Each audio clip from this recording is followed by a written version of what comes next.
Check, check, 1 2 1 2 1 2. Check, check.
And welcome all to Catalyst live stream of PAX West Day 3. As usual, you love a convention and you can't believe that you're already over halfway through. Or I guess we're almost exactly halfway through. um, so, as you can see, this glorious spread kind of off to my side, we'll be doing a Battletech game here in 30 minutes. It'll be Bryn versus I, and we'll get into discussing what the scenario is. Going to be a lot of fun to run that today. Then later in the day, I'm literally looking at my schedule here. Right after this, we'll do a break at 1 so that everybody can do some lunch action because this will be about 2 hours. We will then do at 2, we'll be running a Cthulhu Wars game.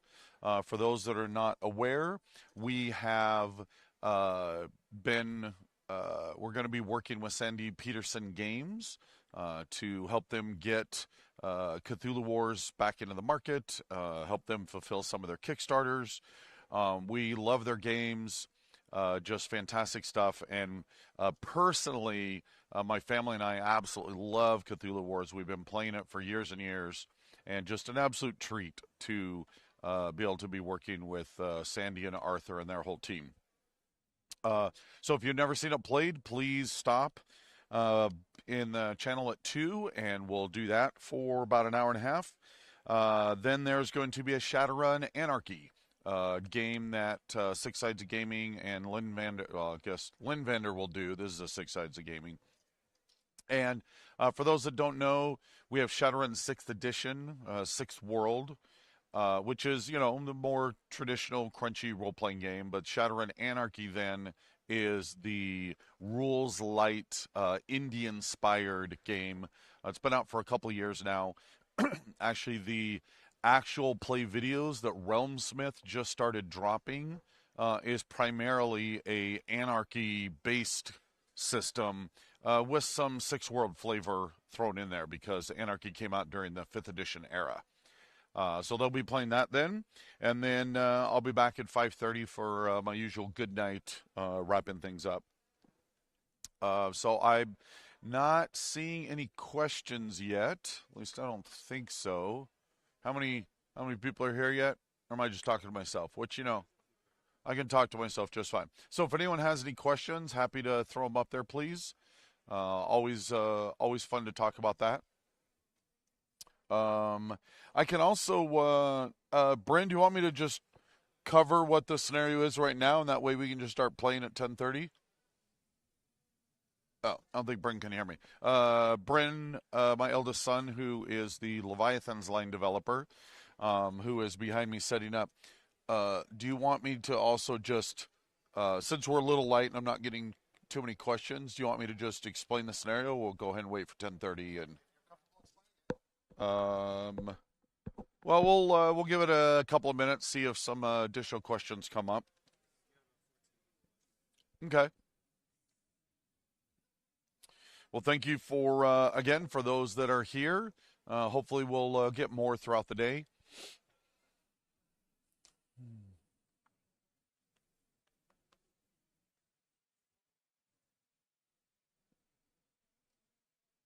Okay. Yeah, I think everyone. Well, even I'm waking up. Where's the sugar? Get me awake. I was planning on actually going to bed a little early to convention, which was odd for me. And then my son calls me up and says, "You want to play some Battletech down in the foyer of the hotel?" And of course, I can't say no to that invite. So we went downstairs. And they literally had the Comstar Command 2, uh, Command Level 2 Force Pack. So we literally just broke that open and did it on one map and did a free for all of 6 players. It was brutal. And I got the Exterminator, and one of the variants I got. I looked through the variants and picked the most ridiculous one, which has double XL and 4 VSPs on it, 585 with supercharger. Unbelievable how much that thing overheats. But I actually was one of the last mechs standing before we called it, so that was awesome. And one of the players there hadn't played BattleTech in years and years and years, and so it was fun to just kind of get him caught up on playing BattleTech and having a good time. So that was a lot of fun. Yeah, having 2 LBXs and a heavy Gauss rifle flying around the table all at the same time in short range, that absolutely brutal. Excuse me as I'm trying not to sneeze. And then I'm blaming Ryan for blowing his nose yesterday. I think there is something in the air. Little Ryan in the air is making my nose itch.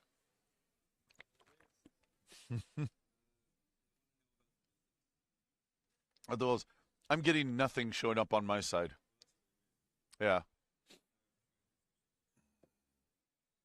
Yeah, that's why I wasn't answering questions. I apologize. We've got a screen here and it's just loading. Yeah, so for these buildings, so this is a map that is part of the map PAX cities that was unlocked as part of the Mercenaries Kickstarter. And so there's a whole magnificent city map that is like unlike anything you've ever seen for Battletech before. It's just glorious. And when we designed the map, the artist, we had multiple artists working on it, but Spooky went in and built every single one of the buildings that you see a top-down view here as actual 3D models. And so we then went and so we have these models and we printed them out to test them. And so obviously they match up exactly with what's on the table. And we absolutely are looking to how do we get these out to players. So we have been discussing with multiple groups, discussing internally.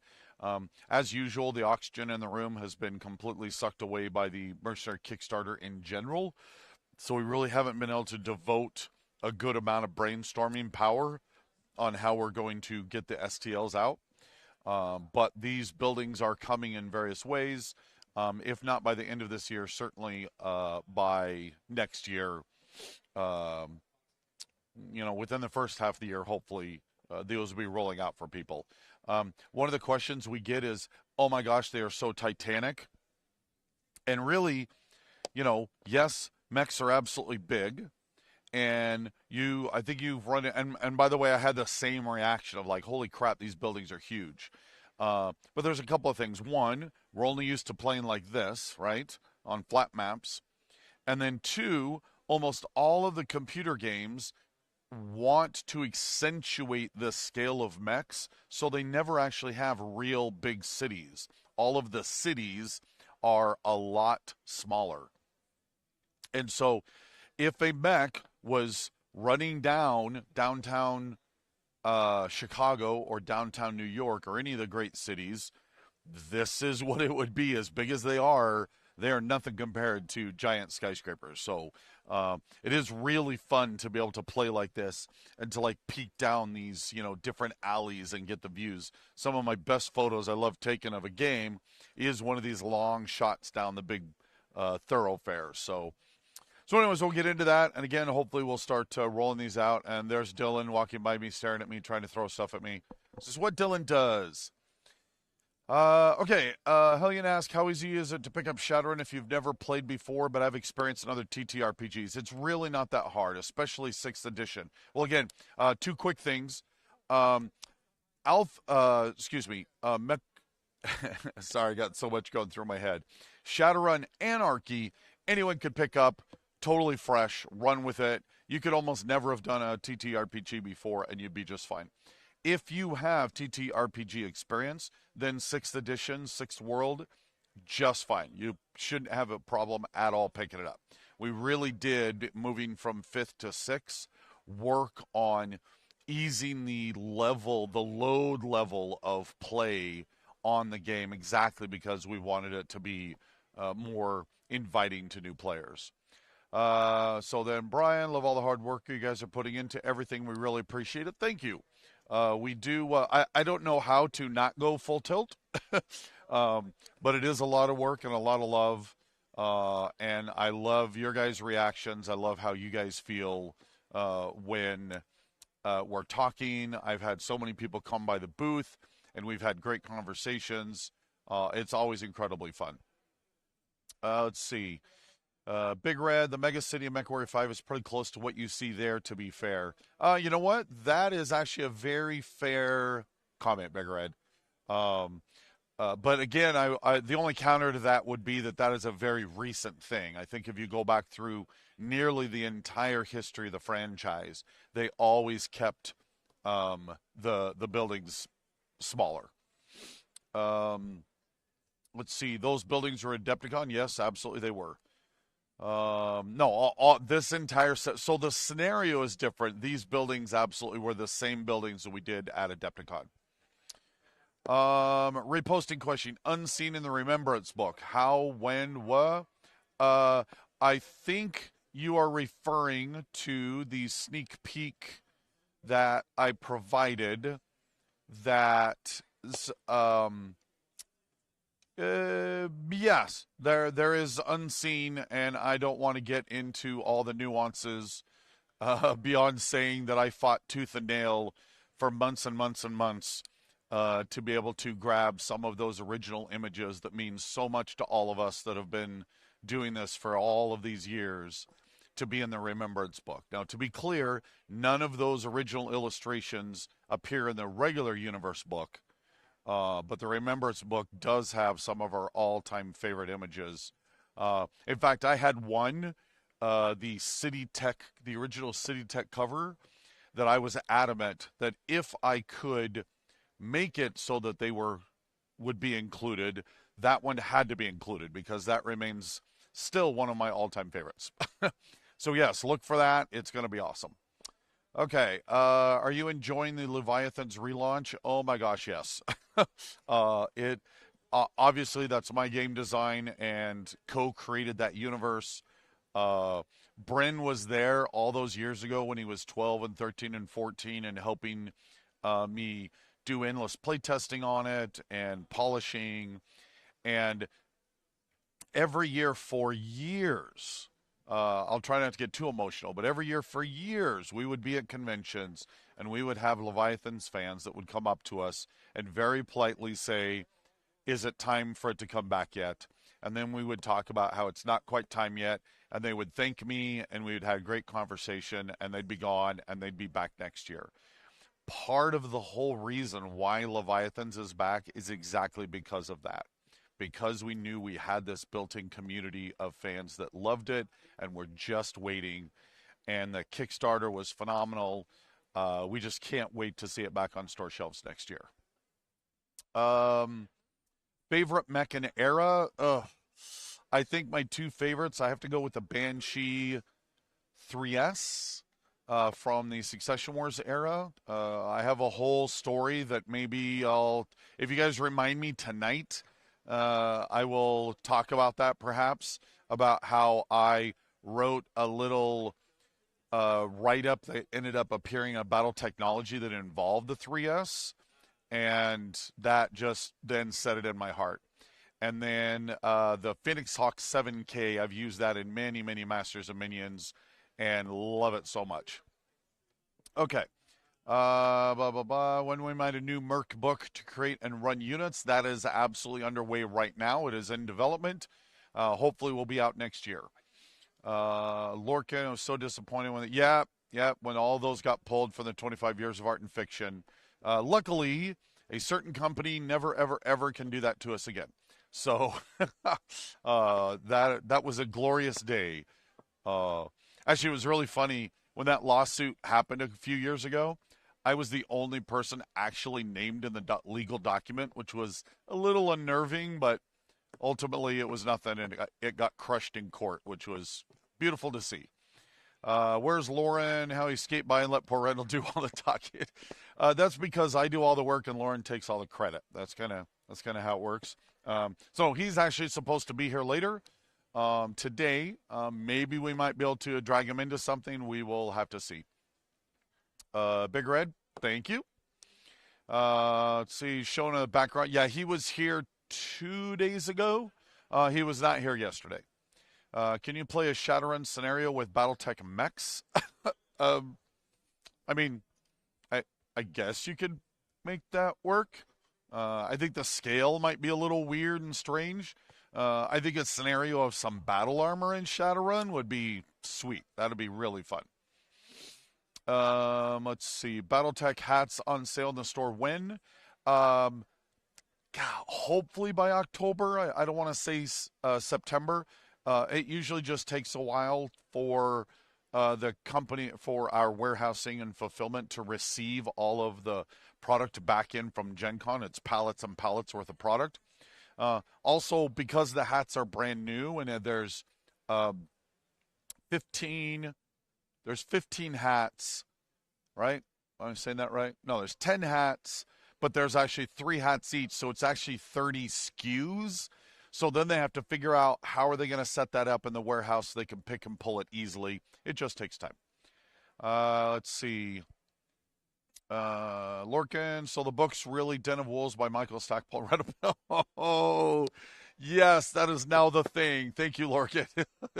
I am totally running with that. Let's see. There's going to be another mech like the Destiny Scale Marauder that was at Adepticon. I very much want to see it. Currently, these are absolutely just kind of one-off things. They're literally made in Brent's garage, him and his team making them. So it's just a matter of, it's very time intensive. Now, there's 2 paths to this, right? We can maybe do a once a year limited edition item like that, or we can look at, are we able to mass produce that in a way that allows it to be available for anyone? We are looking at both options. It's just going to take a little while to decide what we're doing. Are we going to see some new big name mercenary units start to emerge in the Ilklen era? I hope so. Absolutely. There's been a couple of new ones that have been introduced in the Ilklen era write-ups, and some of it is kind of going to depend on what we start to see you guys interested in. For example, we were just talking about the fact that I never imagined that the Star League faction, so there's like 64 factions that are part of the Mercenaries Kickstarter, and I never imagined the Star League would be in the top 10, and the Star League is in the top 10. And so you guys are telling us, oh, we need to do a little more Star League stuff. So, for example, we actually didn't do a Star League dice tray. These are, by the way, the absolute final samples that you guys will be receiving. Fanroll did a phenomenal job on these. But I'm like, oh, apparently not by next year, hopefully, we absolutely need to get a Star League in there. So, well, I think Big Red, I believe what we're seeing is actually just this idea of we're heading into an Ilklen era where there is the Star League and people are interested in seeing what's going to happen. So yeah, I'm with you. I was very surprised, but hey, we're ready to run with it. 64 factions, them rug donkeys. Them's rookie numbers. We have to pump up those numbers. You know, I mean, ultimately, we could run off into combat commands, right? Like it's endless how far we could go. It's already kind of ridiculous how far we have gone. I mentioned this in one of the previous streams that we've been talking with multiple Kickstarter fulfillment companies. And when we mentioned that this Kickstarter has 500 SKUs, I swear the last one, the guy started gagging a little. So we've decided that we need to get a stamp that we can put onto Ralph. That's the name of our. That's by the way, that's officially what we've named our giant urban mech is Ralph. And I want to do a stamp on his leg like kill signs. That's one more fulfillment house that we have killed. So that would be super fun. No, I totally agree, Big Red. It's just bizarre. Never would have guessed. But here's a fun one. Which faction did, in fact, of all those 64, 63, 64, which one had the most amount of people wanting that material, that merch? See if you can guess that. Actually, I'll let you guys try and figure that out throughout the day. And then I'll let you know. And if you want to guess I can actually tell you the entire top 10, but I'd like to see if you guys can guess the number one. I will tell you, I did not guess number one. I thought for sure I could guess it, and I did not get it. So, and I'm not even going to let you know if any of these are winners or not, unless somebody does in fact guess it. But we will. Well, that's true. I mean, we're literally going to be going into a Battletech game, so I guess you guys can keep going. So no one has guessed it yet. Several of those are in the top 10, absolutely. Several of those are in the top 10. That none of those are the number one. I admit, I was a little surprised myself. And I love being surprised at this type of thing. Your cruelty knows no bounds. I know. But again, if you guess it, I will let you know. Okay, so we are down to about 10:30. I think what we're going to do here is kind of wrap up here like 5 minutes early. That's going to allow me to go make sure, take a bathroom break, get all ready for a 2-hour block of awesome at the table. We can start explaining the scenario, and we will be off and running. Sounds like we need old Starleague Force PAX for the next Kickstarter. It's possible. Randall did say Arana was in the top 10. I did, in fact, say Arana was in the top 10, which was awesome. Again, I expected it to be in the top 20, maybe the top 15. I wasn't sure it was going to be the top 10, and it was, and that's fantastic. Maps are awesome. We've actually been looking at how we can take those maps and actually release them separately. But you guys have awesome questions that are going to keep coming, so I'm going to go ahead and step away for a sec, or I'll be here all day long. Give me a couple of minutes, and we will be right back to this awesome scenario. Thank you all.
Welcome back. It's been so long since I've been sitting here talking with all of you wonderful people.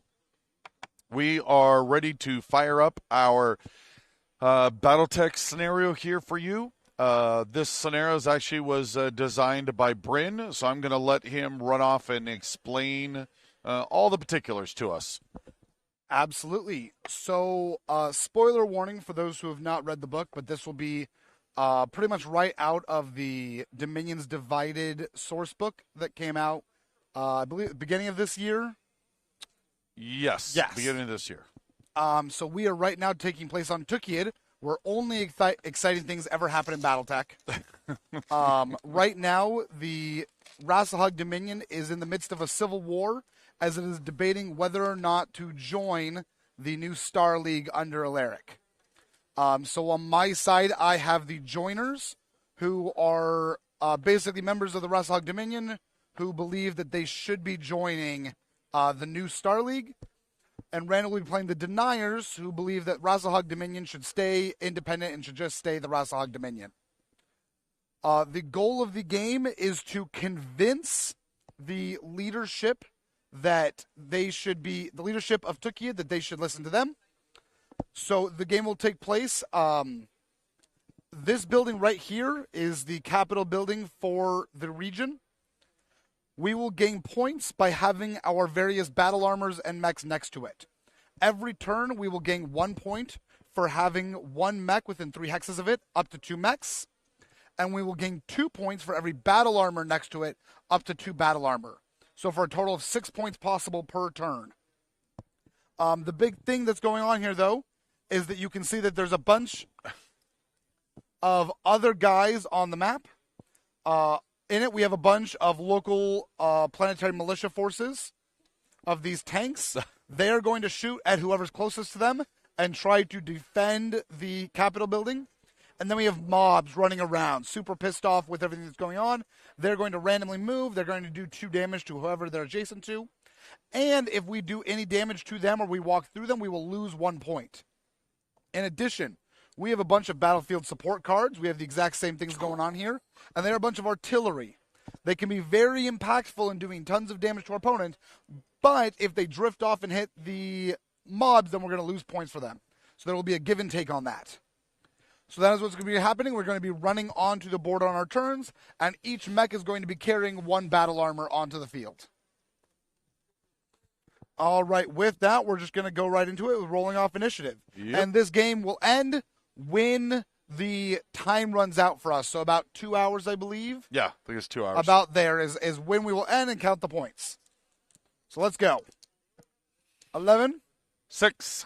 All right, so the tanks out here will be following the new battlefield support rules that we've been showing off through various streams.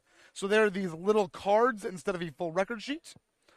Because it is the first turn, though, and they're already in their position, they're just going to stay still. But all battlefield support tanks move first. And then, again, the mobs will move on their turn, and they'll move randomly during this phase as well, but that'll happen next turn. Okay, so we are going to just jump into this. Devil's Bath. Oh, that map is so disgusting. Love it, but disgusting. Okay, so we're coming right out of the gate with Kodiak. Just going to be running straight down the channel. I run a local,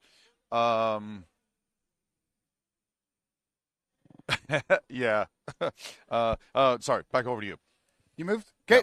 I have a local game that I run in Zulus, local Zulus up in Bothell. Love those guys. Big shout out to them. 1, 2, 3, and 4, 5, the number 6. of times that that one of my players has used a Kodiak against me and ruined my day is really disgusting. 1, 2, 3, Yep, shout out to you, Brian. That was you. Okay, back over to me. Okay, coming on with a Novacat. Novacat Prime, I believe. Yeah.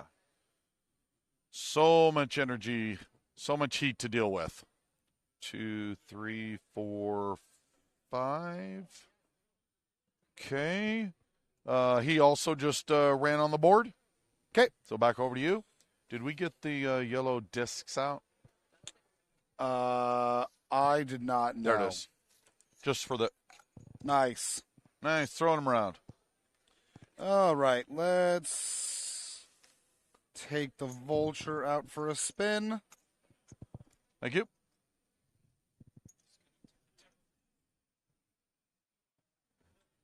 And suddenly a tripod comes on the board. 6, 7, 8. Giant mega person. Just running straight ahead. And it's your go. Okay. We're then going to move over to my missed links. Sorry, am I can't remember if I was a joiner or a denier again. You are denier. Denier. Blue is joiner. So does that mean I should do a Koshi? I like how I'm immediately role-playing. Will I call it a Koshi or a mislinks then? Like if I still Ghost Bear, but do in fact still want to denial Eric? I think I'm still a clanner. I just want to deny him, so I'm still going to say mislinks. So we're going to come leaping in here. It's got a jump. Got to jump a 6. That's fancy. So then 1, 2, 3, 4, 5, 6. He will come flying in and land right there. Nice and hidden away for now. Cool. Go. Oh, I realize I'm using the wrong dice. Whoopsie. Right. But it's back over to you. Yep, rushing my Stormcrow forward. Just in my same Congo line. Go. Okay, and we got a horned owl here, 696.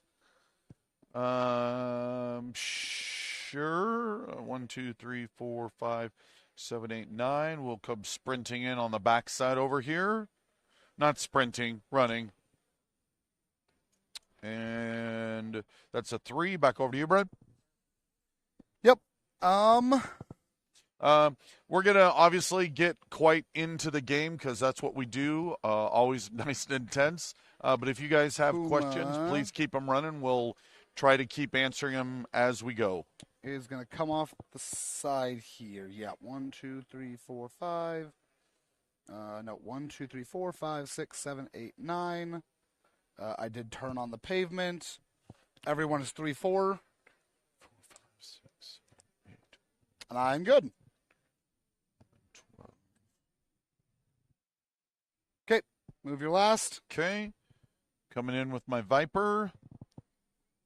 So then 1, 2, 3, 4. 1, 2, 3, 4. 1, 2, 3, 4, 5, 6, 7, 8, 9, 10. Sure. I will be right there. I'm not sure I like that, but I will be right there. Okay. Over to you for your final. Yep, I'm going to supercharge on my Cougar, and he's good. He's going to run right in front of my Puma. Was the number 1 faction the Wolfstragoons? No, it was not the Wolfstragoons. Wolfstragoons were the number 3 faction. All right. That should be everything. Yep. Obviously, no one will be scoring points this turn. We also don't have line of sight of each other, but we do have plenty of line of sight for tanks. So I'm going to start off with our tanks, and then we can shoot at them. Yeah, so you're firing at us. On my side, this SRM carrier is going to break his closest target, which is the Stormcrow. He has a base of 6. My Stormcrow has a 3 for 9, and his range is in short, and there's no other modifiers. So he needs a 9 to hit the Stormcrow, and he hits him. That's not great. Yes, get them militia. Militia gets first blood. Do you need a No, it's all good. Okay. All right.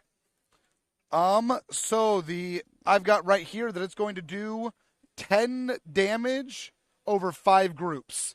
So it's going to do 10 damage 5 times. I'm having a Hairbrained Schemes Battletech scary moment. Number 1. Like the moment those SRM Cheerios show 5, up, 6, 7, 8, 9, Big 10. Red 40K, you Number win 2. the big button. 2, it 4, was 6, in fact 8, 10. Great Death Legion was number 1.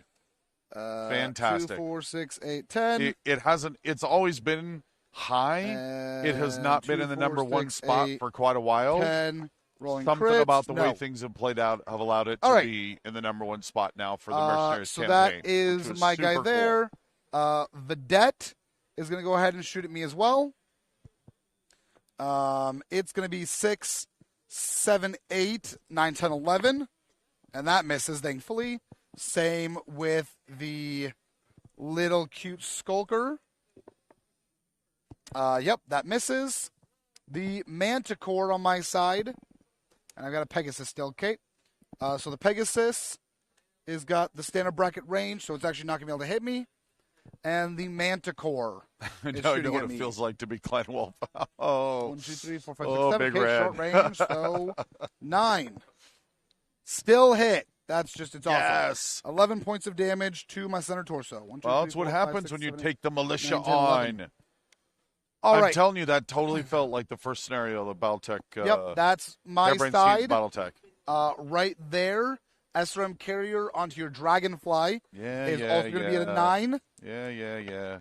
and it misses. Yes. Vedette will be at an 11. Same one. Miss. Ooh, that was close though. And Pegasus is not going to have a valid shot. Nope. Did I miss anyone on your side? Or is it Skulker? Skulker here Skulker, with the okay. woods. Yeah, so it's going to be 1, 2, 3. So it's 4 hexes to me. which I believe it is a 3, 6, 9. Or So is then- it yeah. yeah, so it's medium 6, range plus the 7, 8, woods. 9, 10, 11, 12. No. All right. Nope. So that was all of them. Now we get to shoot at them. I'll go first. That's how it should work, by the way. You take damage and I don't. Stormcrow, yeah, I didn't appreciate that difference there. Oh, but I that's loved fine. it. Are you kidding? 3 for my piloting. Its TMM is 1. So 3, 4. I ran 5, 6. And I'll fire all 4 of my improved heavy medium lasers. Big Red, I know I might have 7, contributed 14, GDL 21, doing 28, so yeah. well. I did get some of the GDL stuff for the 3, swag. 4, 5, and we 6. appreciate that. I think it's Hit. many factors Hit. underway. Hit. So all of mine hit, so I'm going to do 40 points of damage. Now, again, as you can see, there is not a normal damage track. I'm just going to write down 40 damage, and at the end, I'll explain what happens to it. And for those that aren't aware, these battlefield support rules with vehicles are what will be appearing in the Mercenaries Kodiak's going box to take a set. shot at the Skulker with its ER mediums.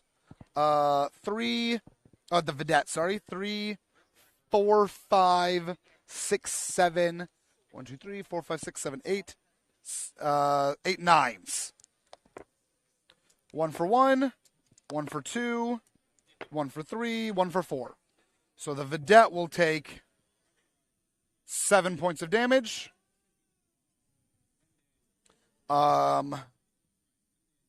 Vulture is going to shoot at the Skulker.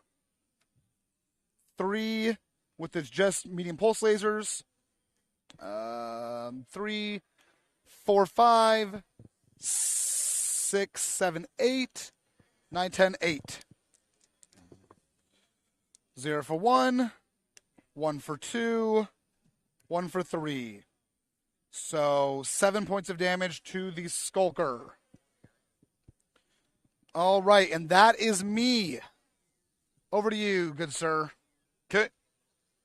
Well, first of all, before we do that, I think we need to step back a sec.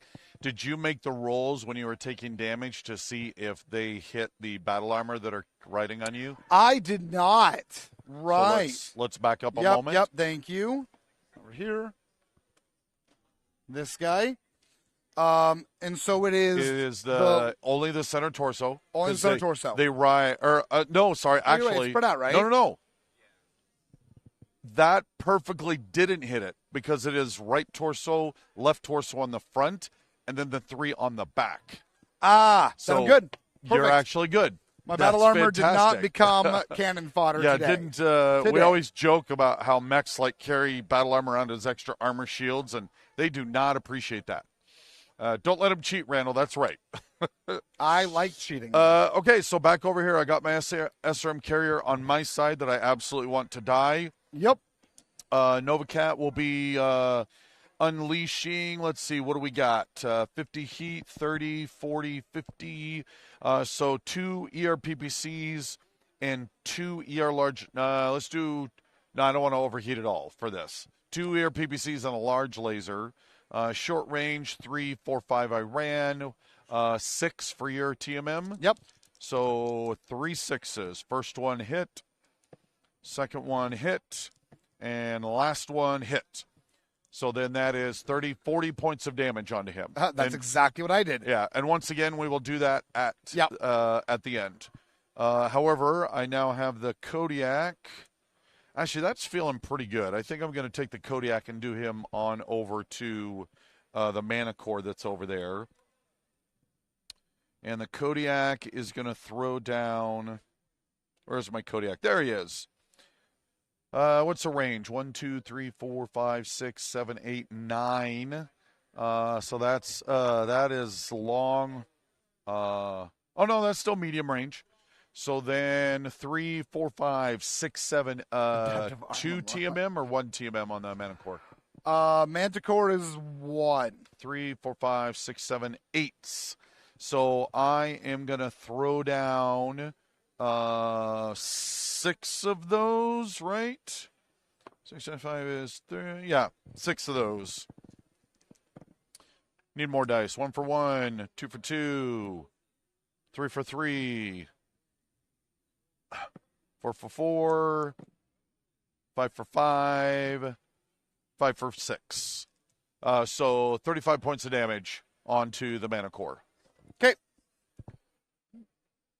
And then the Viper over here onto the Skulker that is skulking behind those woods. I've got 4 ER medium lasers.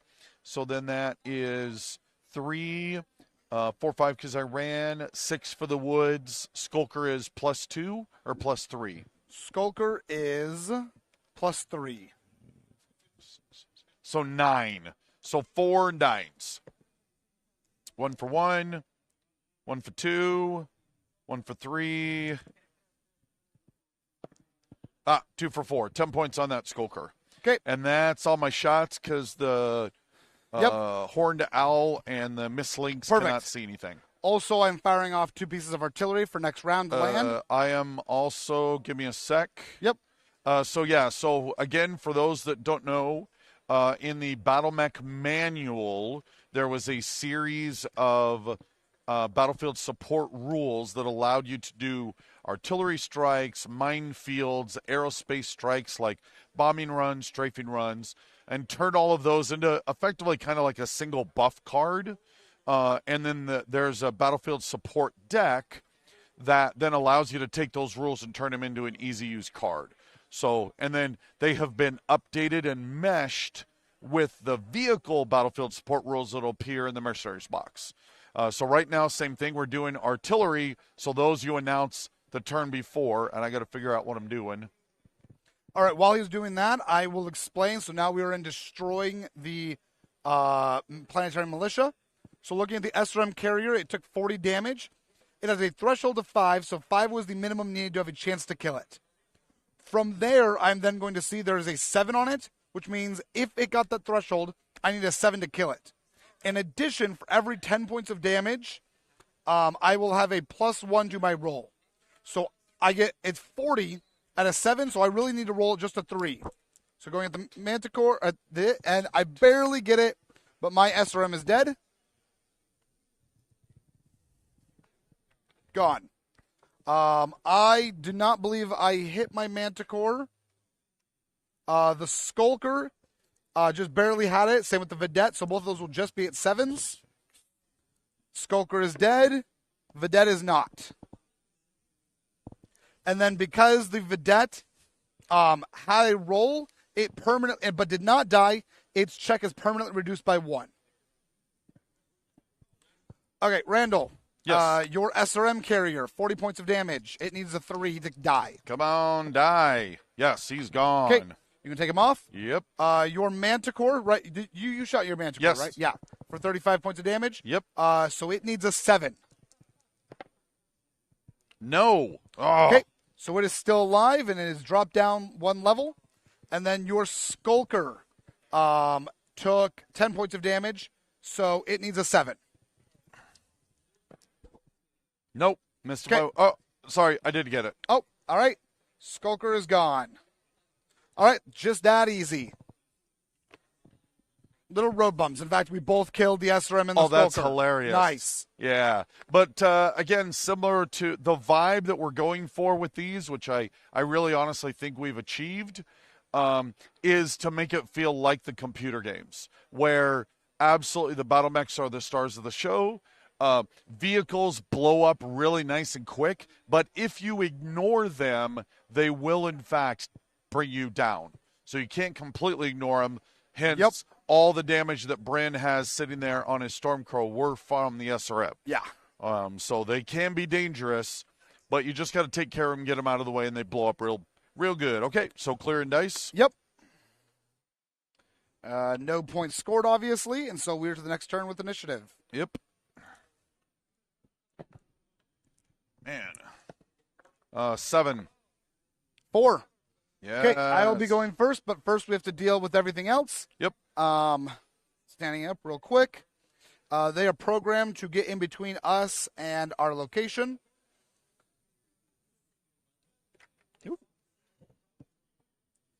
My Manticore is going to just stay right here because he has a mob in the way. And then this Manticore and the Vedette are going to hold down the line. I totally agree. Big Red, Jason Schmetzer's stuff has been phenomenal. He's honestly one of my favorite current Battletech authors. Yeah. He's just doing a phenomenal job with all all right, of now his the work. mobs facing this way. I'm going to roll 1 die, and they're going to move 2 spaces. So it's a 4 from him. So 1, 2, 3, 4, directly backwards 2. Just going around doing this in random order. 1, 2. Oh, they're going to kind of hang out in the pipeline. Mob sound. Whoa. That wasn't it, was it? 1, 2, 3. Oh, coming to surround the Manticore, apparently. Those are nice buildings. Where can I buy them? These are not available yet. These were actually made as part of the process we created to build this actual new map. Sorry, you were right next to this mob? Yes. So you need to take 2 points of damage to your left leg. They're throwing bricks and, Molotovs. Some people got pistols. Yeah. I'm getting a little Acura vibe in the middle there. And they ran right towards you, so you're fine. Yeah, I don't think I'm fine. Yep. All right, and that is it. So now it is my turn to move. Nope. Vehicles move first. No, they already did. Oh, just did. Got it. Okay. We're all good? Thank you. Yep. All righty. My Stormcrow is going to Anyways, wrapping up on the buildings. Right hopefully by next year, these absolutely will be on sale. We just got to figure out the process for that. But he is going to eject his guys right next to it so they can start earning points. Here we go.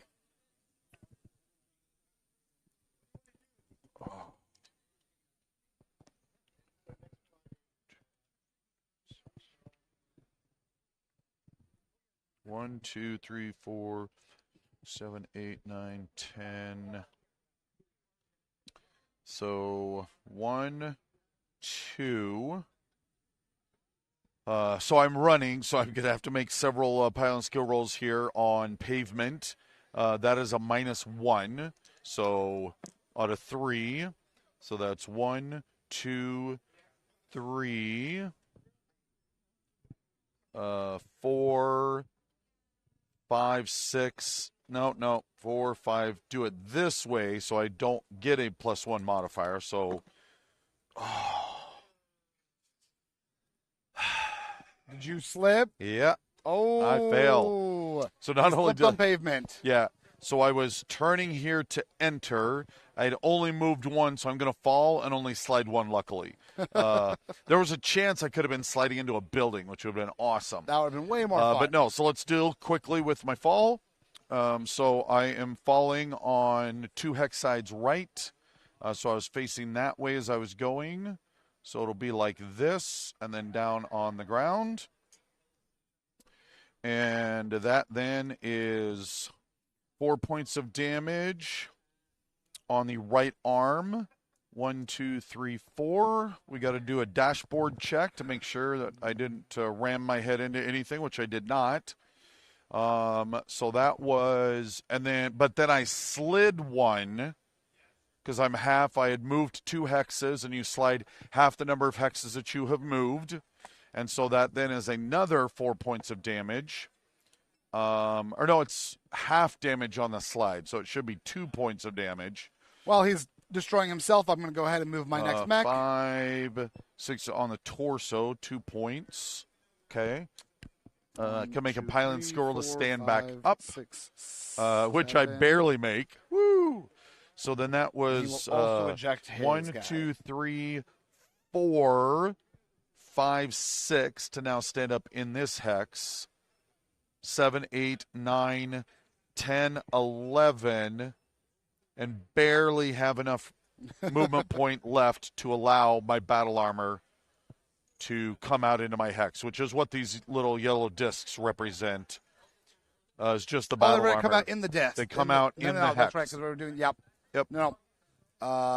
Then he needs to come that right was there, that was a little scary and right painful. there.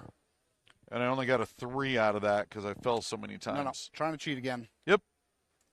Woo! Man, that was I didn't like that. That wasn't fun.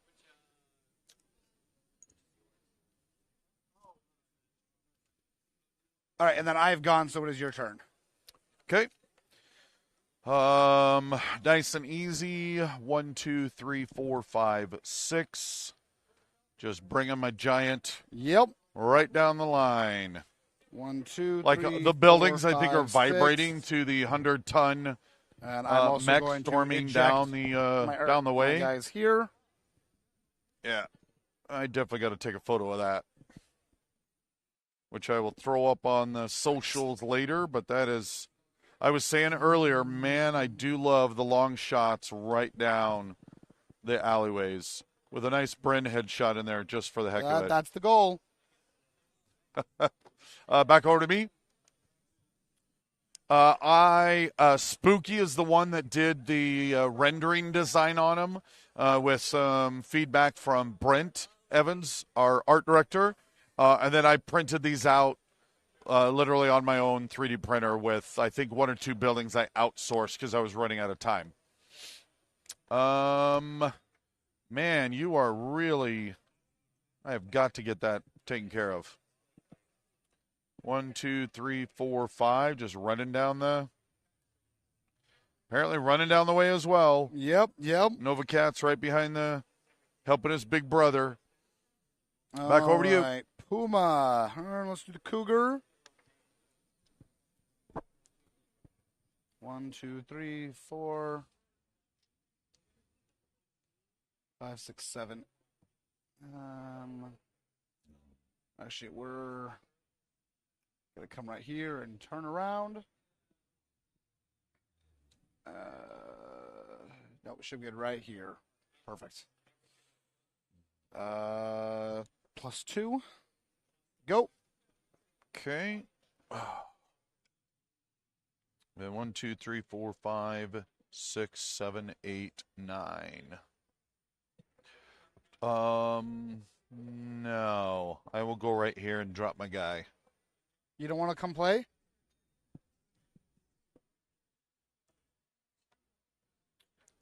Two, 3. Okay, back over to you. Okay. Just coming right down here. Another +2. Randall's builds are like mine, though. Paint, what's that? That's right. Not only that, the thought, let's be clear, all of the mechs and everything are not painted by Bryn and I. No. They are all painted by Jared. Scrapyard miniatures up on, or just Scrapyard? Scrapyard. Scrapyard Scrap up metal. on, Scrap Metal, thank you, There it up on is. Instagram. Scrap metal. Jared's the one that did all of this. I do not want him to suffer by having to paint all of these. Not only that, I actually think if these were painted really nice, it would distract from the minis because they're so big. So I think this, while super cool looking, still helps you focus then onto the mechs and vehicles, which is the point of it all, right? Yeah. Back to me. Yeah, I am officially done. Okay, so then my mislinks. 1, 2, 3, 4. Remember to run off the pavement before I go. 5, 6, 7, 8, 9, 10, 11. 1, 2, 3, 4, 5, 6. Yep, 7. So run with a 3, and I will keep my battle armor on him. Yep. Okay, let's get our artillery now. Yeah. All Just right. get it out of the way. Go did for I it. guess right? Yes, I did, sir. Is that my Kodiak? Right on top of the Kodiak, Long Tom. These are both your Kodiak. We Yeah, both guessed our Kodiak spots. Mine was a little better to guess because you had 2 paths, Yep. whereas I was only ever Yep. going to have 1. Yep. Though I should have known that and slowed up a little, but Yeah, what are you you going to should do, have, right? Okay, come on, 8. Come on, 8. Come on, 8. Come on. Missing to some guys. Yes! Oh, 9. Suck. Woohoo! All right. So Long that time is dropping. 5 groups of there's 5 points each. Oh, but you have 2 hexes of spread, or just 1? 3. So Yeah. I do, in fact, hit that and this guy. and that guy, so I do So lose a you are point. negative 1 Oh, points right now. Man. Totally He worth just it. dropped some artillery on freaking civilians. Can you guys believe this? Yeah, I'm monstrous, but totally worth it to hit that Kodiak. Okay, so 5 points to the center. 5 points to the center. 5 points to the right arm. 5 points to the left leg. And 5 points to the left arm. And all of these cards are one-shots, so it is now out and done. My other guy was 13-0... 1308? Okay, that's him. Oh, I did get it. Nice. Yeah. But There's still a mob there. yeah, and unfortunately it's a 2 value. So I actually want to miss you now. Yeah. Yeah, you do. On an 8. Did you hit me? Yes. He is now at negative 2 points. He is So I'm now slaughtering negative 2 these points. civilians. These poor civilians. Dang it. I was hoping they would move better, but Yeah, no. they did not. So these are 20 points, so 4 groups. 5 points to the right torso, to the left arm, to the center, and to the left torso. Okay, now what are you doing on yours? All righty. So again, both of these guys are dropping down. Those camera angles are really cool. Kudos to whoever is running tech today. That is all Ryan, our intrepid, awesome sauce man. He is absolutely fantastic. We love him. He was there for his baptism by fire at the Adepticon, and then the insanity of the 24-hour live stream and all that we did with Ash Barker. Yeah, he's awesome. All right, coming down on the Kodiak. Target number 8. Number 1, hits. Number 2, hits. Oh. So not only am I going to be landing 6 groups of 5, but the Nova Cat will be taking 2 groups of 5. And you didn't use a Long Tom? These are thumpers. Nicely done, sir. Nicely done. 5 points to right arm. 5 points to center. 5 points to right arm. 5 points to right torso. 5 points to left torso. 5 points to left torso. And to the Nova Cat. 5 points to left arm. And 5 points to center. Boom. Literally. Ooh, that was some good hitting. That was pretty. All right, then Nice. let's go through all of the everyone else that's not us. Yep, get the militia. So Fire the I'm going militia to up. start with the militia. Obviously, these 2 guys are going straight at me. They have a base of 6. 7, 8, all short range. Vedette shooting hits. Vedette hitting the left side then with 5 points of damage to my left torso, possible crit. I don't appreciate that. Does it get it? It does not. Pegasus on the same number. Also hits. Pegasus doing always more damage than I expect they will.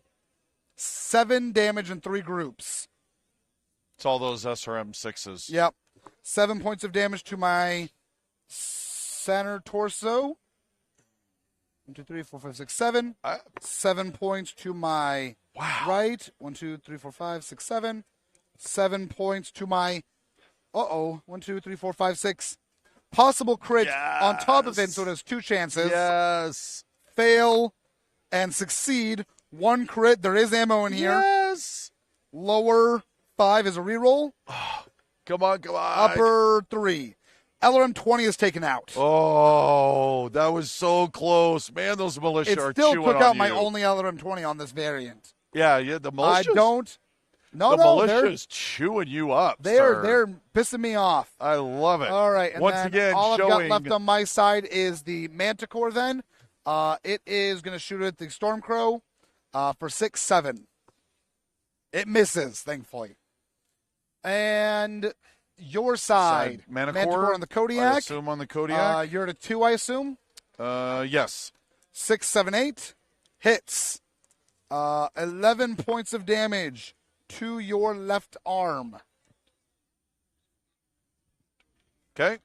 Um, There is the Vedette. behind it. Okay. But he's closer to the Viper. The Viper, perfect. What's the Viper's number? 3? Got a 3. Okay. 9 then. On the Vedette, hits. 5 points of Rolling damage. for those. They are going crazy. What's my arc? It's coming in on the left-hand side. Left-hand side, so your left leg for 5 points. 1, 2, 3, 4, 5. And Pegasus, the same number, misses. Okay. All right. Wrapping up with the mobs. Mobs are actually going to inflict 4 damage on the Manticore because they don't care. 1, 2, 3, 4, 5, 6. It's going to shoot my guy in the left leg of the Stormcrow for 2 damage. And I've got a you've got your guy there, which is going to do automatically 2 points to your right leg. okay. Back on the And that is everything for the in-between stuff. So now we are at just generic fire.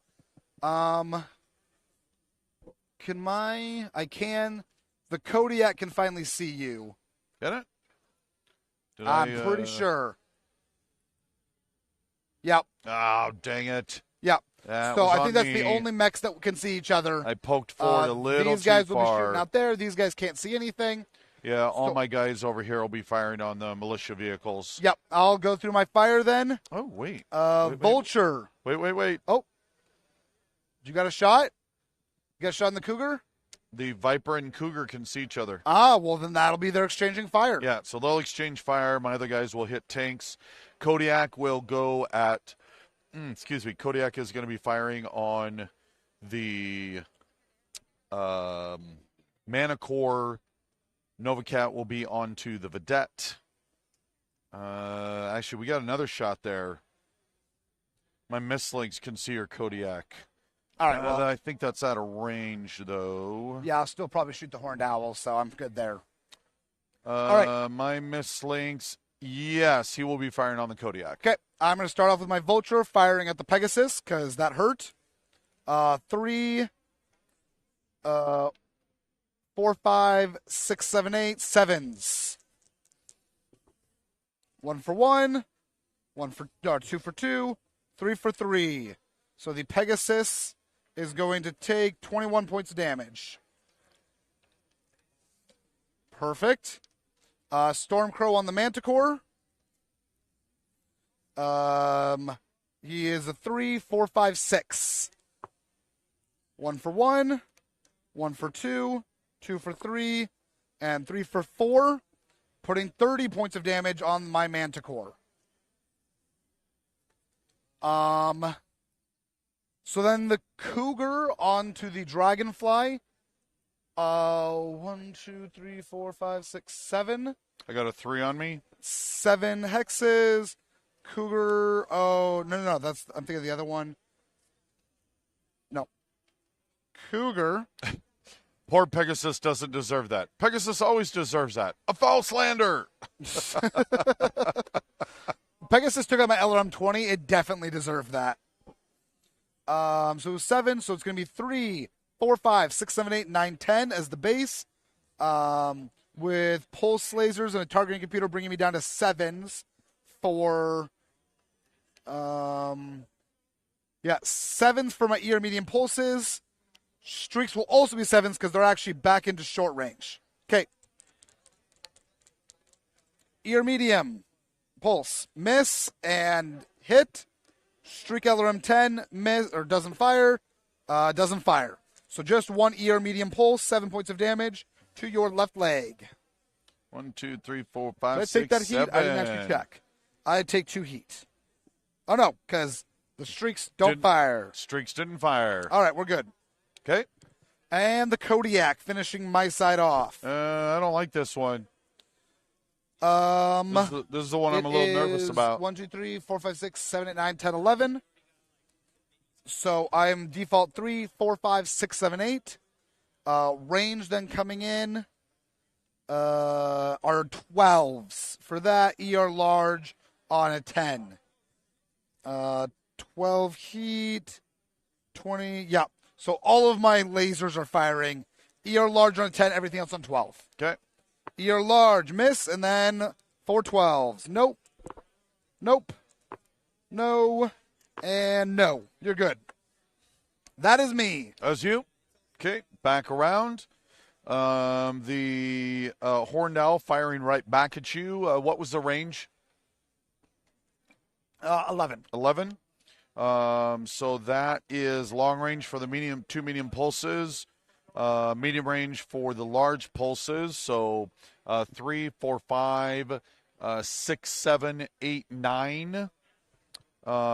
So down to a 7. So 7 for the large pulse, 9s Doesn't for the help. 2 mediums. Lol. 7, hit, and then 9, missed, 9, missed. 10 points to the left arm on the Kodiak. 1, 2, 3, 4, And 5, 6, 7, then 8, 9, 10. that is no heat easily, okay, because I didn't jump. So back over to the miss links. 1, 2, 3, 4, 5, 6, 7, 8, 9, 10, 11. So 2 ER medium 9. lasers. That is long range. So 3, 4, 5, 6, 7, 8, 9, 10, 11. 2 ER medium lasers on 11s. Ooh, hit. Okay. 7 points to the right arm from the miss links.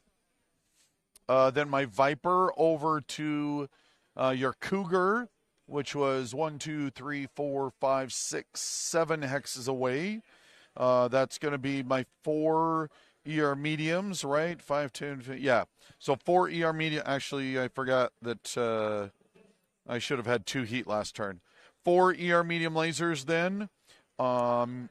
Medium range, 3, 4, 5, 6, 7, 3 or 2 on the Cougar? 2. 2, so 9. So 4 9s. 4 ER medium lasers.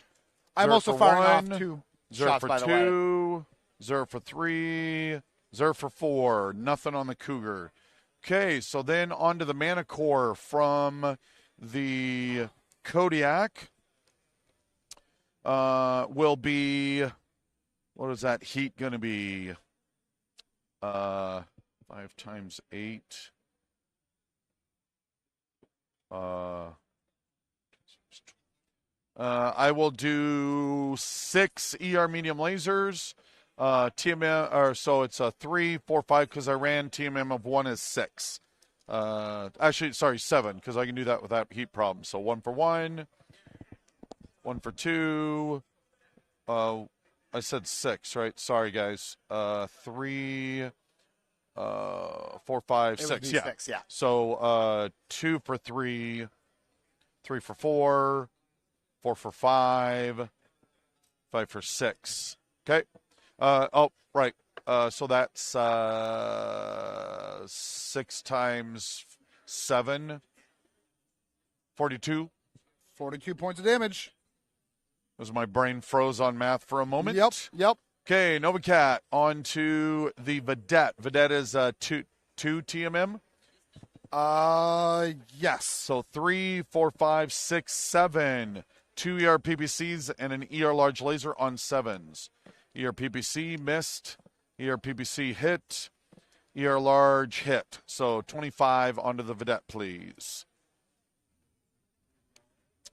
That is all my side. I will, in fact, why don't you do the rolls for your blowing the vehicles up while I throw up 2 artillery So my as well. Manticore is going to be on a 7. It is dead. Another one bites the dust. I'll keep singing, but I'd get sued. Pegasus is on a 5. Gone. Screw you, Pegasus. All right, Planetary Militia had their fun, but cleared that up. All right, and those are the only ones I shot. I did not shoot the Vedette this turn.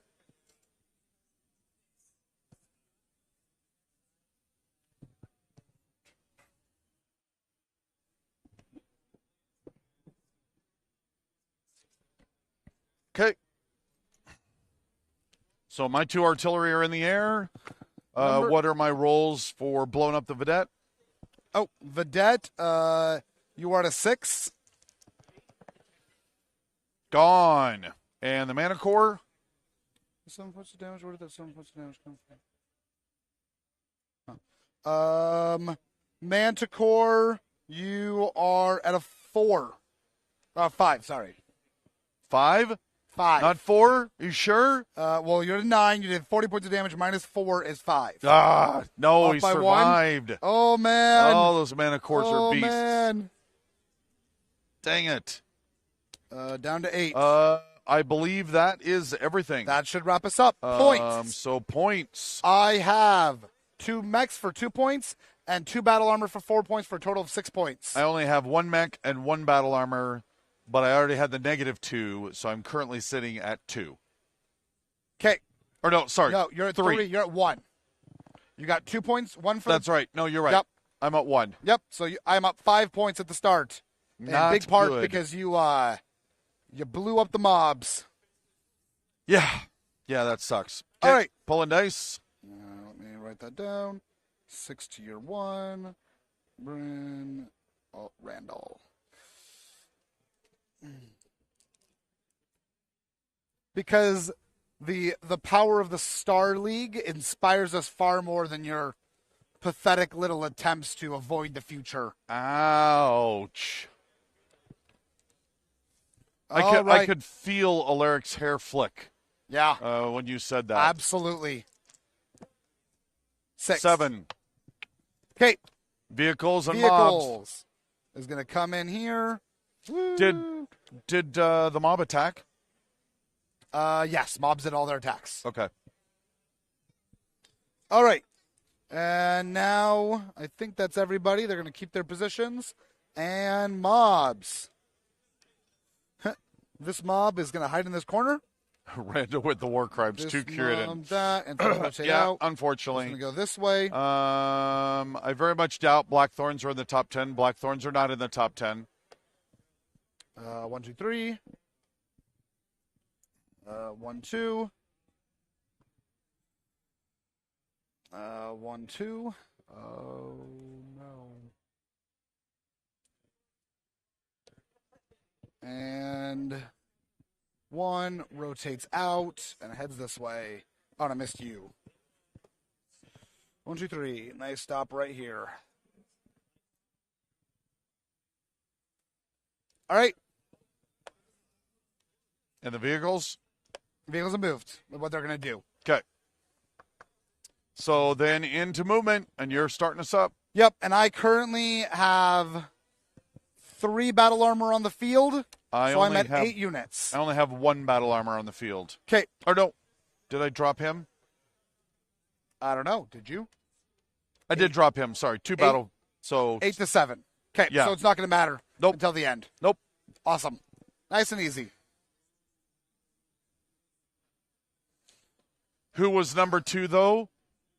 We already had the discussion. You should be able to guess who the surprise number 2 was. 1, 2, 3, 4, 5.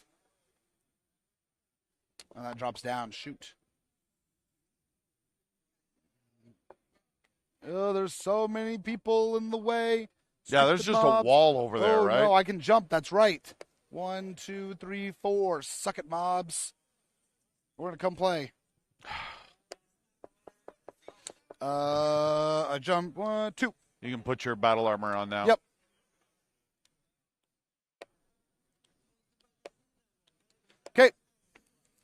I will. It was 1, 2, 3. Yeah, the Star League. Yep, Star League. Just Number 2. blew us away. And again, not bad. I think it's kind of awesome, but none of us expected that to happen. Okay, battle armor is moving out. Right there. Second best sales for swag on the Kickstarter is what they're talking about. For various, the patches, pins, and Patches, pins, dice, all of it. Okay, my battle armor jumped. Go. Okay. My battle armor is going to move right here from underneath the vulture. So if you can hear behind me, there are 2 young kids holding plushy battle mechs, jumping up and down excitedly. It's awesome. All right.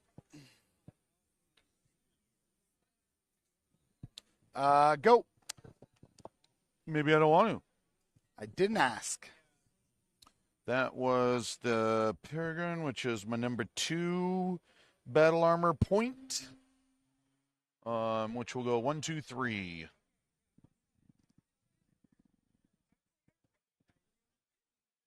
And he will get a 3 out of that. Screw you. You can't hit me. Go.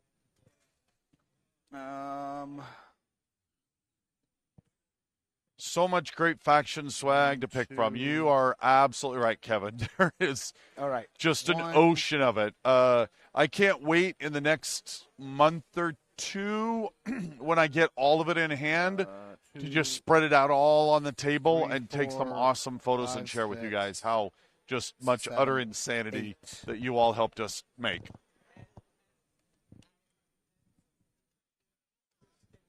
All right.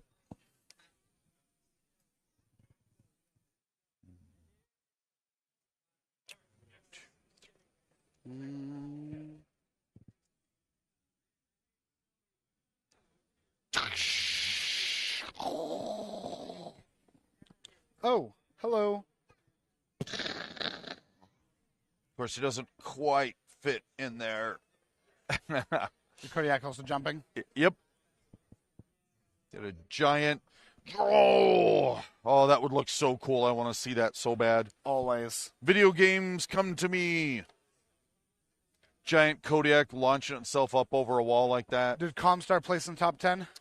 Oh, you know what? I can't quite remember that. I will try and remember and look that up to see if I can actually just. You guys have guessed most of the top 10, so I will try and dig that data up to be able to share that.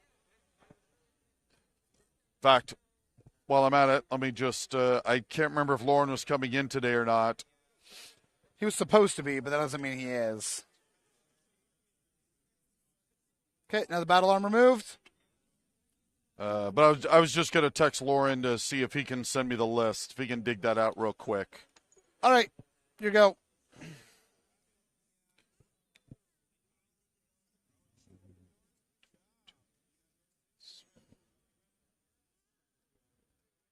There we go. We will see whether Lauren can dig that up for us or not, or whether I'll have to do it later. Okay. So now the Nova Cat.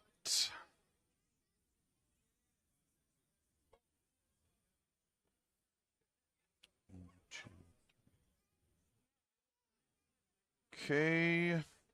Nova Cat is going to be running and is turning on pavement. So, oh, you have got to be kidding me.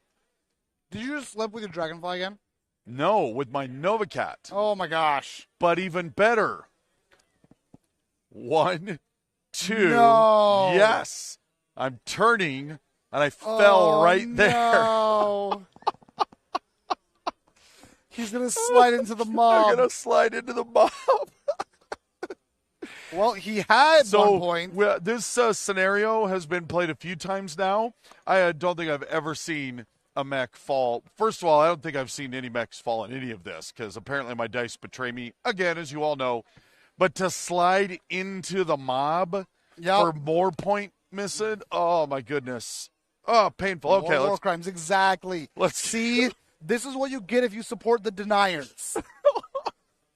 Alaric would never perform war crimes. Oh, never. Wow. Never. I can't even believe you can say that out loud, sir. Absolutely not. Okay, so we are falling. Starting now. First, yeah, starting now. Now there's no Star League. Now it counts. Oh, no, sorry. Everything before that didn't count. One die, so on my right side. Of red paint. So that's center torso, 1, 2, 3, 4, 5, and 2 more points to the left torso. Dashboard check. Pilot skill roll to stand back up. And the worst part, sorry, I forgot, not quite yet, because I slide one. Let's don't forget the damage I'm taking, or the points I miss on that at the end. But then I'm taking half damage. I just removed it from your 1 point. Oh, got it. You're at 0. Guess what I just slid on? Your head? Would everyone like to see what I just slid on? Yes, that is dice. That's Randall's dice. Everyone is aware of it. Oh my gosh, dude. Now you're making me feel bad. So now I just like the idea that it, like, slams into the ground and then the weight of it in the slide, like, tips it up, the inertia of it grinding the head down into the ground. Okay, now I'm just waiting for Snake Eyes for my consciousness check, right? Yeah. Like, why not? Why not? Okay.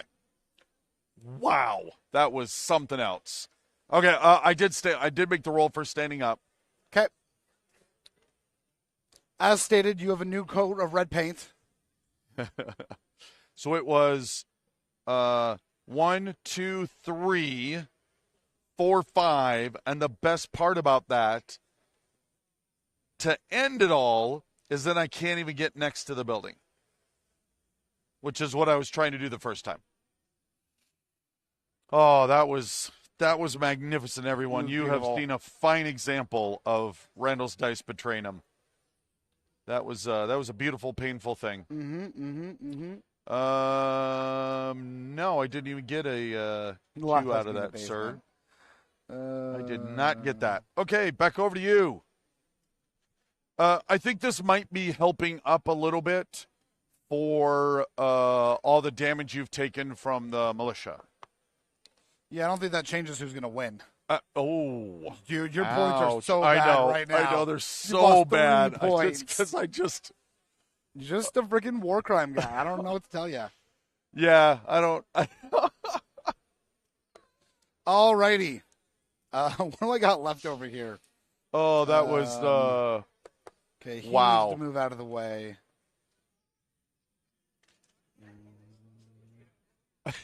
Big Red. Well, the whole reason the first Kickstarter had delays is Word of Blake got left out. That's funny. So is a cockpit painted red? Maybe. All right. The kids playing with the plushie mechs are visible behind Bryn there. Awesome. I'm glad. Yeah, they just finished walking over there. Yeah, that was so cute. I love it. The next generation of mech warriors starting their training. That's right. Okay. They too one day can commit war crimes. Oh, dude! Wow. Oh, man, I'm feeling the pain. Yeah. Wow. Okay. Well, they've moved. So I will simply 1, 2, 3, 4, 5, 6 get slid into there. So that I can get a mech. Try to salvage something on my points. Well, friendly reminder that mechs only have to be 3 hexes. Yeah, but I also want to hide from. Yeah, just you've already got your craziness. maximum point of mechs. Yeah. All right. Yeah, but I definitely want to hide from. These guys are going to come down here. Here we go. I think I've got 2 left. So you should have 3. Oh, my mislinks, right. Mislinks and... No, you only have 2, that's right. Viper, yeah. So, no, you're going to go, and then I move my 2. That's right. That's right, yeah. No. That's right. That's right. It's only a war crime if there are no survivors.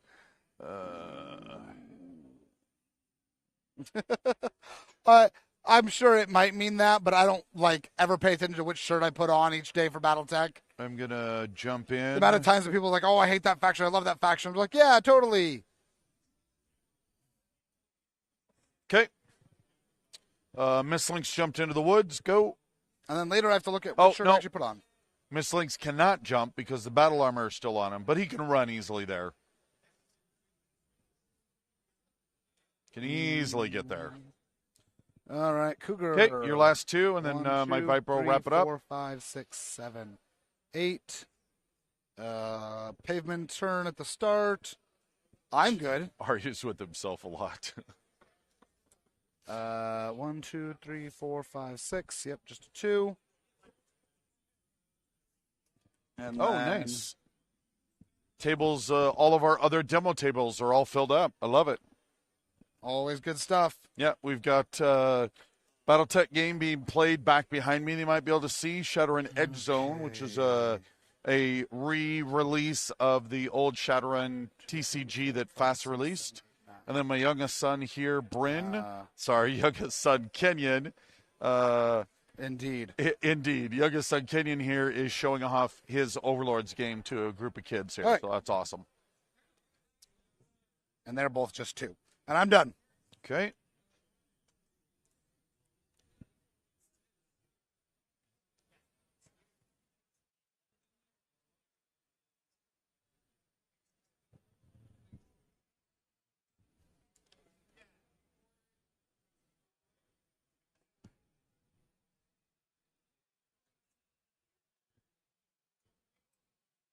Make that work. I don't.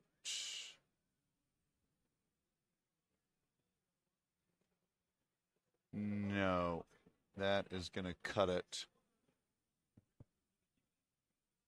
What do you think, Bren?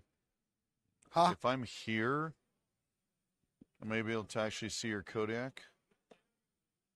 I think you're good. Yeah, I think so too. I think you're good. My right side, but you're good. Yeah, but I don't want the other mech to see me, so I'll trade the... Jumping? Oh, yeah. Okay. So then 4. Okay. Randall is wearing Prancing Pony. Bryn is wearing Angry Monkey. They That's are much right. in the Prancing Pony. I'm fine with the Prancing Pony. I love the Light Horse. All right. So let's deal with everyone else's crap. Wanna do these first or deal with the other crap first? Let's do this first. Okay. Sounds good. All right. My Vedette firing down at them on 9. Misses. Your Manticore, which is right there, firing at the Nova Kitty. On an 8. Misses. Pegasus gets to roll off between 4 targets. So starting with you going clockwise. Just 1, 2, 3, 4, and re-roll. 5, actually. Oh, yeah. So just 6 1, 2, on 3, re-roll. 4, 5. 3. 1, 2, 3. Cougar. I don't Yes. appreciate... Oh, and now he actually has to shoot it, though. Yeah. So on 8, and he hits. Because the freaking Pegasus. Oh, that's not good. 7 points of damage to the left leg. 1, 2, 3, 4, 5, 6, 7. 7 I would points love of damage if I to did the that, left leg. 1, Lorcan, 2, 3, but 4, 5, I don't know. 6, My dice 7. love betraying me. And left leg. Oh. Yes, he meant that if by jumping where I jumped, it's going to be firing into the right side, not into the rear. What just happened? It tore off my left leg. Yes! All 21 damage just went to the left leg. The Pegasus just cleared off the Cougar's leg. Yes. So that wasn't appreciated. Lorcan, you're right. Pegasi forever. All right, and I think that is everybody. Mobs. My Stormcrow will take 2 damage to his left leg. I assume you'll deal with the fall here in a sec. Oh, the other turn. Did you already... oh, no, we're actually in we're combat. in it. I was thinking we're in movement. Oh, you're right. We're in combat. Well, end of combat. Does it attack you or the Manticore? It attacks you. So Nova Kitty. Big Red. From all these live streams, I've noticed that, yes, indeed, Randall rolls very poorly. You have no idea. Yeah. It is It's 2 damage almost to your enough right to leg on the make you Novacat. believe that I bend maths with my dice. Sorry, you were saying? 2 damage to the right leg of the Novacat. Again? Yep. And then my I think they're battle just sitting there armor, like chewing on it at this point. Battle armor number 4 takes 2 damage to its 4th guy. And I think that is all mob interactions. So that is everything generic. Okay. All right. Go ahead with your artillery. Where is 1311? 13, 11, 6, 7, 8, 9. Did I do it again? You are right on top of a mob. My gosh. Because And they there's a were mob not next to it. They were not there. Nope. And so I was hoping that the battle armor would go there. I think they're like running towards the sound of incoming artillery at this point. It's actually like a bunch of my own guys pretending to be a mob just to make it look bad for you. That's how fanatic we are that we should be joining. That does, in fact, feel like. Yep. Anyway, would you like to roll that joiners. die? And there are, in fact, it's a 2 radius. So, come on, fail, fail, fail. It's a 2 radius. Yeah. So that's negative 2 points. Negative 2 points. Negative 2 points. That is. You do hit. How much damage is that second radius? Because I do have battle armor right here. 2 groups 5. So it's just 10 damage.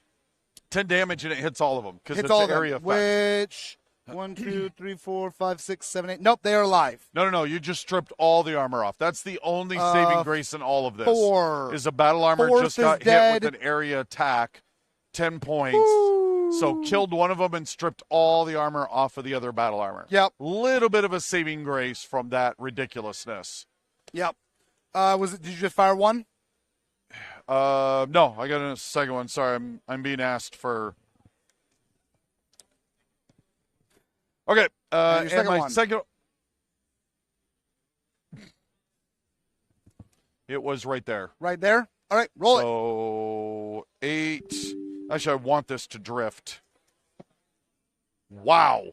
My artillery guys are insane. All right, and One this group of is 5. One group of 5 on the thumper. Coming in on on the the- right side. Right arm, 5 points. Okay. Vulture hit. Wow, my artillery guys are accurate. All right, Which my is artillery sucking it guys. for me. So I'm excited. I hit the Novacat with both of my long toms, but there's also civilians there. So let's see if I'm also going to commit some atrocities. I need you to drift it up here to hit.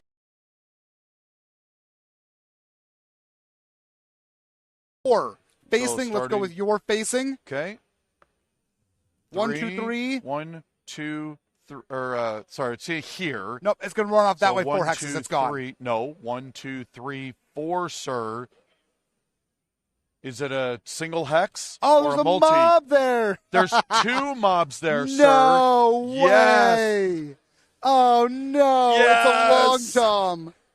Join the war crime, Oh. sir. All right, so there's minus 3 points for me.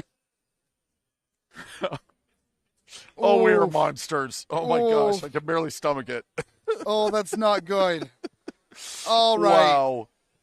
And luckily, we're just playing with these are all hardened structures. We do not even remotely want to get into damaging buildings, but that could be, if you wanted to play with damaging building, that's a whole fun that you could be doing. Okay, damage on my Nova. All right. Yes. My battle armor is still on me, so Okay. I will need you to pause when I say pause for so determining 25 if it's points of hitting damage in battle total. armor or not. 5 points of damage to your right arm. 1, 2, 3, 4, 5. Right this leg. is sorry. This is coming in on the rear. Is it? Sorry. Roll a die. Oh. It is on the front. Okay. Okay. Keep So going. right leg. 1, 2, 3, 4, 5. Right arm. 1, 2, 3, 4, 5. Left torso. Pause. Determining if it's hitting the battle armor, which it is, and Okay. that is the number 1 slot. Number 1, 2, 3, 4, 5. Next. And right arm. And right arm. 1, 2, 3, 4, 5. Okay. Okay. 15 points of damage should clear out this battle armor group. That is, I think, number 1. 15 hit there. Yeah, because it's 3 groups of 5. Yeah. 3's utterly annihilated. Awesome. Just vanishes. Ouch. And then Manticore will take 15 points of damage, and the Pegasus will take 5 points of damage. Woo. Vicious. Lorcan, we once did a game in a city with a warship firing at it from orbit. It was easier to rule any buildings that it was destroyed. Yeah, absolutely. Wow. Big Red, I failed 35 of 40, 3+ armor saves, and a 40k during the 4th edition. That's reflected in my rolls as well. Oh, ouch. Sorry, man. That's painful. Got to share the pain, man. Share the pain. All right. I think that is it. Okay. That's enough war crimes for today. Oh, man, yeah. Wow. Okay, you want to start out? Yeah, absolutely. Bring it at me. All right. Let's see. What am I doing? Well, the Vulture is going to go full on the Kodiak. Kodiak. Sorry, just a sec. Can see the Nova Kitty. Yes. Oh, wrong way. Yeah. Kodiak's going against the Nova Kitty. In fact, all of these guys are going against the Nova Kitty. The Stormcrow cannot, so he will just shoot the Vedette and call it good. Okay. Oof. That was awesome. All right. So let's go with the Vulture first. I should do a Stormcrow real quick. I'm doing a standard 3, 4, 5. Any counters, any map set that are new to the latest Kickstarter 2 for 2. maps? No, 1 for 2. There is 2 for 3 and 2 for 4. 3 Wow. All right. die-cut sheets of counters that come in Map PAX City that My have Vedette. Additional Now city to counters as 14. well as Or no, 20. ruins on the back, rubble. Let me get him to better. So you can do lots and lots of fun rubble with the city. All right. So it's really a fantastic map So I set. guess the battle armor can also have fun with that. Okay, so coming at the Nova Kitty. 1 sec, but yes, I will be. Okay.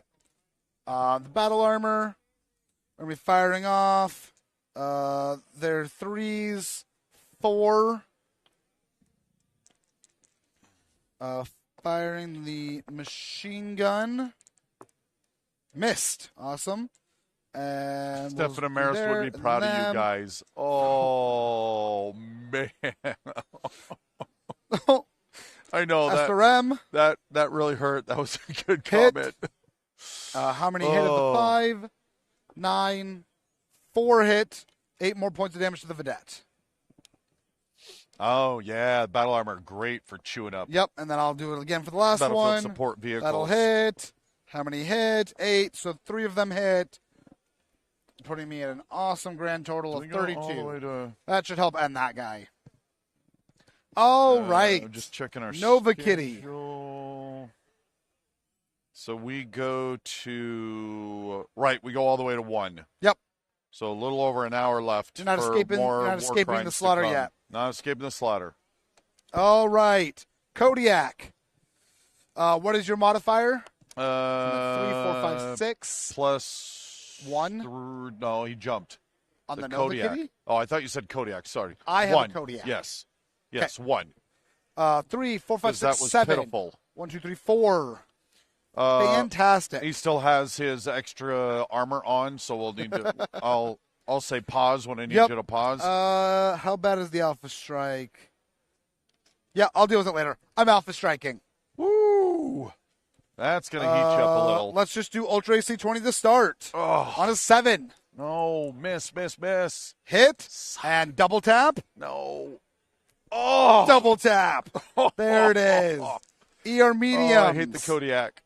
Miss. 1. I mean, 0 the for Kodiak's 1. amazing, but 1 for dang 2. 1 Ooh. for 3, and just 1 for 4. ER large hits. Streak hits. So 1 ER medium hit, and then everything else hit. Didn't hit. No, did hit. I have 4 ER mediums, only Yeah. 1 hit, everything else hit. Got it. Okay, Yep. bring it. 20 points of damage to your left arm. 1, 2, 3, 4, 5, 6, 7, 8, 9, 10, 11, 12, 13, 14, 15, 16, 17, 18, 19, 20. Are you rolling possibles now or at the end? Do it now. Okay. 1. Upper, lower? Lower 6 is probably a reroll. Reroll. Upper 6. Okay, heat sink. Okay. Next. 20 points of damage to your left torso. Rolling to see if it hits the battle armor, which it does. Well, that was beneficial to you. 1, 2, 3, 4, 5. He just vanishes. 6, 7, 8, 9, 10, 11, 12, 13, 14, 15, 16, 17, 18, 19, 20. That actually stopped it If from it stopped being a crit, Yes. unbelievable, you little battle armor. That's what elementals are for, to stop crits. 10 damage to your left arm. 1, 2, 3, 4, 5, 6, 7, 8, 9, 10. Left arm is gone. Nothing to explode. Okay. And my streak. Oh, no, sorry. Ear medium, 7 points of damage to your center. 1, 2, 3, 4, 5, 6, 7. And then the streak. A blade of armor. Yes. Left arm for 2. So left torso. Does that mean it needs 2, or does it carry past the battle armor? The battle armor's gone. Oh, right. Yeah, In yeah. the arm. Yeah. The AC 20. He literally took an AC 20 in his face. Right leg for 2. Okay. Left torso. Okay. Right arm. Left arm. Dude. Possible. Nope. Okay. And then left torso. Torso. Another. Nope. Possible. Okay. All right. Let me do the heat on him real quick. 20, So that was 32. 2 double heat sinks are gone, right? And the 33, ER. 34, 35, So you 36. carved off the ER large lasers. 40. 2 double heat sinks gone. So 52, 23. 12 heat. I'll take 12 heat for that. I'm not upset at that. Oh no, you savaged him. All right, Kodiak 2 done. That was super painful. Moving on to the Cougar. Do you print before it those falls buildings over? on a resin or FDM? FDM, absolutely. Resin would be horrible, I think, to do this Yeah. scale on. All right. And you just don't need the details look just awesome on an FDM at this scale. Can I take heat from him? He runs. So he would Can take we just 2 wield heat. our suits No. on? We don't need to be in there, right? I kind of see, love that. There's a whole little short story right There's an there, awesome man. little, like, down on elementals, but we got these guys. Yes. Need the extra armor. Love it. Oh, my gosh. Yes. Love it. Yes, please. 3, 4, 5. You know, I could 6, see those maybe being a part of Oathgar's Wolf 6. Empire. Oh, Right? yes. Okay, Othar. Jason Schmetz, Othar, 6. excuse me. Those Jason are Schmetzer, 3s. get on that short story, please. Those are 5s. All right. Pulse lasers on 3s. Sorry, who's this at? Still the same guy. Oh, 6, because that's, yeah. No. Leave my Nova Kitty alone. Pulse hit. Pulse hit. Streak hit. Streak hit. Streak alarm 10, so not quite as scary for this moment. 7 points of damage to your center. 7 points? 1, 2, Oh, 3, no, I'm on your 4, left side. 5. Left torso. You still got a left torso over there? Yep. Okay. 1, 2, 3, 4, 5, 6, 7. Rolling. Roll it. 1. Okay. Upper, lower. Upper 1. XL engine. Nice. 7 points of damage to your left leg. 1, 2, 3, 4, 5, 6, 7. 5 points of damage to your other side right arm. 1, 2, 3, 4, 5. 5 points to your right leg. 1, 2, 3, 4, 5. 5 points to your left leg. 1, 2, 3, 4, 5. And to your center torso. 1, 2, 3, 4, 5. Okay. All right, there's the Cougar. He will be falling over at the end of the turn.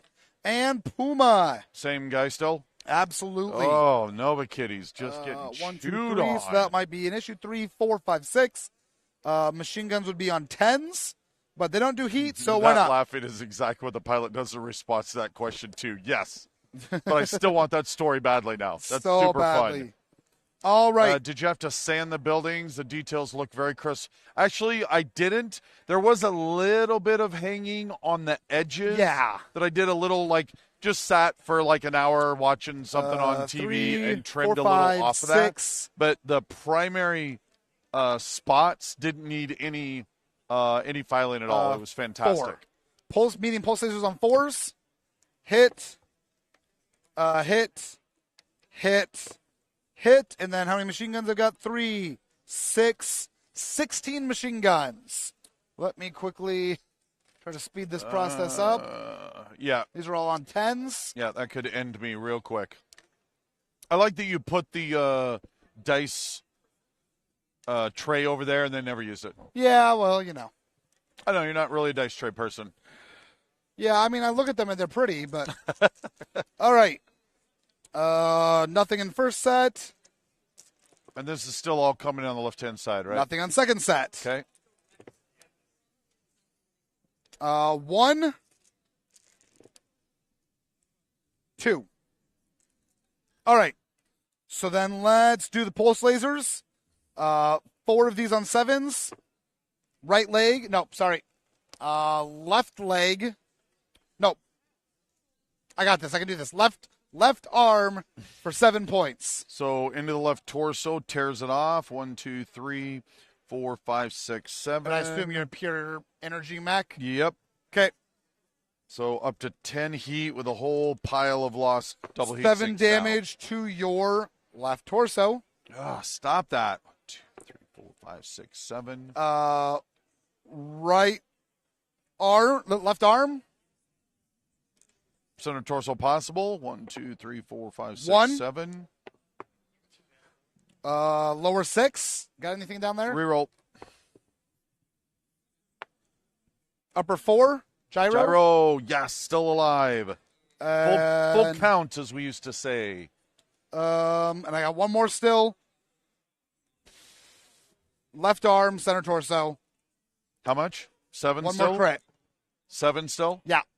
Is there anything that 1, won't 2, kill you 3, right 4, now? 5, I've got a 6, crit. 7. There is nothing that won't end me. 'Kay. But go ahead and roll. Upper 1, engine death. Engine and dead. Oh, Beautiful. that was a beautiful, painful. Beautiful. All right. All I've got left then is my vulture.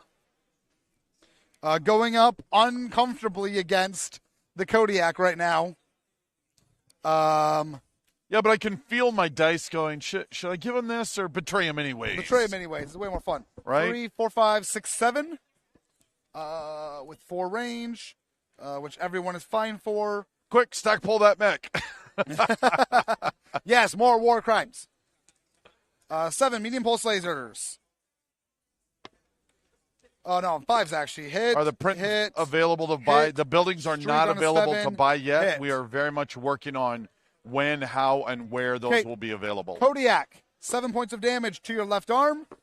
7 points of damage to your left arm. 7 points of damage to your left torso. Pause. Okay, Hits the battle armor. nice. That is number 5. So then Using it's that 1, defense. 2. How much? 7. Okay. Okay, and then the streak has from 6. Each of these 2 points, obviously. Left leg, right arm, right torso. Sorry, left leg, right arm, right torso. Right Roll. Yep. torso. Roll No, goes through. Okay, and then the other set. Left torso, Oh, pause. Roll in. No. Okay. center, left leg. Okay. And that should be me. Because those are all the battle armor. Those guys have not popped down yet. Yep, we're good. Okay. Let me deal with all my heat while you figure out what you're doing. So Nova Cat would have been unleashing, not a full alpha strike, because I wouldn't have thought that you could kill me out of hand. But my Nova Cat definitely was going to be going on the Kodiak to join the Viper going on the Kodiak. So it would have been 2 ER-PBCs, 2 ER large lasers, 3, Nope. 4, 5, because I ran 6, still good? 7. So, On the Puma? no, onto the Kodiak. Kodiak, sorry. ER-PBC on a 7 hit, ER-PBC on a 7 hit, ER large laser on a 7 hit, ER large laser on a 7 hit. That's Nice. how you finish. There you go. No getting punked out. So, it's a Kodiak. In the campaign game, one of the few things that I do end up Is doing hit to the the head. players is I almost always chop the Kodiak's head off. All right. So if all we right. can continue this, I will feel Brian like jerk up and Oh look my around, gosh, right? yes. Oh my So gosh. 15 points to the left arm. It was an 11. 1, 2, 3, 4, 5, 6, 7, 8, 9, 10, 11, 12, 13, 14, 15. And 15 points. Okay, right torso. 1, 2, 3, 4, 5, 6, 7, 8, 9, 10, 11, 12, 13, 14, 15. 10 points to the right torso. 2, 3, And 10 smacks to the right torso. 1, 2, 3, 4, 5, 6, 7, 8, 9, 10. Crit. And then crits. 1. All right. Upper, Upper lower? lower. Lower 3. Well, poo. What'd I get? Ultra AC 20. Yes. Oh, that is a perfect way for the Nova Kitty to go out. That is So an awful thing. I will take him up out of the way. I got my double tap Kitty. at least. It killed him. So I'll take Viper it. coming in on that right-hand side. 3, 4, 5, 6 for my jump. 7, 8. I've got the now that you've got some damage in there, I'm going to try and throw the SRM6 in there. You just yeah, I know. Oh, do you need my business card? Got it. Sorry. Meeting off here on the side. What? Did I take them all out? In my back, sorry guys, my backpack is up on the black bag. In one of the 2 pockets, there should still be maybe 1 or 2 business cards. Okay, sorry, gentlemen. Okay, so, and gentle ladies, because, you know, I want to be careful there. Okay, so, where was that? Oh, yes, I'm firing 4 ER medium lasers and SRM6. We are looking at 3, 4, 5, 6, 7, 8. Okay. So medium lasers starting out. 0 for 1, 0 for 2, 0 for 3, 0 for 4. Wow. An SRM6. No. There we go. Total whiff. There we go.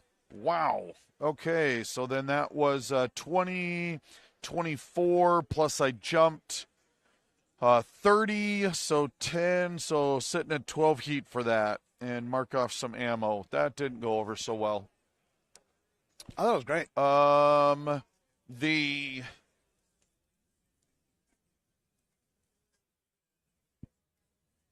The Peregrine and Mistlinks are both going to fire on the Puma.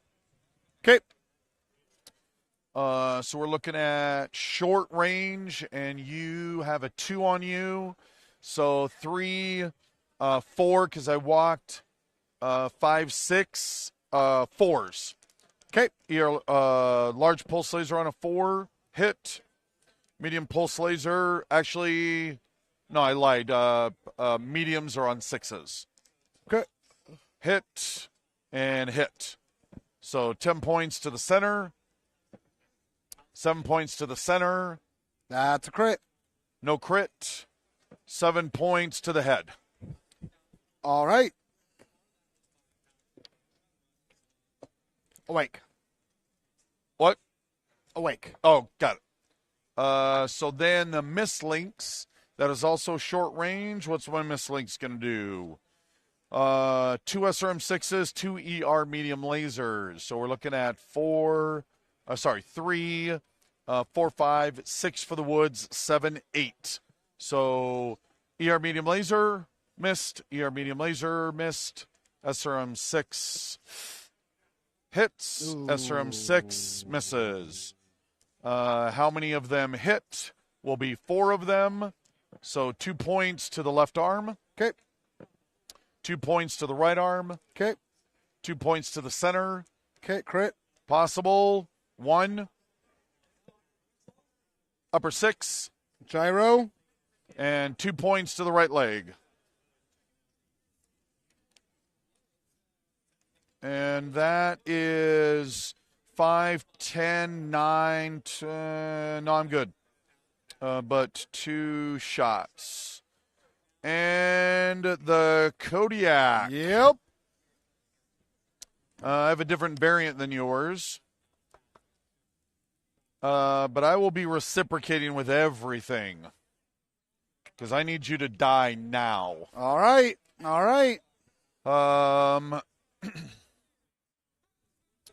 So 8 ER medium lasers, 2 streak 6s, and an LB20X on a slug medium pulse laser. So we're looking at 3, 4, 5, 6. What's your TMM? Bren, on the Vulture? On the TMM Sorry. on the Vulture? Should be 2. 2. Yeah. So 3, 4, 5, 6, 7, 8. So slug on an 8 right out of the gate. No. Still good. Still good. Still good. Still going, still going. 2 streak 6s on 8s. Hit. And missed. Medium pulse laser on a 6. Missed. And then I will switch over and do the Bryn thing to make this a little quicker since I got 8 of these coming. The ear mediums? These 2, these 2, these Yep. 2, these. That way I can do 2 sets of this on 8s. 1, 2, 2. Better. And, wow, 2. All right. Not quite as scary as a return there, sir. No, not even a little. So 7 points to the left torso. Crit. Possible. 1. Okay. Upper lower. Lower 4. Reroll. Upper 2. Engine. Okay. So then we got 7 more points to the right arm. Crit. Yes. Just upper. 3. Pulse laser. 7 points to the center. Okay. And then 1 set of streaks. Yep. So I will go back to my 2 sets of this. 2 points to the center. Okay. 2 points left leg. 2 Okay. points left leg. Okay. 2 points left torso. Crit. Nope. 2 points right torso. Okay. 2 points head. Stop that. Awake. So ammo and ammo. Heat 5 times 8 is 40, 44, 50, 54, 58. So 18. Really hoping I get a little more payoff for going crazy like that. Okay, I do have some battle armor. Actually, this battle armor can't see anything, and you killed my other... Oh, can it? Yeah. Oh, no, you're right. Sorry. Yep. He will be firing. My other battle armor got annihilated. Yep. And apparently I'm carrying the other battle armor around like shields. Evidently. So then battle armor... I will be firing the machine guns as well as the SRM-2. I really need some help here. Yep. Second, just pulled my cord out. Okay.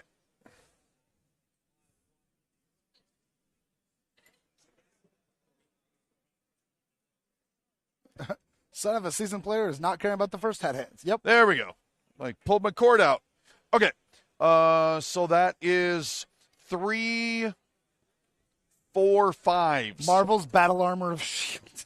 So, Yeah. So 5 for the machine guns. Or no, I jumped. Dang it. So Jumping doesn't count for battle armor. I oh, thought. you're right. Thank you. And then the SRMs hit. So they All both they do hit. is jump. They're used to it. So then there's 5 of them. Yep. So closer to table 5s. So then for the machine guns, 3 of them hit, excuse me. Okay. And from the SRMs, 3 of them hit. Okay. So 6 groups of 2. Yep. So then doing the groupie things again. 2 points to the right arm. 2 points right arm. 2 points left leg. Okay. That might be Tara behind me having a little too much fun. 2 points right arm. 2 points left torso. 2 points center torso possible. Okay. 3 crits in the right arm. First one. No. Second one. Two of them. Third one. Nope. So two of them. Upper and lower? Just upper. Just upper. 2 and 1. That works. Okay. Any other crits, or was that it? Well, you had your center torso one, so you definitely had Oh, another I crit. didn't know if it had gotten It inside had yet. not. There's a left torso and a center torso crit. Left torso. 2. All By the right. way, this is a shocking number Yep, of crits yep, for me. yep. I never get crits. Roll it. Sorry, upper and lower. Upper 6. Okay, just the more dead LRM 20. And lower 1. The Artemis for the LRM that's already dead. And then center torso crit. No. Okay, Needed you dead. I'm bleeding, but I'm okay. Vulture's okay. for Man, I another needed round. you dead. Okay, that is everything. The piloted skill roll I would have had to make doesn't exist. The Vulture, does you stay standing? Yous do not. Vulture's falling. Kodiak needs to stay up. He's up. Oh, hopefully you'll kill yourself. Okay. 5 points of damage to my, falling on that, my left leg. And 1 point of damage to my left torso. Clearing it off Okay, I'll take that. I'll take that. with another engine hit as a result. Putting me at 2 heat. Because I'm permanently at 14. We're Yep. ever going to get a deeper exploration into the last of the House Cameron Jones. I've been trying to run down a rabbit hole on them lately. Actually, I'm kind of on the side exploring something along those All lines. right. So we will. Kodiak, staying maybe. standing. Standing Kodiak. Did you Puma, make your staying seatbelt check standing. on the Vulture? No. I am good. Okay. Puma, 4, 5, 6, 7, 8. I need 2 8s on the Puma to stay standing. Hit Come the gyro. on, go down, go down. Down. Yes. Right onto his back. Okay.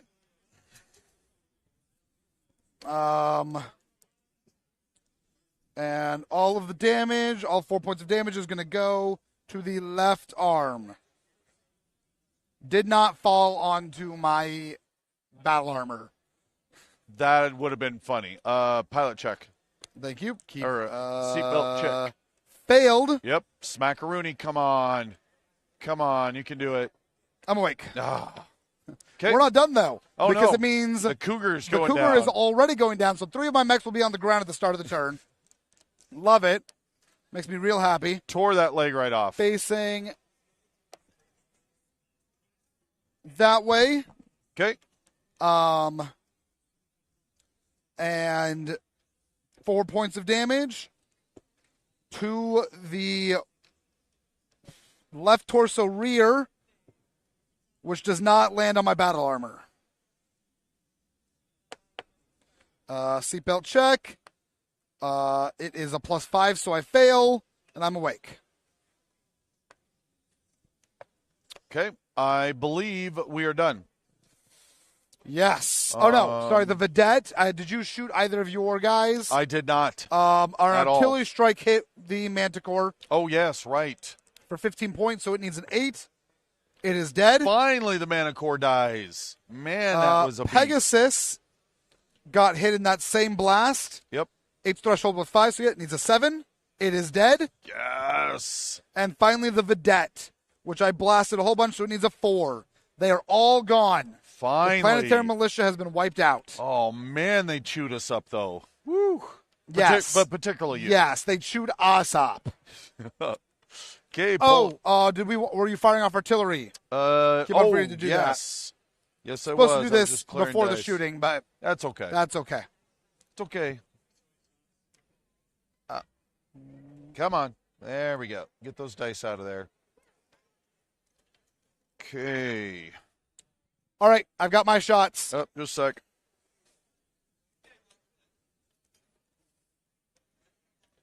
Right there. Okay. Let me make sure, because I almost screwed up last time.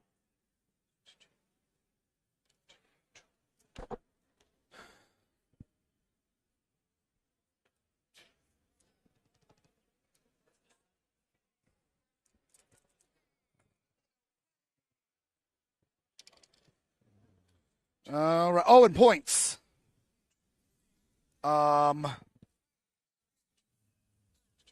Actually, keep you. Okay, I got mine fired. Okay, points. I am scoring a max 6. Does the Horned Owl still have its guys on it? No. Okay. They are off. Okay. So then I you're have scoring 1, 4. 2, 3, 4. So with your -2, you are at 2, and I'm at 9. Is that with your -3? Oh, yeah, I already took him out. Man, I thought we're... Oh, that's because I've just been cleared out and you keep managing to keep your guys on there. Yeah, your battle armor got that. That's what cost it. You should be closer. Gosh, dang it. Yep. Yeah. I had a chance there of actually coming pretty close to you, but... Yeah. Oh, wait. Sorry.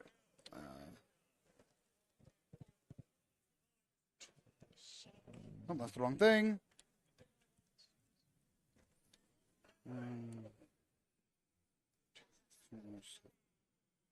All right.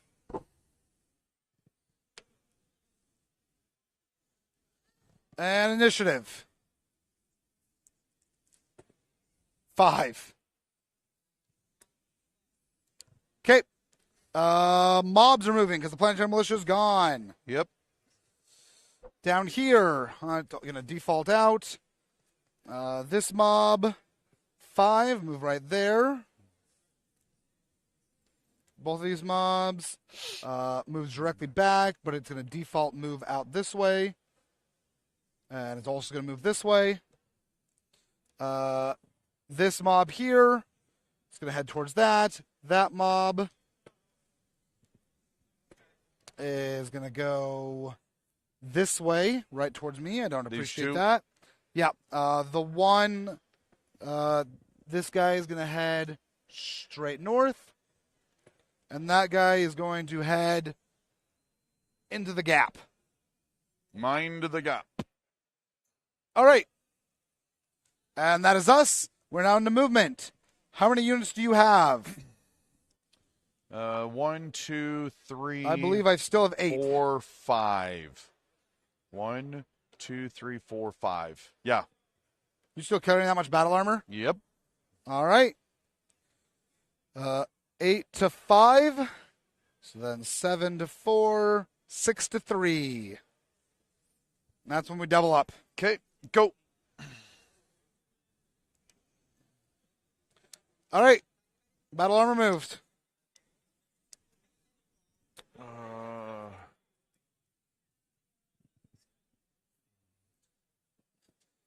Okay, my battle armor moved. Go. Okay, my battle armor moved. The 3 is it's what they are.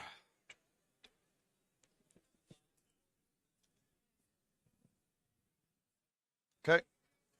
Kodiak moved. Go. Okay, my last battle armor has moved. Oh, no, sorry. And now I'm moving one other guy.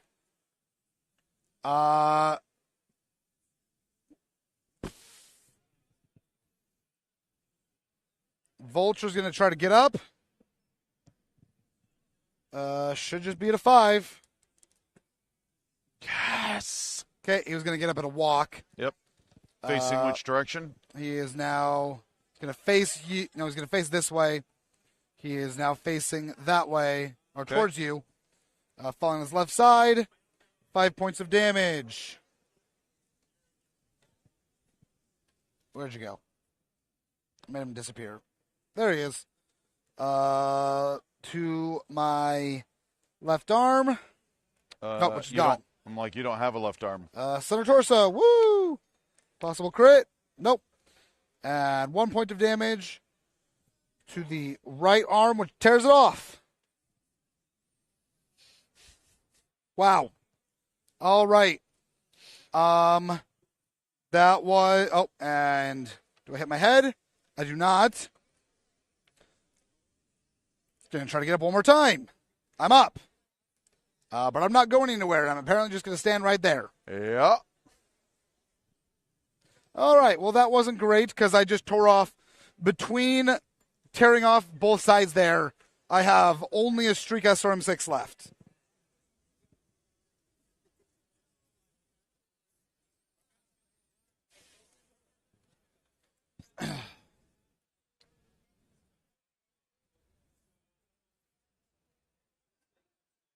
I'm going to calculate the decision, but boy, I'm bad at math.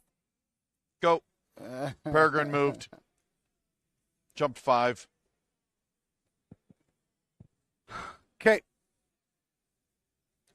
Puma needs to get up at an 8. Getting up at a walk.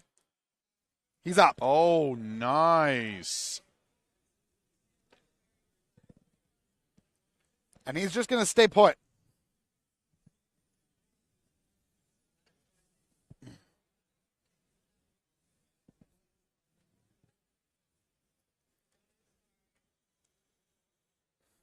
Oh, no, I moved 2 still, right. How many you got left? Did we do that right? I have... Because I've got 3 left. 2 left. I have 2 left. So I need to my move battle one armor's more. moved, Peregrine's moved, I need to Kodiak's move one moved. more, and then you move 1, I move my 2, and you move your last one. Okay. 1, 2, 3, 4, 5, 6, 7, 8, 9. No, we'll stay there. That's perfect. Plus 2. 8. So 1, 2, 3, 4, 5, 6, 7.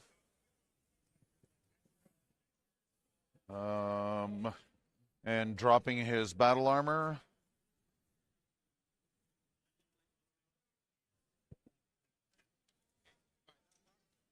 Okay. I mean, I shouldn't, Go. but I'm going to. I'm going to DFA your mislinks because you were in perfect range coming this way. No, you shouldn't do that. Yeah, I know. But I want to DFA you. Okay.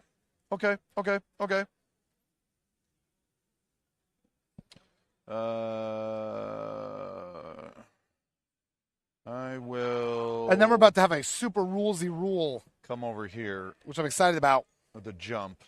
1, 2, 3, 4. Oh, the Cougar. Sorry, the Cougar was just going to rotate this way. Okay, so we got a jump right there. All right. Okay, what's the super rulesy rule? Well, mobs first. Okay. Your Kodiak is going to take 2 points of damage to its left leg. How many lives does that Mislinks have left right about now? Nothing. Unless he misses, which, it's possible. It's hard to land. 2 damage to the left leg of the Kodiak.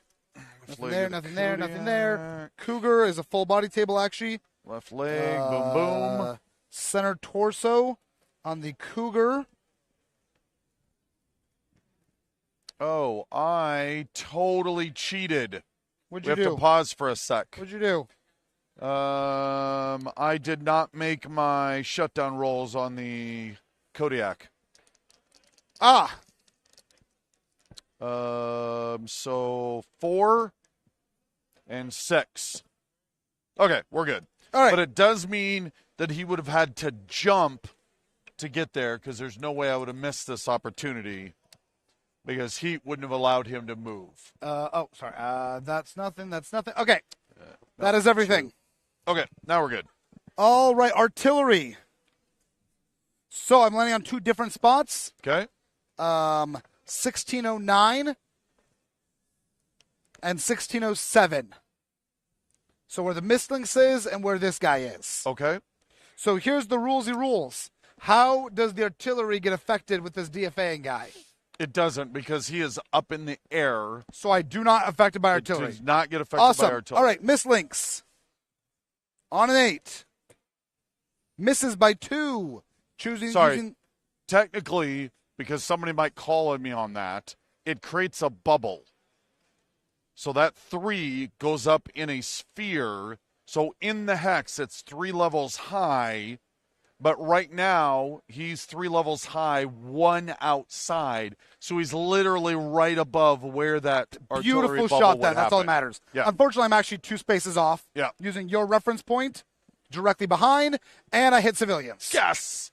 Unbelievable. Is that doing damage to me, though? No, it's only got a radius of 1. Got it. It completely floated onto the... Perfect. Yep. And the other one? And then 1607 spot hits, doing 10 damage to every guy right there. Oh, my gosh. That came off this guy, so then 1's dead, and the rest are without armor. Okay. All right, and that is my artillery. What is the CF value on the buildings? Infinite. We don't want to deal with We're it. way too lazy for that crap. All right, your artillery? The first one is 1309. 13. Right here. Okay. I hit. What type of artillery Long is this? Tom. So radius of 3. Cool. So this guy is dead. Yep. You lose 1 more point. And I assume the last radius is 5 points? 531, yeah. So 5 Okay, points. so then these 2 guys will both be heavily hurt by that, taking 5 points each. And that is, I just removed group 1. And then I dropped a thumper on... Oh, sorry. Real quick. Yeah. I dropped both of my guys finally out because these guys are never moving again. Okay. So I dropped... sorry. No. I'll let you You're finish. Almost there. 2 and 4. Is that the same? So squad 4 is also dead. Squad 2, 5 points each. 1, 2, 3, 4, 5. 5, 5, 5, and 5. All right. Thumper. So I dropped it onto the Cougar. Cougar, nice. So the battle armor that you just dropped there is wiped out. You hit? Oh, right. I have to roll. Would you like to roll for that? All my artillery is hit. Woo! It's crazy. So that's 10 damage? So 15. Oh, it's 15. 15 and Crap. 1. Or 15 and 5. So battle armor goes away.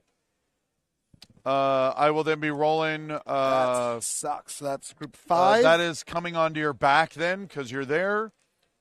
So then here's the Cougar. Okay, 5 so points, left right is arm. 3. On the Cougar. On the Cougar, 5 points, right arm. Okay. 5 points, right leg. Okay. 5 points, center rear. Okay. Okay. And then there's 5 points going into. Oh, I lose another point. You're back to 0. Yep. And then all of the battle armor with the Puma lose 5. Yep. And then coming in on the front, 5 points to the left arm on the Puma. Okay.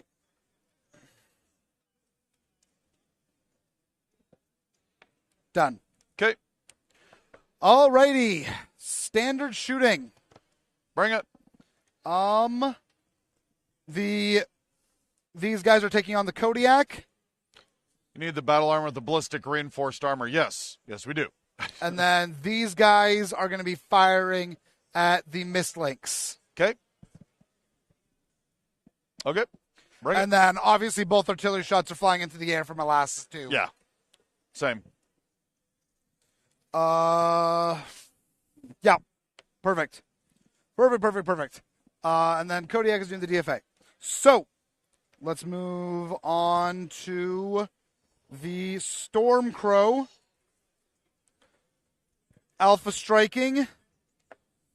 3, 4, 5, 6, 7s. Where did my 2 dice go? Firing at the Kodiak. Yep. Somewhere. That's fine. Okay, Gauss rifle. Hit.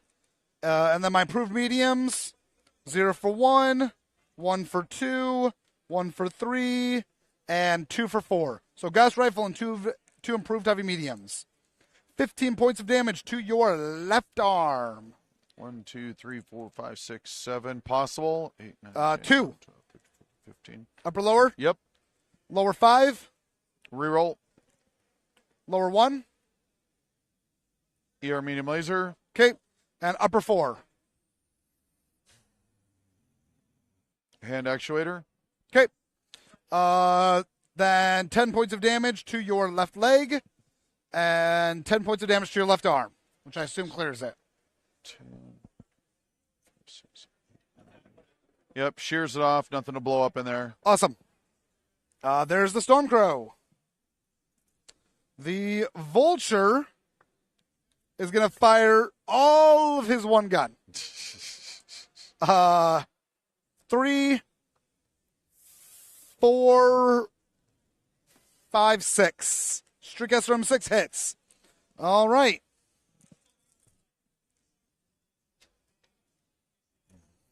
Yep. 2 points of damage to your right leg, your left arm, and your right arm. Just a sec. Yep. Pause. I like that I'm still carrying that battle armor. And right arm. Okay, next set. Right torso, and right arm. Okay. 2. Thank you, battle armor. Kills him. And 2 goes through. Yeah. Unbelievable, man. Unbelievable. Yeah, that's super funny. All right, there is the Vulture. The Puma.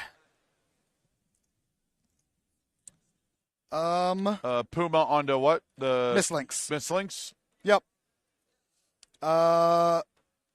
3. My pristine 4. Mislinks? Mislinks numbered as a 1 or a 2? 1. 2? 1? Okay. 3, Yeah, barely 4, moved. 5. Pulse lasers on 3s. And then we are how many hexes away? 4, so that's it. And coming in on the 1 left for side. 1, 2 for 2, 3 for 3, 4 for 4. 7 points of damage to your, on the left side you said? Yep. Right torso? 1, 2. Left torso? 1, 2, 3, 4, 5, 6, 7. 2, 3, 4, 5, 6, 7. Right arm? Possible. Nope. And left arm? Possible. No. And now we're on to the Cougar, who can still prop and fire. Losing the left arm. Excuse me, Yeah. All right. So 3, 4, 5, 5s. And then the pulse laser is down to a 3-2, so it auto hits. Streaks then are on 5s. Hit and hit.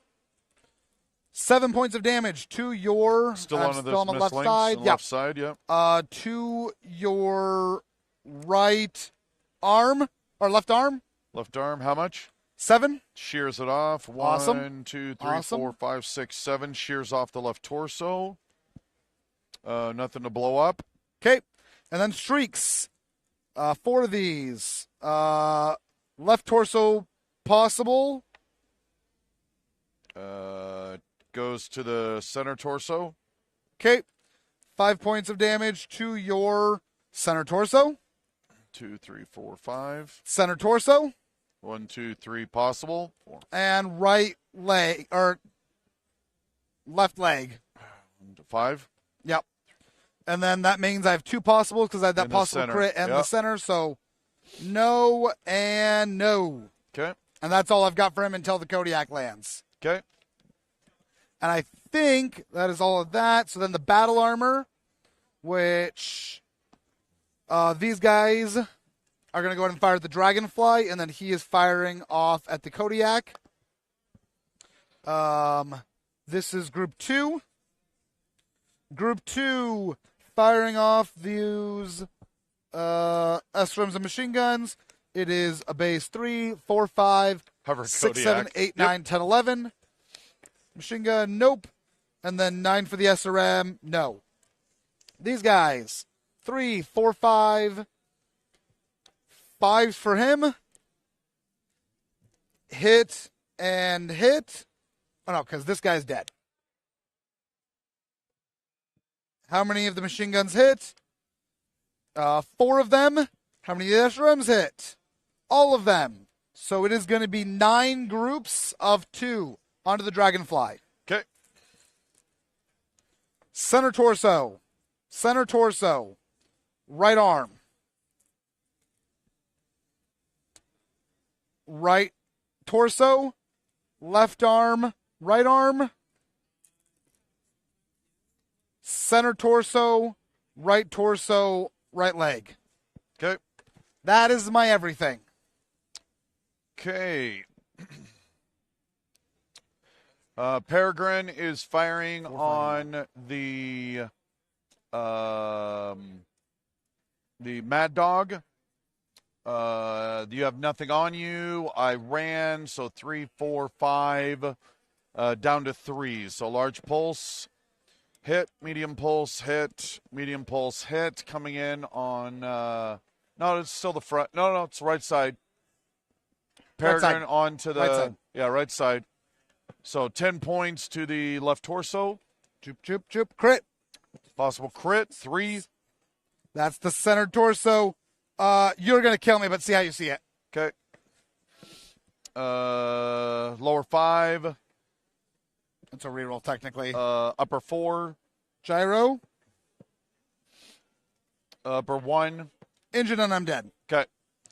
And the Kodiak was going to be firing on Yep. him as well. But only enough to go heat way down. But I would have fired the AC-20. So that ammo goes out. Okay. So then the Vipers fired. Actually, Koshi and Viper were both going to be firing on Not only is Kodiak jumping, but Kodiak is DFAing. Both of them firing on the Puma because the Kodiak could just be like scraping paint off the Kodiak. So onto the Puma from the Viper first. I jumped, so 3, 4, 5, 6. You didn't do anything. So 6s, so 4 ER medium lasers, and the 6, 7 because of heat. Okay. So 3 ER medium lasers, SRM 6 on 7s. ER medium laser, 1 for 1, 1 for 2, 1 for 3, and the SRM 6 hits. Okay. So 7 points, center torso rear. How many Crit. missiles hit? Oh, crit, 1. Okay, roll it. Lower 6. Nope. Lower 6. Wow. I've rolled 4 lower 6s in a row. Come on, man. Lower 4. Engine. Okay. And then how many missiles hit? Come on. All of them because I had Artemis. 16, 17, 18, So, taking 3 heat. Okay. So first group of 3. 2 points right leg. Okay. 2 left arm, left leg. And then Okay. the last 2. Left torso rear, left leg, left arm. Crit on the left arm. No. Okay. And then the Koshi. Actually, sorry, you got to do the ammo. 15 and 4, that was 19, but I jumped 5. So still crack up over the shutdown heat. Okay. Koshi turning and firing as well. 2 air medium lasers, 2 SRM 6s, short range. Still on the Puma? 3, 4, 4s, yes. So 4 hit, hit, barely. SRM 6 hits, SRM 6 hits. So 7 points to the left arm. Cleared off. There is ammo in there. 1. Okay, upper, lower. Lower 6. Reroll. Upper 4. Okay, didn't matter. 7 points to the head. Dead. Okay. Clean the head right off. Oh, his heat's going to be terrible, too. Because I lost 2 double heat sinks. That's 10. That's 18. 19, but 29 because of my dual engine hit. 29 minus... the cough drop fairy came by. 16. So 13, just under. Yes, which I will totally take. Did you need a cough drop? Oh, you got one. The cough drop fairy came by. Yeah. No, Comes you're normally the one losing your voice at a con. I almost never do, but Yeah. this time I'm just really struggling. Yep, it happens. Okay. So I apologize if you hear me, sucking away on this, but trying to save my voice. And It is a beautiful one. So then the battle armor.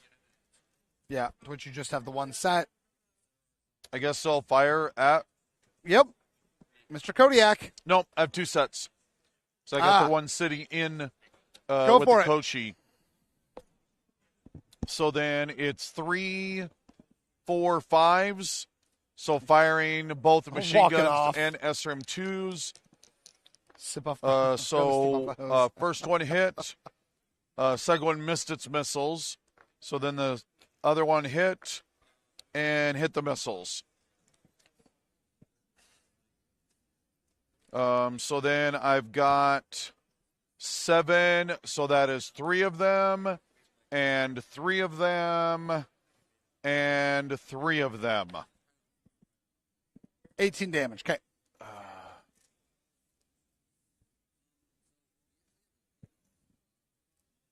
What matters is that not 20. I know. Unbelievable. So close. 2 points right leg. Okay. Left leg center. Okay. Center. Left torso, left leg. Okay. Right arm, left torso, left arm. I was hoping for a crit and a gyro hit. Yeah, you are very close, but no cigar. That is all I got. All righty. Not very impressive. It is DFA time. No. No? It is not fall down time. Oh, yes. Please do. And I stay up. All right, our piloting is the exact same. So it's 4, 5, 6, 7, 8. Here we go. Come on. Give it to me. Yes. Kodiak lands a DFA on top of the Mistlinks. Oh, my gosh. So it is my tonnage divided by 10 times 3. Yep. So 30 points of damage in groups of 5s. Yep. All on the punch hit table. Yep. All right. Oh, painful. Perfect. So No. 30 damage. Painful. Yeah. So I'm doing these twice. Yep. 5 points of damage head. 2, 5 3, points of 4, damage right arm. 5. Just a sec. You gotta slow down. 1, 2, 3, 4, 5. Possible in the right torso. Okay, just mark that. Okay. And then 4 points of damage right torso. 5 points, sorry. Kills me. Kodiak drops and squishes the Mistlinks in the DFA. So you need to make a Piloting. PSR Yep. to stay standing. I do not, but I don't care. Not even upset. You fail. I do. Okay. I land facing 2 to my left. Not really room to do that in there, but that's fine. Nope. 5 points of damage on my left side to my left arm, which actually gets a crit. I think maybe the Mistlinks left a little bit of an imprint on the bottom of the Kodiak's foot. And then Maybe. left torso. Roll. I do not hit my head. Oh, and the crit. I do get a crit. Upper one, the shoulder. Shoulder's +1 or +2? +2. Okay. All right. Yep, no regrets there. Last, might go a little over, but we'll call this last round because we're going to get through the last of our artillery here. Yeah. Points real quick. You are actually scoring a full 6 complement this turn, Yep. getting you up to 6 points. I am only scoring a 4 complement, putting me at 12 points. I hit. It's already marked. Oh, it was already marked. Yep. Okay. No, you're good. I've always tracked those. Okay. And our artillery pieces. Yep. Just a sec. I am quickly figuring out where those are going. Yep.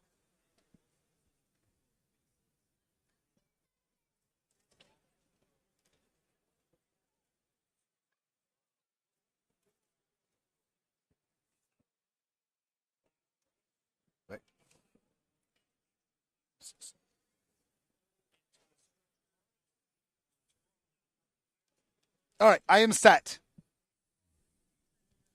All righty. It would be impressive if you could still pull this out, but we will see.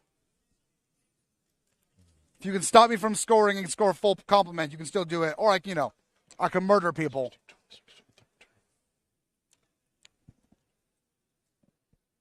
I assume the damage to the Kodiak's arm was a bit of a Koshi sticking out of it. Yep, pretty much. That's why I can't nice things. So, did the guys do any damage? Looks like. Oh, right there. yeah. I already got that one. Okay. And that was. Oh, no, we did that. I remember that now. We're good. Okay. So then pull dice. Yep. And initiative. We'll try and power through this last turn. Yep, let's do this. 12. Throwing a lot 7, of yeah. double ponies, man. All right. Real quick, mobs. This is why we can't have nice things. Yes, it is. Almost every mob is apparently running away at this point. They're kind of done. Oh, no. They're going to bounce off, so they will run away. Mob down the corridor. Basically just defaults down the corridor still. Right there. Runs towards my cougar. He runs away, though. And that guy down there. This way. All right. How many guys you got? 1, 2, 3, 4, 5. 1, 2, 3, 4, 5. And you're kind of the guy I'm sitting on? Yep. Okay. So move something. Yep. Very nice. Very nice.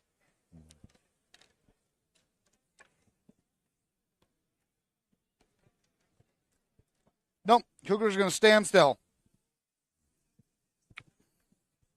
This battle armor will move down here.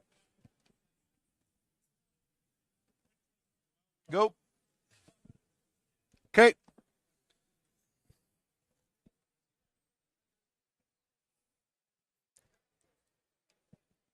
This battle armor, 1, 2, 3, is going to come right there. This battle armor will move down here.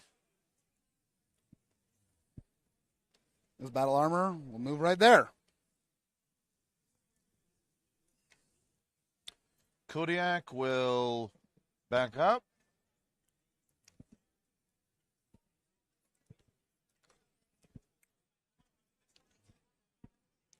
All right.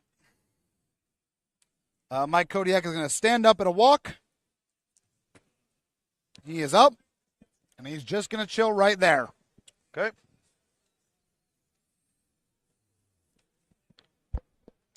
No, there's no reason for me not to move forward too.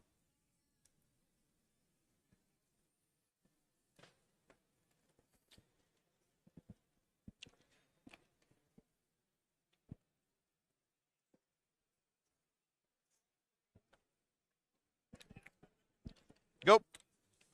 1, 2, 3, 4, 5, 6, 7, 8. But I have turned on pavement, and I'm fine. Yep.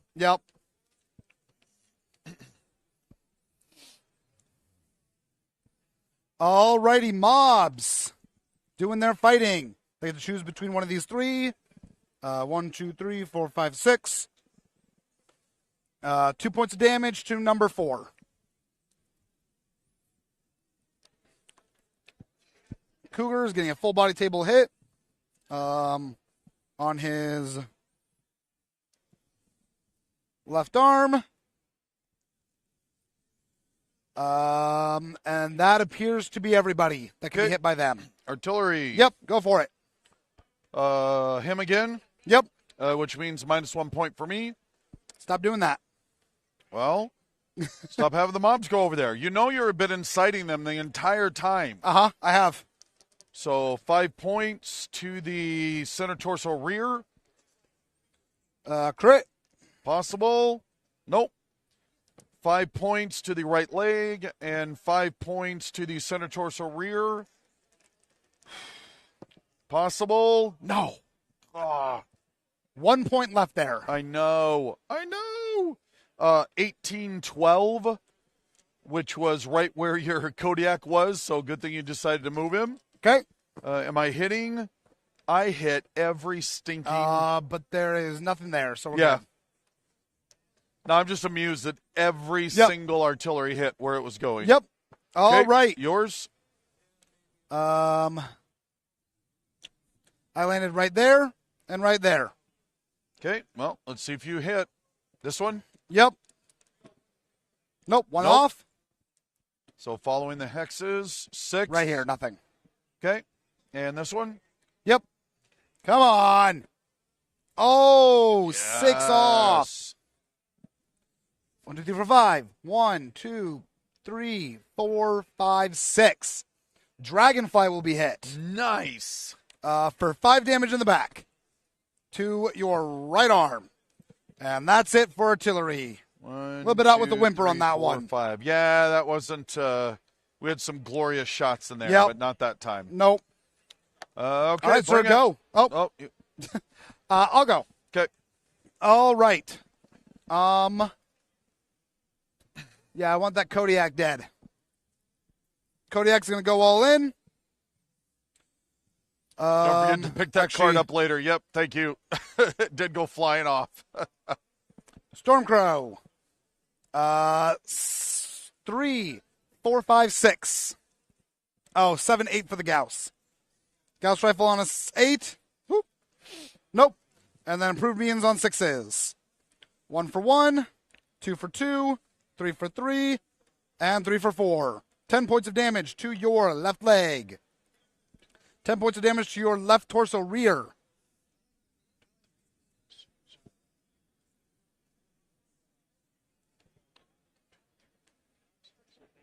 Okay. And left leg. Possible? Nope. Okay. I moved him away, so it's just the Kodiak now. He is done. Kodiak firing everything he's got. That's gone. So 3, 4, 5. You're large. Miss. 2 mediums on 5s. Hit and hit. 2 mediums on 7s. Miss and hit. Streak. Miss. So 3 ER mediums. Okay. 7 points to your center. 7 points to your right leg. 7 points to your left torso. Okay. Bit disappointing. And that kind of wraps me up over there.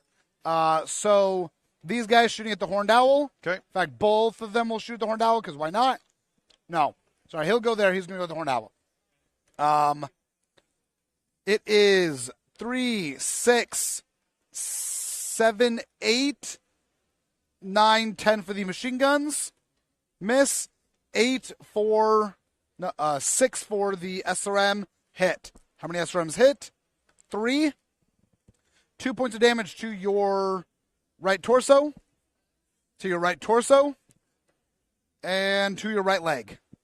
Okay. And that's that. And now Over the just Viper. all got left is on the Dragonfly. Yep.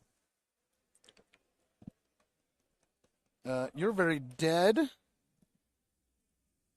Cougar. In your rear.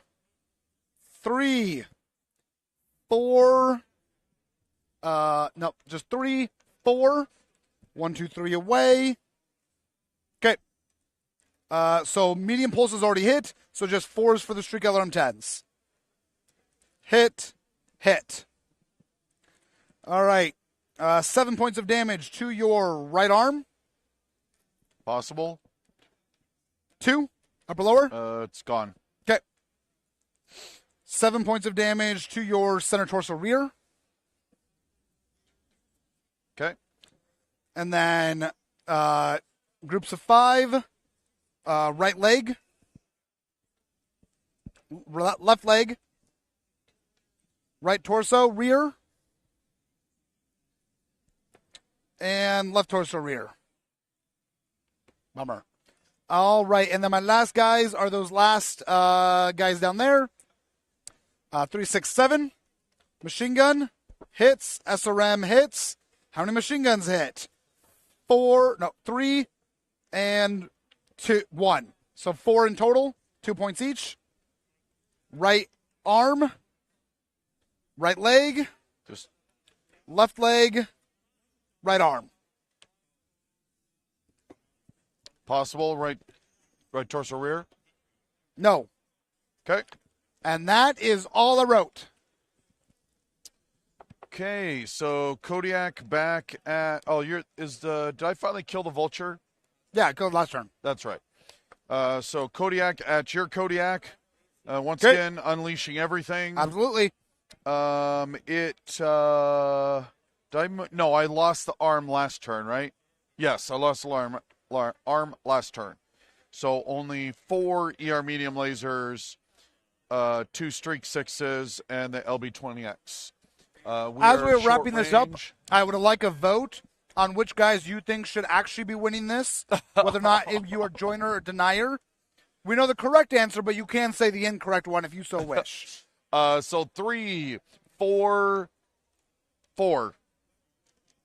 ER medium. As a reminder, joiner means 1 that for you 1, wish to join the Star 2 for League as 2, Rathlog. 3 for Denier 3, means you wish to stay independent. 4 for 4. LB slug hits. Streak 6 locks and fires. Streak 6 locks and fires. Medium pulse. Medium pulse was an automatic. So 7 points. This is all at the Kodiak. 7 points center. 1, 2, 3, 4, 5, 6, 7. 7 points right leg. Right leg, okay. 7 points right leg. Okay. 7 points center. Okay. 20 points right torso. Ooh, 1 sec. Gone. And then a crap ton, 12 SRM2s. So rolling these in batches of 4s. So Okay. first set. Center. Left leg. Center, left leg. Right torso. Okay. Right arm. Okay. Right torso. Okay. Left torso. Okay. Right arm. Okay. Right torso. Okay. Head. Right Okay. arm. Okay. Right torso. Center torso. Is that it? Yep. I am awake, but you have 2 possible crits in the center. You can kill him. 3. Technically on. not guaranteed to be No, dead. come on, come on, double ponies. Don't Make even. it good here at the end. No. Okay, you need 1 engine hit. So, lower 4. Engine dead. Kodiak goes down. I will take that Pyrrhic victory. Ooh. And I fire off one of my heat pods and take no heat. All right, what do we got? Whoever's committed the most war crimes. I believe Oh, Randall that has is committed the most so war crimes. me. So the deniers. Oh, my gosh. What if you're going to, with the knife, stab me, Malvina Hazen? Oh, no. They're quoting Malvina at us. Okay. Bryn, this battle armor. Yep, I figured. So it's a +3. That is 3. And that arm got lost this turn, so I'm firing everything. So 3, he walked 4, 5, 6, 7. So we'll do it nice and easy. 5 ER mediums on 7s. Miss, miss, miss, hit, hit. So 2 hits. Okay.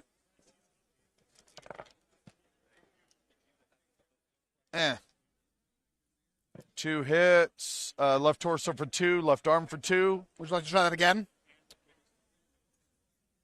For 7. Wasn't even the issue. What? You're shooting battle armor. Yes. Yes, I am. Yes, Let's you do are. that again. I mean, if you want to just shoot off the left torso of my battle armor, we can talk about that. Number 2 takes 7. Okay. Number 5 takes 7. Okay, they're both just dead. Okay, and then the SRM 6, did it hit? That was also on a 7. It did hit. How many are hitting? 5 to 7, so 4 of them. Okay. There's just 3 left, so 1, 2, 3, 4, 5, 6. 1, 2, 3, 4, 5, 6. Well, I'll do. 4 of them is that. So 2 5s, a 2, and a 3. 2 and 3. 2, 2, 2, 2. Okay. And then the horned owl. They are close to death. 3, 6, 9, 7s. Large, 7, nope. Medium, nope. Hit. 7 points on the 6. Okay. There are 2 left. You guys can technically kick them to death if you are so successful. Yep. I think that's all the damage, by the way. I believe so. We are now on to physicals. Or Okay. who's standing still? Anyone? The Kodiak needs to stand. Yep. He falls. Awesome. 2 hexsides left, excuse. Left-hand side, so left leg. 1, 2, 3, 4, 5. I just walked into a building and handed me a trophy. I have no idea why. No. Alaric Ward. And then second one, left torso, 1, 2, 3, 4, 5. Seatbelt check, which I succeed at. All right. The Stormcrow is going to kick you now Okay. at a 3, 4, 5. No, 4, 5, 6, 7. 6, 5, 4, 3. Viper needs a PSR Gotcha. 2. Full body kick, 11 points of damage to the left leg.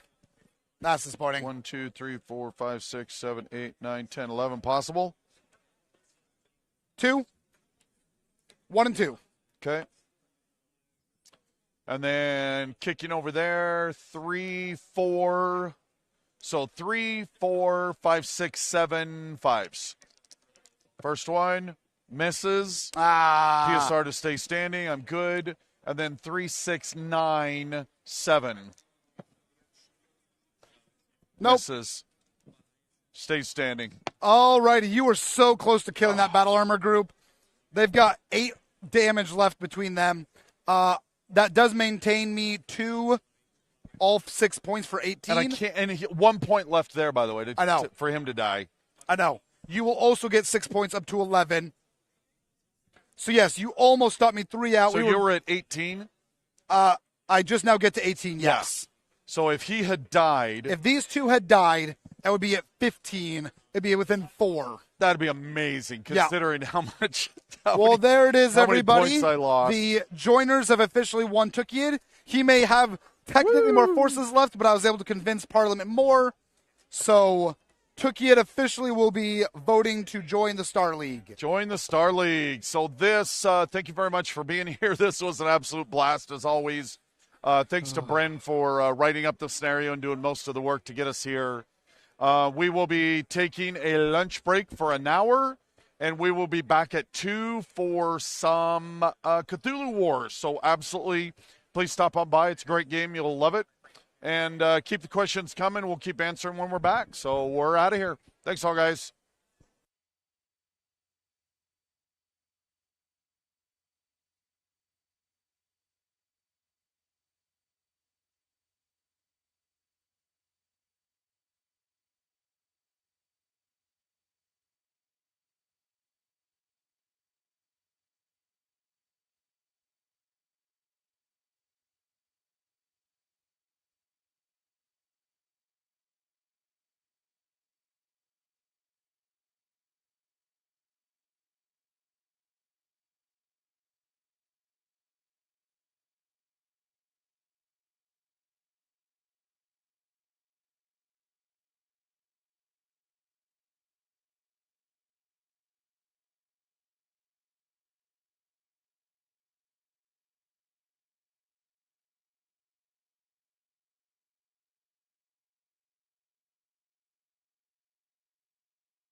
Welcome everyone back to our PAX West Day 3 streaming. We've been having a fantastic day. This definitely is feeling like the Bryn and Randall show for the afternoon, or most of today, as a matter of fact, already. And we've decided to add in my youngest son, Kenyon, to the Bills show today. And today we are going to be playing Cthulhu Wars. I mentioned this earlier. For those that don't know, Cthulhu Wars is published by Peterson Games, and we love this game to death. We are always impressed with the products that company is doing, and we are in negotiations with them to figure out how we might be able to help them get Cthulhu Wars back out in the market. That'll allow them to help fulfill some of their Kickstarters. We're just glad to be helping, providing a helping hand, and just totally geeking out because our family's been playing this game for years and years. We love it to death. And so we're here to show it off again so that some people that maybe haven't seen it, once it does get back in the market, you can be off and enjoying it as much as we enjoy it. I think, Bren, do you want to kind of give us an overview of the game? Yes, of course. So Cthulhu Wars, for those of you who do not know, is all obviously based in the Cthulhu mythos. And the goal of the game is that we are going to be playing as the different Great Old Ones and their followers. And we wish to bring about doom on the world. And more importantly, we want to bring about more doom than everybody else. Because that's just the way the Great Old Ones roll. So here we have a map of planet Earth. We each have a starting spot located around the map with our cultists and our gate. We're going to, gain control of territory on the map, summon our monsters, get a Great Old One there, get cool spell cards, and ultimately gain Doom points. And whoever is the first person to get 30 Doom points wins the game. The starter box is set up for 2 to 4 people. We do not have a 4th person here, but this is just showing their setup. So this is now going to go away. Bye-bye. Goodbye, Crawling Chaos. Crawling Chaos. And now it is just the 3 of us. We have our handy-dandy phases of play reference card. So what we're going to do is do the action phase, the gather power phase, determine first player, and the doom phase. I'm going to go ahead and for the initial, declare myself first player. This card basically is the entire game as far as the various things are going to go. Yeah. So in the action phase, we're going to perform our movements, fight each other, gain territory, all of that. Then in the gather power phase, we will gather our power that we will spend for the next action phase. Determining first players just decides who's going to go first. And then the doom phase is actually we're going to get points. So we'll just go through those one at a time. All 3 people here have played before. And so we'll be showing that off per phase. So I am just going to start us off. As I can see over here, I start with 8 power. And so I am going to move 2 cultists as my first action. As an action, I spend a power per guy move and move them to an adjacent spot. I can move all of my guys to adjacent spots if I have the power, but I cannot move them 2 spaces. My turn is now done. I have declared we're going clockwise. It is now Kenyon with the black goat.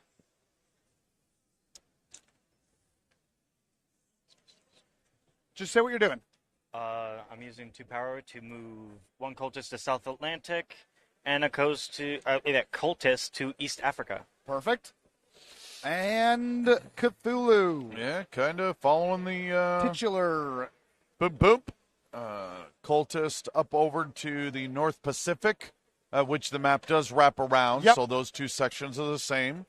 And And one, North Pacific and North Pacific. So And this then, is adjacent to this. one over to the Indian Ocean, which again is adjacent to the Indian Ocean. Yep. Over to you. Perfect. I will build a gate. So I'm spending 3 power to build a gate where there is no other gate and I have a cultist. And then for free, I immediately get on top of that gate. I'm going to spend 3 power to get a gate. So we're doing what's pretty traditional. There's several other options, but most of us are sticking to the standard setup, which is to quickly get some more Absolutely. gates, and we'll explain why in a second. Yeah, pretty standard. But I think Brent's right. Certainly some of the expansion factions allow you to do something a little different, but your first couple of moves are pretty much the same. And we'll move it over here. Yeah, going to move over to the Indian Ocean. Okay. Try not to use the side ones. I am out of power. Kenny and you should be out of power. Yeah, you're out of power. 2 to move. Oh, right. Yep, it's always 8. Yep. All right, so that is all of our power. We are all done. So now we're going to go to the gather power phase. In gather power phase, we're going to gain 1 power per cultist. So I still have 6 cultists, so I gain 6 power. You are then going to gain 2 power per gate. 2, 4, 6. So we should all be at 12. In addition, there's 1 power per captured cultist. We can capture cultists. That has not occurred. Plus 1 power per abandoned gate. If there was a gate out there, all of us would gain power from it, but that is not the case. And then we have special abilities that can gain us something. Finally, if you are less than half of the total person, so if Kenyon had 5 power and I had 12, he would automatically bump up to 6 as a balancing mechanism. So there's the gather power. Determine first player. First player is determined by whoever has the most power. We're all tied. The tiebreaker is me because I was the last person. I will obviously keep it. Actually, let's be nice, and I'm going to give it to Kenyon. Gasp. And then, Lorca Nagel, petition to rename the family the Beards by Deadpool. agreed. Agreed. Kenyon, There's a which lot of- way will it be going? Kenyon can decide to go clockwise or Facing counterclockwise. you. Facing me. Hence, kind of helping out a little bit. Yep. You see yep. a little bit of a give and take That's here. right. That's right. All right. Brian says, hi, Kenyon. How have you been? Pretty good, I guess. Pretty Awesome. good, I guess. You have it here, folks. Okay. You're going. Now, Doom phase. Everyone are Doom points. This is how you win the game. Plus 1 Doom per controlled gate. Everyone has 3 gates, so everyone gets 3 Doom. So just move that whole stack. Oh, yeah. All right. And then the Ritual of Annihilation, which I have right here. The Ritual of Annihilation is special. Once we've all gained our Doom, going in turn order, starting with Kenyon, Kenyon could spend 5 power to double the amount of Doom he just got from his gates. Traditionally, you're not going to do it until you have at least 4 or 5 gates. It would be really weird to do it this early on. Yeah, I do not want the attention of being in the lead. Yep. No. So Yeah, that's we're another all going to problem. pass, Yep. but that is something to keep track of. In addition, there's also instant death.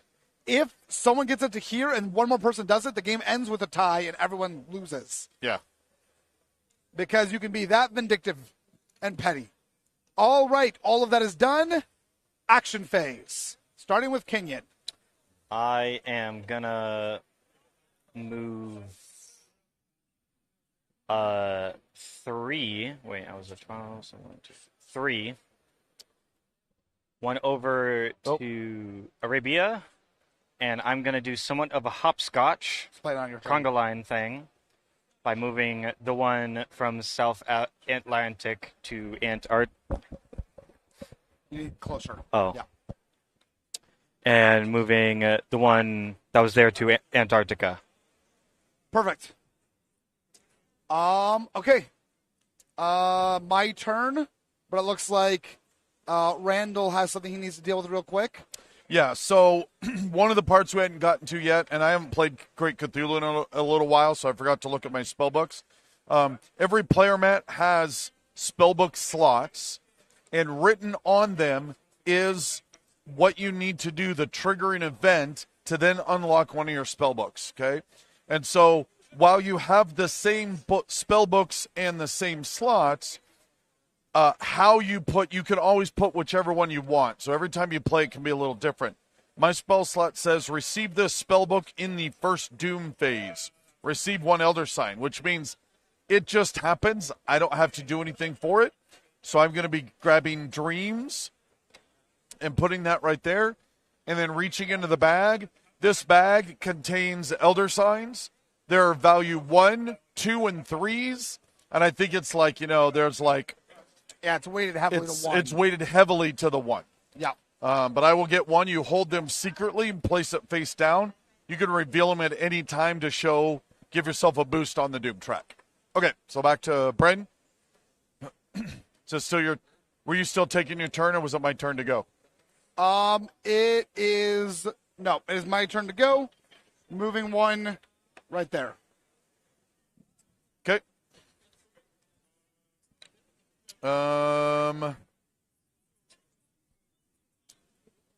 Oof. Do I want to go that crazy that fast? I'm not sure.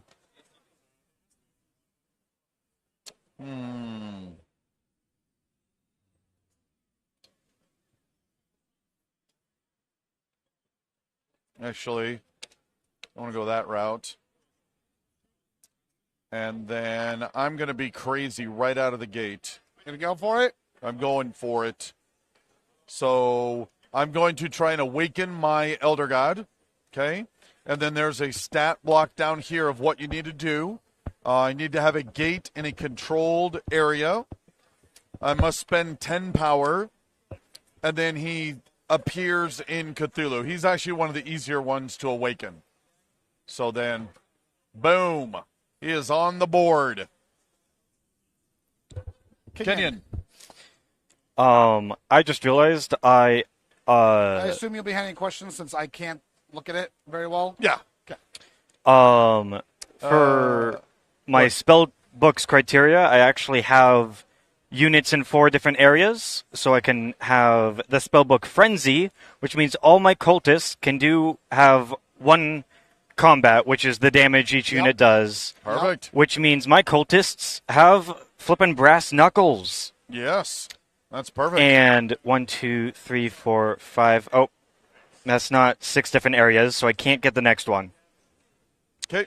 Brent? Oh, I You didn't actually do anything. Oh, sorry. I didn't actually do an action. You're right. Gasp. This guy. 1, 2, 3. Can I have a gate? Yep. How is shipping cost going for Kickstarter going? We are very much working on that still. Literally 2 weeks ago, had a big conversation with another major Kickstarter fulfillment house, and we are getting them documentation so that we can start getting those prices finally. Alrighty, I am going to summon the King in Yellow. He is a great old one, but he's a little different, and I'll be showing him off. He only needs to be in a spot with a cultist and no gate. But he'll be a funky guy, and I'll be showing him off more as we go. Okay. I will summon a monster, a deep one, which is cost of 1 to do. So just my little froggy guy. And when I summon, you always summon in where you have one of your own models at. To bring in, no. To summon must be with a gate. To do a cultist, it can be anywhere. That's right. Yep. Okay, Kenyon? I'm going to summon another gate. Might have a gate. You just take half that stack, hand it over the gates. Just grab like a little bit of the stack. Yoink. Rebia's now mine. That is a lot of gates. It's a lot of gates. You should be looking at that. Oh No, don't look at me. looking. Look at I am looking. It is look your Randall. turn Okay. Coming home. And dragging him with me. Okay.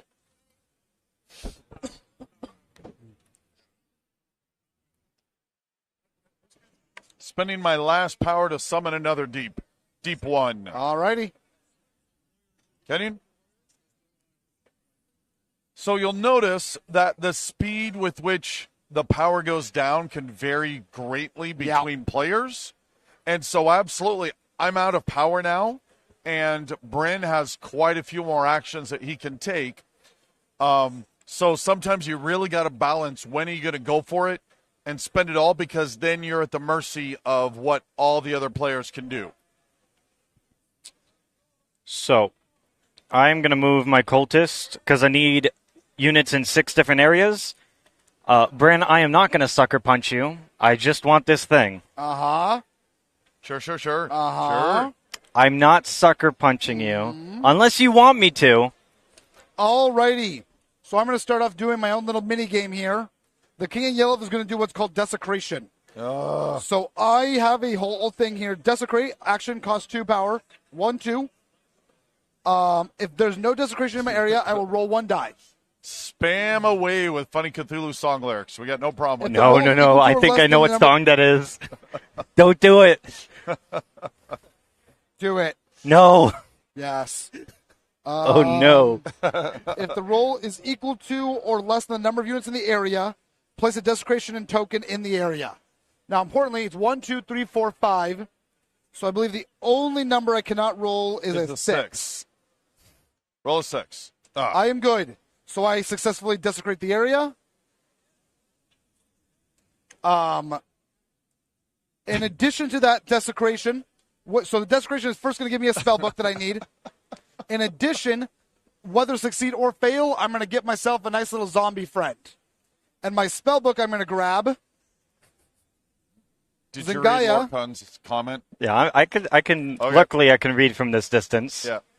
Yeah. Is allowing me to carry my zombies along with me. All right, Kenyon. Another important thing to know is that you must complete your spellbook to win the game. Even if you get to 30 points, if you have not completed your spellbook, you do not win. It's my turn. Yep. I am gonna summon my little minion, Fungi from Yugoth. Yugoth. I don't know how to put it flippant. And that's all I can do. And I cheated because I awakened Cthulhu and forgot that was a spell slot. So now I'm back to not cheating. Even though it was a cheating when you're hurting yourself. It's still cheating Still cheating? Okay, good to know. So, in a weird way. I think Kenyon grabbed too many gates early. No, Yes. Steve. So I move for 1. Kenyon is finished. He has no more power. My dad has no more power. So it's immediately my turn again. And My I can do boy. what's called a capture. And I just, because I have a great old one or a monster, I capture him. You monster! You killed Steve. And finally, as my last action, I can move a guy right there. Nice. And of course, sitting out in the deep waters, I'm totally fine with all of that. Yep. All right. And now that is all my power. I am done. Okay. So now we're off to the gather power phase. Steve. Again, it is the same rulings. Power per 1 power per cultist, 2 power per gate is the baseline. So I will be getting 6, 7, 8, 9, 10, 11, 12, 13, 14 to start. I then get to return a cultist. I execute him and get 1 more power. Steve, no. And my special ability for my unique ability for my faction is gain 1 power for each desecration token. 16. So then I have 6 cultists, 7, 8, 9, 10, 11, 12, but I also have a spell book.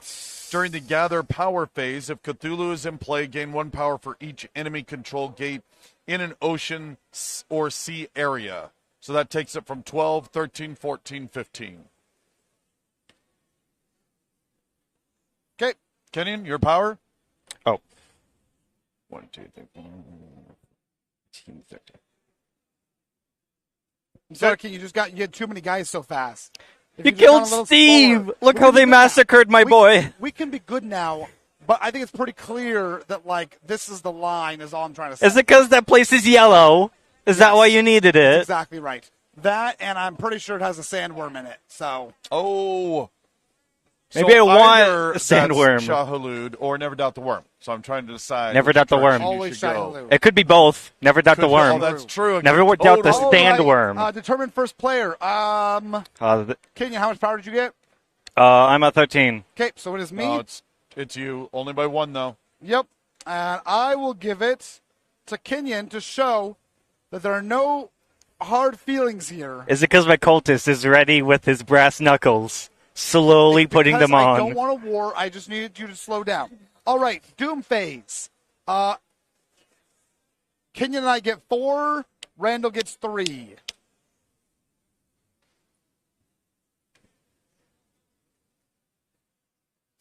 All right. And then I totally cheated.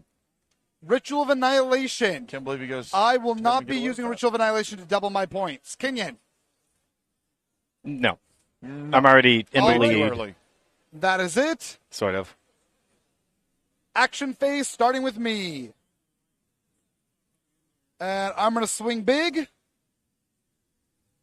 and pull out Haster. He needs to be built where my King Yellow is and a gate I control. So I'm good. No, he came out way too early. I don't like that. You had your Cthulhu a turn before me.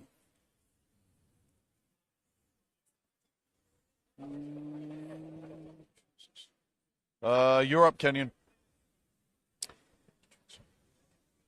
I'm summoning my great old one. 1, 2, 3, 4, 5, 6, 7, 8. And it is going to be right here. And he will avenge Steve at some point. Not right now. We can go, man. We can go. I said not right now. All right. Immediately. But what happened? Yeah, I think we're just going to jump into 1, 2, 3, getting a star spawn out.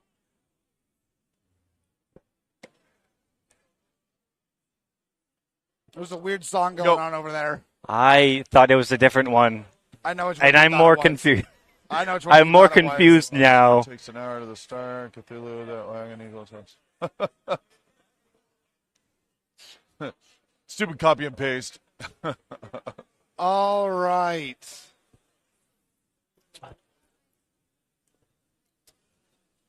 So what are we doing? What are I'm we going doing? to desecrate. It now costs me, because Haster's in play, it only costs me 1 now. I've got 4 in there, so 5 or 6 is a no-go. 4, I am good. Guy out, and another desecration token down. I'm going to have to take care of that soon. Yeah. All right, I am done. Whose turn is it?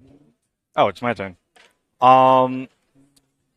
Because one of my things is I need to share areas with all enemies. I am gonna. Actually, no. I'm gonna summon Steve. Steve is back. There we go. Okay, I will. The glory oh, of Steve. That's It the is. real Oh, no, it is one not. we It's should your turn. worship. 1, 2, 3. Out comes the other star spawn. Getting his army up. Don't appreciate.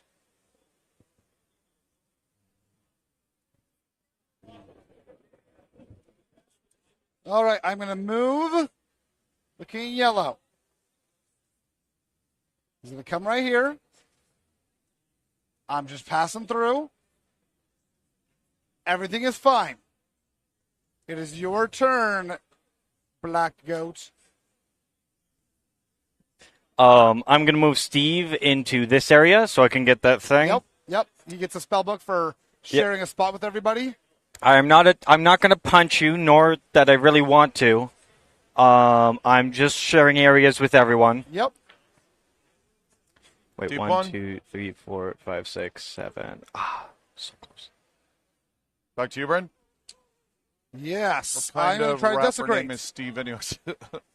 4, 5, and 6, and I lose this time. I lose, but I still build a new guy. The song is Cthulhu Fart Wagon by the Gothsicles. Fart wagon. Yep, All right, I've gone. Kenyon. Kenyon. That's something to look up after this. Because I got a spellbook for my great old one being in play, all of my units now, except for cultists, everything but those cost 1 less. So I can actually summon the Dark Young, which, because of another spellbook, they can actually occupy a gate. Yep, it's awesome. I love those guys. Not as good as Steve, though. It's Steve. He's right there. Steve. Steve. Alan. It's Steve, Grummett. Steve.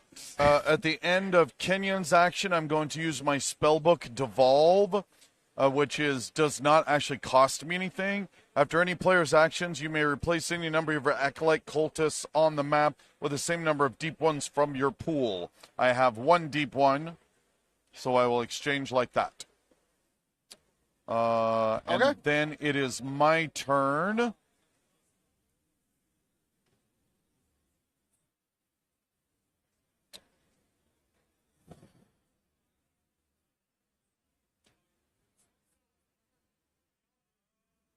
And I will go 1, 2, 3.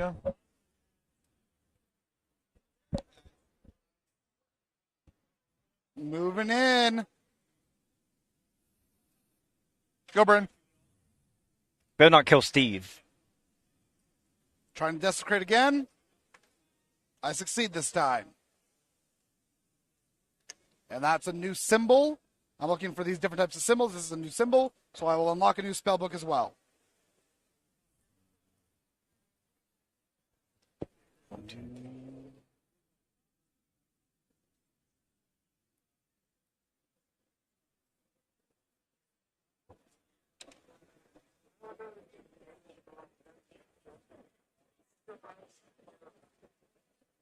Okay.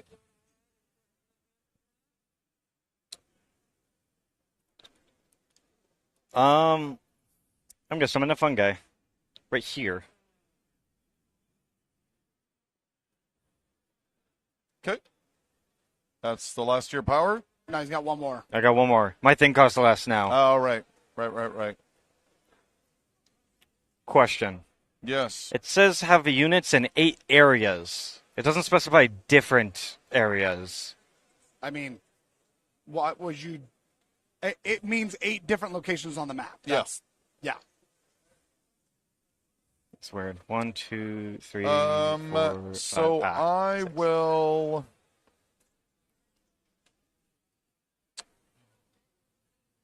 I'm going to attack in that area. Okay. Can you be attacked? Dice. All over there. Well, and you have the Devour Yes, special I ability. do. So I Don't have you dare. Cthulhu has pre-battle, which is Devour. The enemy player chooses and eliminates one of his monsters or cultists in the battle. Which one are you going to eliminate, sir? Before we even start. Fine. Eat Charles. Oh, I don't capture him, though. No, Devour it's is just dead. different, Yeah. right? It's just dead. Yep. Okay? Poor Charles. However, kill or devour an enemy unit in battle, which means I immediately get to unlock that spellbook. Yep. Okay? We are now fighting. Okay? So I'm going to roll a number of dice equal to whatever is the combat of my various units. Okay? I'm then trying to roll a 4, 5, or 6. 1, 2, 3 is nothing. 4 or 5 is what's called a pain, which basically pushes you out, retreats you, and then 6 is an actual kill. Interestingly enough, unless there is some special ability, a single kill will kill any model, including the old ones. So don't think of this as actual Cthulhu. This is a very small... Avatar. It's an avatar It's of an a very avatar. small sliver of his, being. Okay, so then he right now is a 6, 7, 8, 9, 10, 11, 12. 2, 4, 6. So I got a kill and 2 pains. I mean, there's only one guy in there, so you're good. Oh, it doesn't matter. Hey, Ha! I got a kill! Nice. Which means my really big buff guys, I'm going to lose one. Nothing I can do Yep. about it. And then kill your guy, Kenyon. I'm going to kill him. My little beetle fungal thing. He was adorable. On the inside, not the outside. My turn. Actually, if it's a fungus, would it have a gender? I don't know. It's an I'm eldritch rolling out. being, so.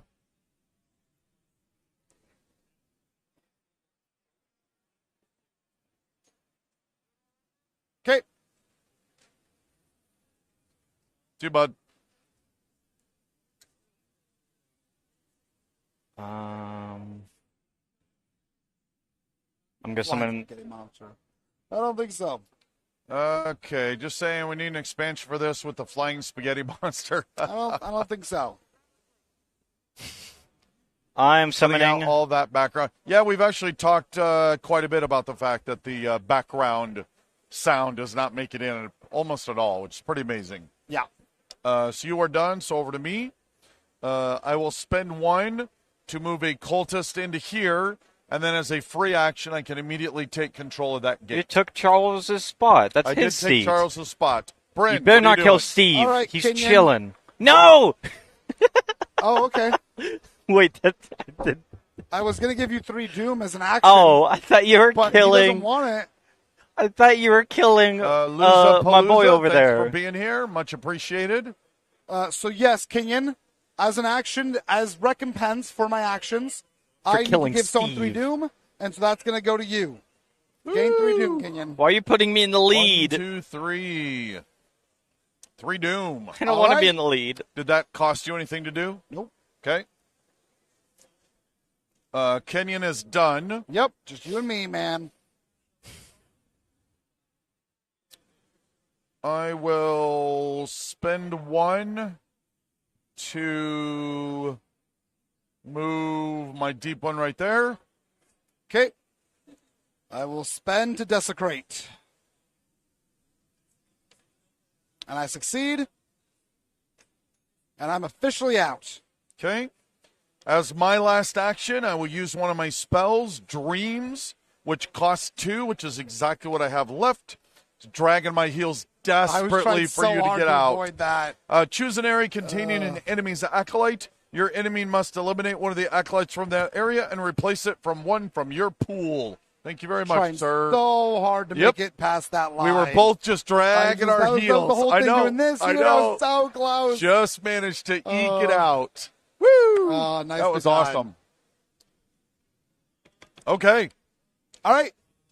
So that is everyone's power. We are now into the gather power phase. And I'm now down another guy as well, which I don't appreciate. So I have. Oh, we'll let So Brent. 5, 6, 7, 8, 9, 10, So 11, people can still see 12, 13, 14, 15. That that. is So me. I have 6 for my cultists. 7, 8, 9, 10, 11, 12, 13, 14, 15, 16, 17, 18, 19, 20, 21. You get one more for each gate. I thought it was each enemy gate. Did I misunderstand that? Where'd it go?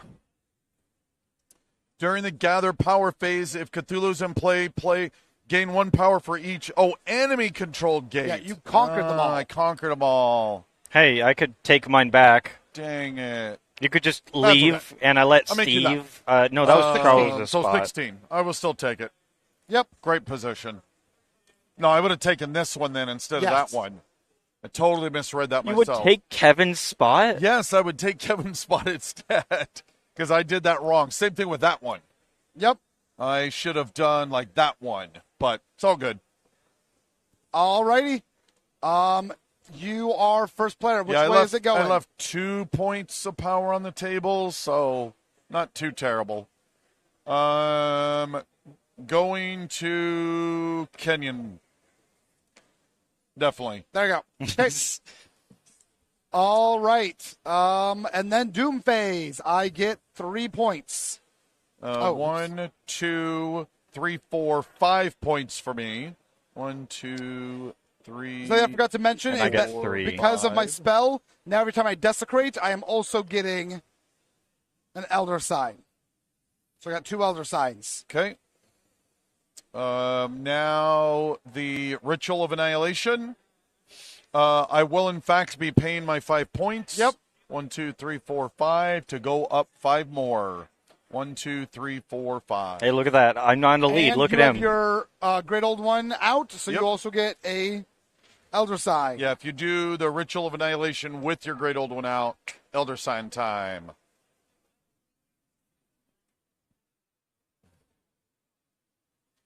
No, I don't believe we have a petard yet. Battletech. Unit in Battletech. Okay. And it is your go. I assume neither one of you Nope. are doing Ritual of Annihilation? Nope. Okay, so we start out then.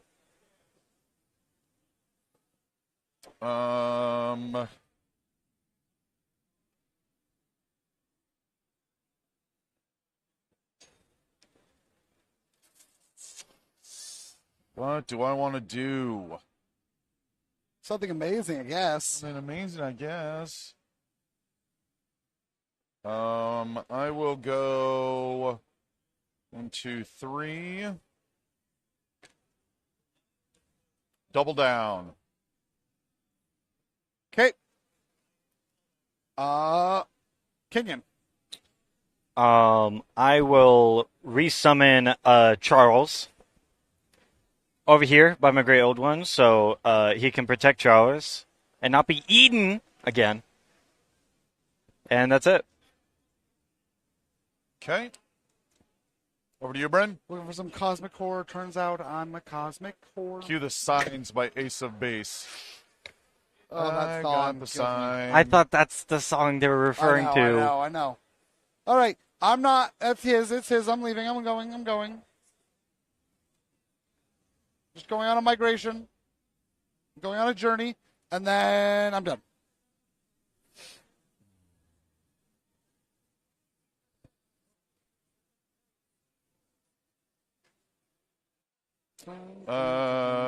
So I will go 1, 2.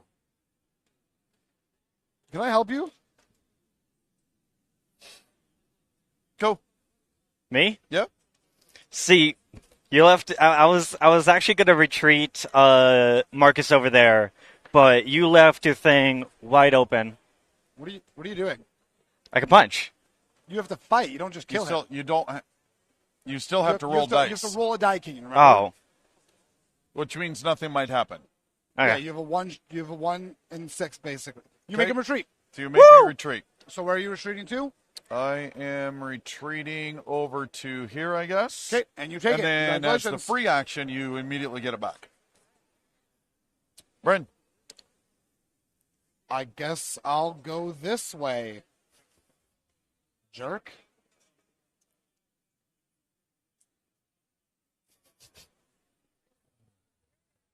All right.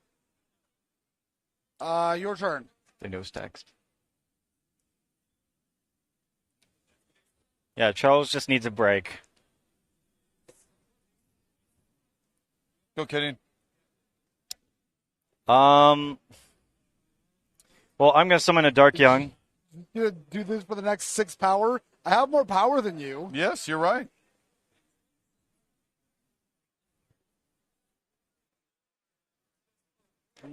Charles just tried to get home, kick up their pseudopods, watch a little TV, and keep being called back into work. Yeah, I have exactly 0 sympathy for any cultist on this map. I do. They're all bad people. All right, well, I'm going to desecrate. Maybe Charles is just misunderstood. And Steve and Marcus. Roll and don't get a 6. I did not get a 6. Okay. Go. I'm attacking. Yep.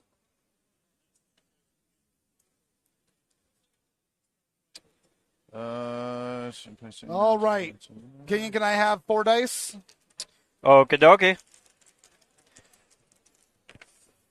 So my King Yell doesn't do anything, but each one of them, the amount of dice I get from my zombies is 1 less than the total, so I have 5, so I get 4 dice. And he is dead. And he kills one of my zombies. You got 2 kills, so my acolyte Oh, yes. goes down.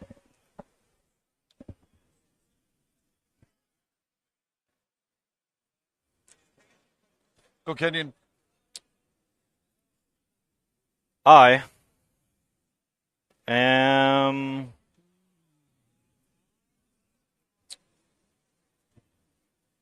gonna move Steve back into safety because I don't like that fish thing. It's glaring at him.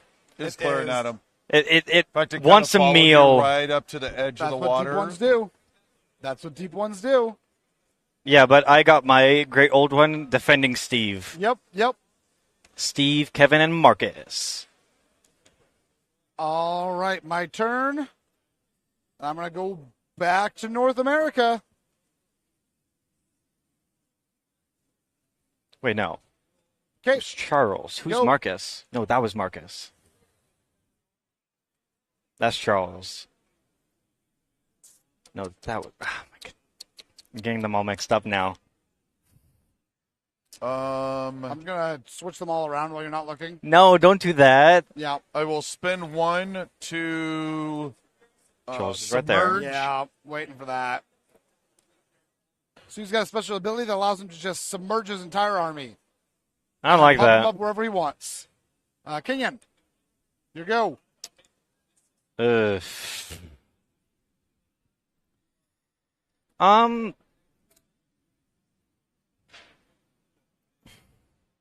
gonna summon another Dark Young, so I can defend this place better.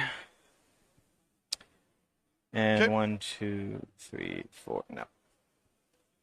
All right, my turn. I'm going to go and try to desecrate. Don't roll a 6. I'm good. Okay, I'm done.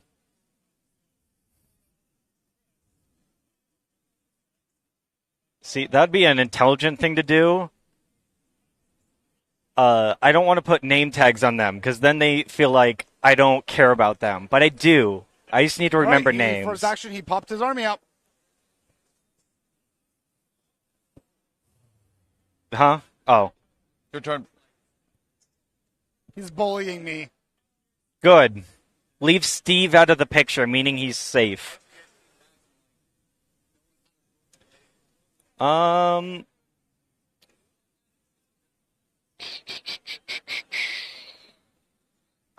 am gonna play a little conga line.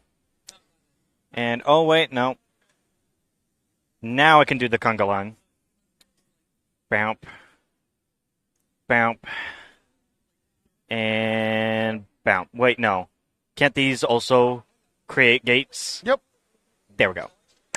Probably want to You're stand going on to the want to gate. put one on the gate since that's free. Yep. It's free. I thought I already did. No, I did for Alright, that one. My turn.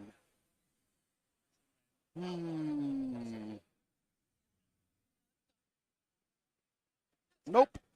Not interested. Go away. That the chat. Just call it out. Okay, then as a free action, Specifically that. that just goes on there. Does that take an action to do that? To go on there? No, it's free. No, but is that my turn? No. Right? I still it's a have to. limited action. Yeah.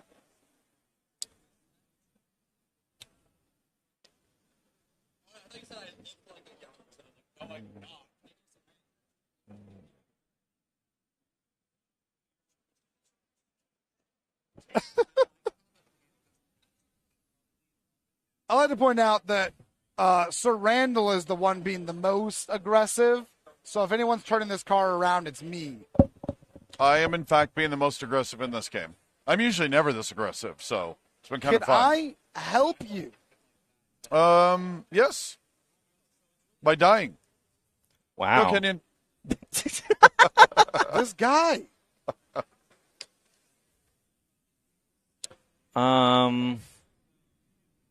One, two, three, four. Randall is choosing violence. That's right. So choosing violence this game.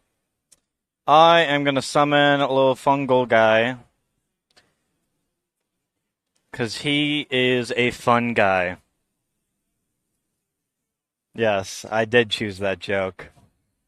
Over to you, Bren. That is it.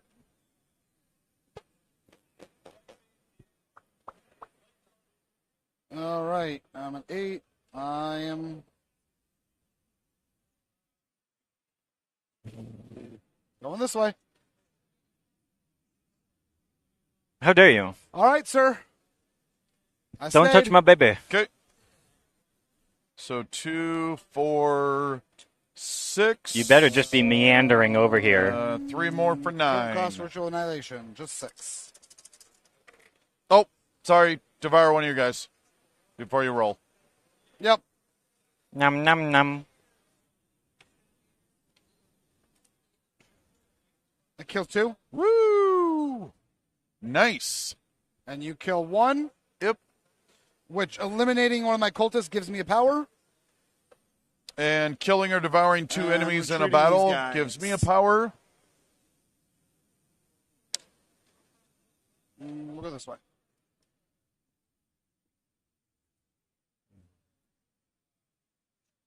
All right. Kenyon is done, so it is my turn. And I'm going to go try to desecrate, and I auto-succeed. And your turn. Dun, dun, dun, dun.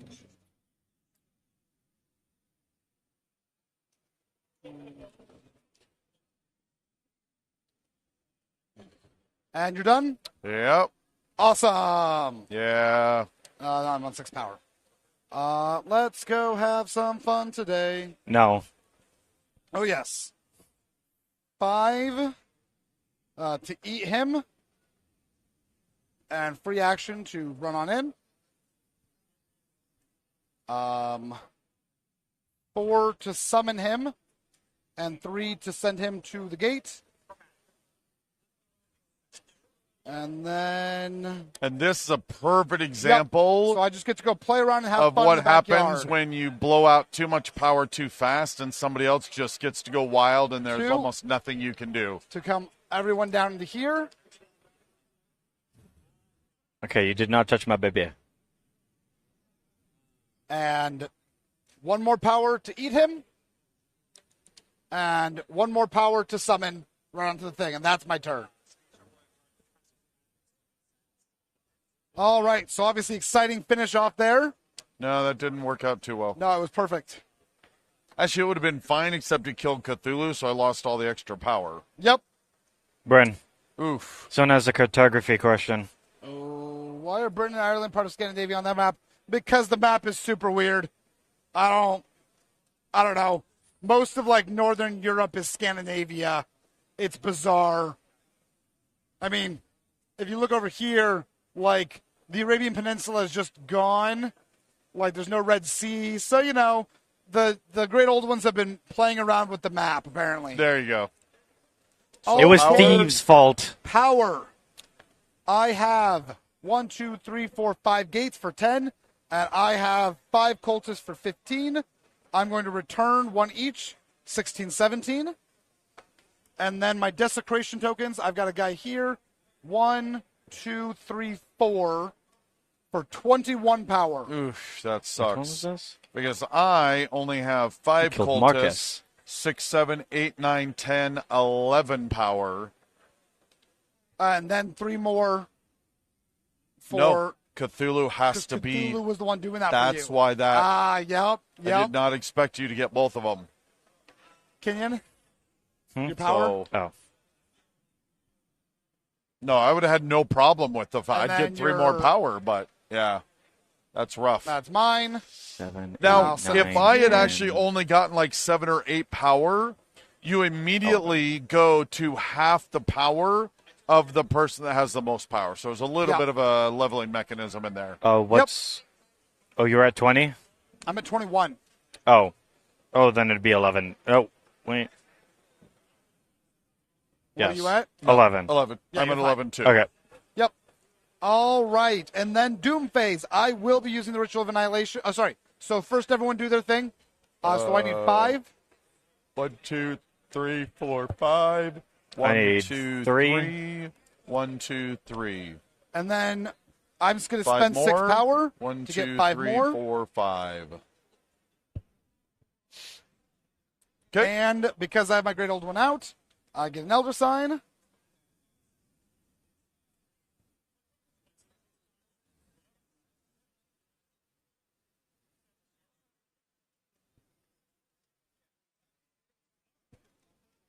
Is anyone else going to do the ritual? 7 power. I only have 3 gates. All right. Then it is my turn to start. Because y'all ate my children.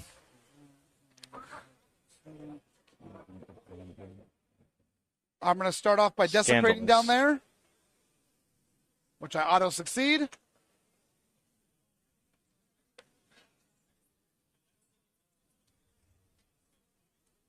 All right. Sir Randall, go. There's a fly on your board. Yep. Francis J-shaped now. Yeah, it's so weird. 1, 2. Go. Or, I'll show you here. Randall is choosing violence. Yeah. Go, Kenyon. And just so we're all aware, this is pretty much going to be the last turn.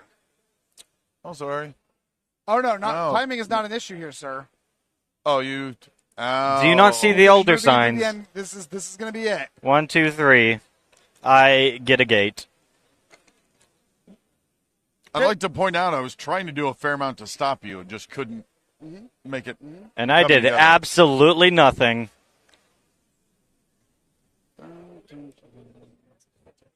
My turn. I am going to run off to Australia. I'm done. I'm going to summon Cthulhu. He summons only for 4 power on subsequent Yep. And you should get an elder turns, sign and for that. I get an elder sign for coming in. Yep. Kenyon.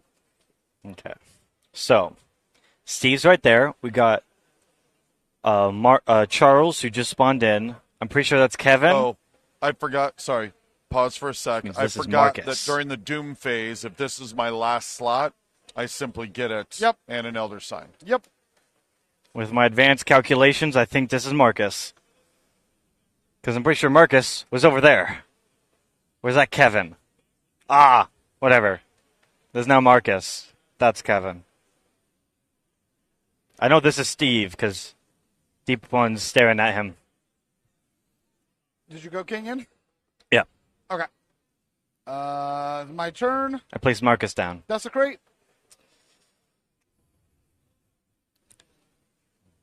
Bag, please. And your turn.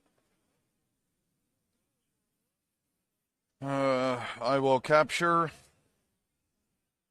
Okay. Kenyon. I am gonna summon a ghoul, which costs nothing, because everything costs less. Oh, wait, no. I'll put it over there. Okay. My turn. I am off to the Indian Ocean. Okay.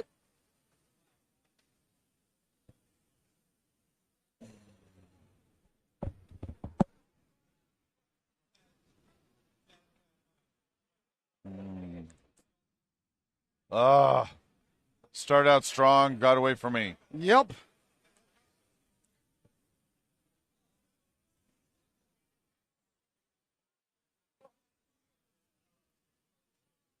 Bring in a cultist. It's okay, Cthulhu. It happens to everyone. Kenyon. Gonna summon a ghoul, which costs nothing. I mean, so what if you're the titular faction? I mean, Yeah. okay. I'm the one everyone knows. Desecrating. No one doesn't even know the king in yellow. Oh, they do. They do today. No, they don't even know your name. They shall. The king in yellow. That's not a name. Yes, That's a it is. description. Title, actually. What's your name? The king No. in yellow. No, Yes. don't even know. Offensive. Cthulhu. Offensive. It's my turn, Yes, it is. but I don't want to go. Didn't ask. I don't even want to say my character's name. I might mispronounce it. Cool. Your turn, Kenyon. Yeah. Kenyon. Gonna summon a fungi. Just building up his defenses. My turn. Come over here. Keeping my babies safe. Now that was unkind. And unsportsmanlike. Yes. You know what? No. No. We're just going to have fun. Let's do it. Come to defense. Your move, sir. Choop. All right. I'm going to devour. So your cultist is gone. Yep. And then my ritual is 7. Okay.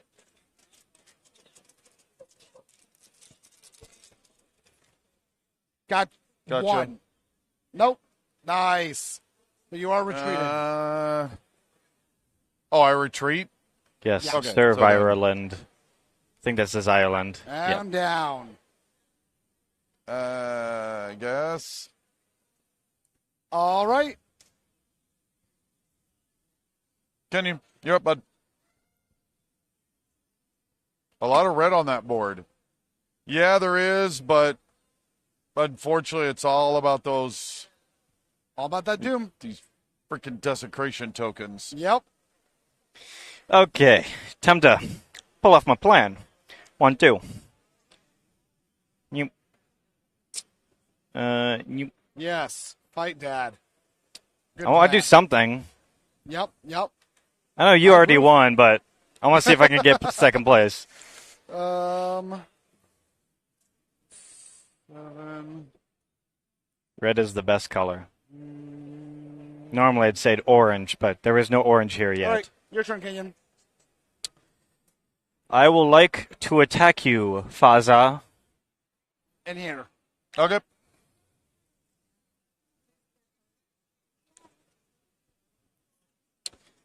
Bring can pass me dice. Of course. Yoink. Got nothing. Sorry, 1 pain. 1, 2, 3, 4, 5. 1, 2. So my combat. Oh wait, no, I'm looking at that. That's that. So 2, because cultists have brass knuckles. Yep. Got him. I got 1. So he's still there.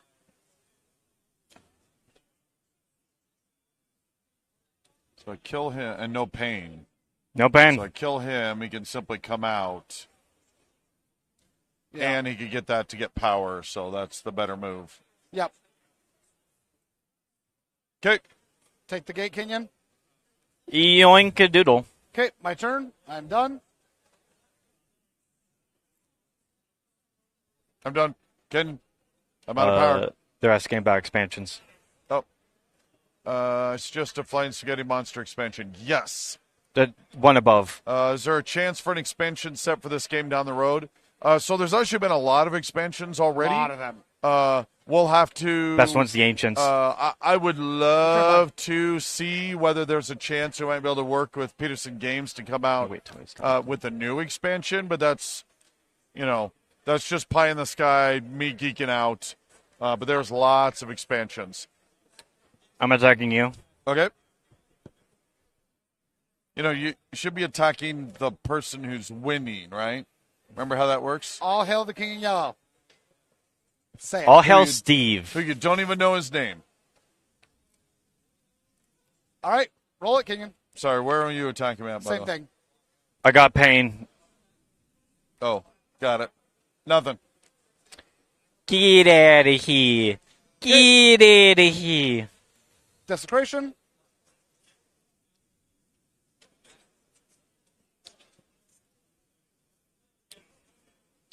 Okay. Kenyon. I'm gonna munch on that thing over there. Okay. Oh, yeah. Yeah, it's mine.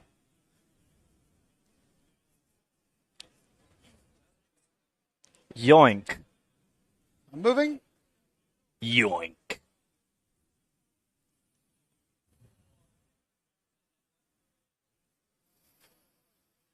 No good in.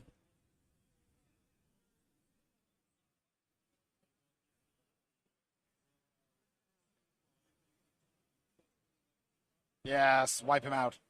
Actually, no. Gonna fight this. Okay. It has 0. I'm rolling 3 dice. Yoink, it's dead. Killed you. Cool. Back over to you. Yep. The flesh of the undead That's is great. nutrient for my younglings. And I've officially used all my desecration tokens. Your turn, Kenyon. Your thing fell over. What? Power token things. That's not mine. Oh. I'm over here. Right. Yep. Your last move. Apparently, I'm colorblind now. I'm not even in an area where I could do anything useful. You want, Steve? You get to wander a bit. You get to go to West Africa. Good Very job, nice, Steve. Very nice. All right, as my last action, I spawn a new cultist. Might have a bit of thalassophobia, which is a fear of deep water. Okay. All we're done. right. That is it. Gather power phase. 4, 5, 6, 7, 8, 9, 3, 10, 4, 5, 6, 7, 10, 8, 9, 11. 10. I'm at 10. Kenyon? I keep on forgetting.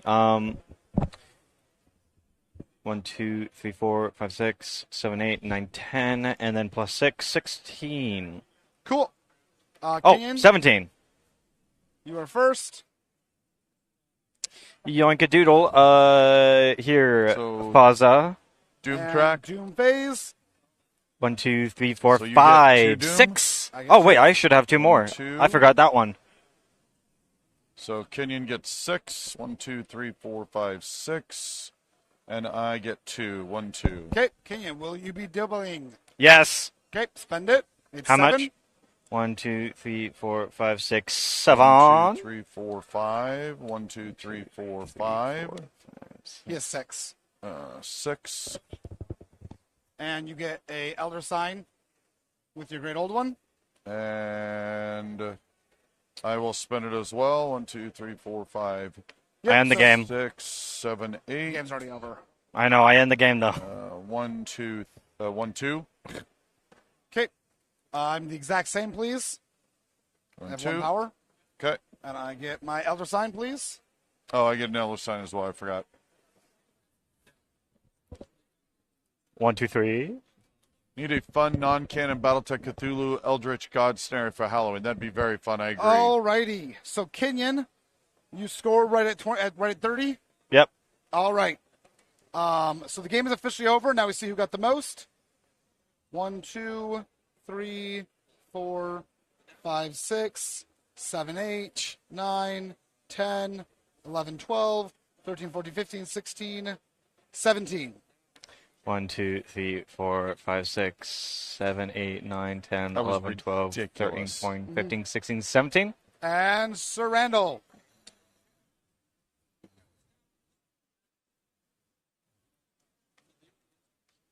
Right at the line.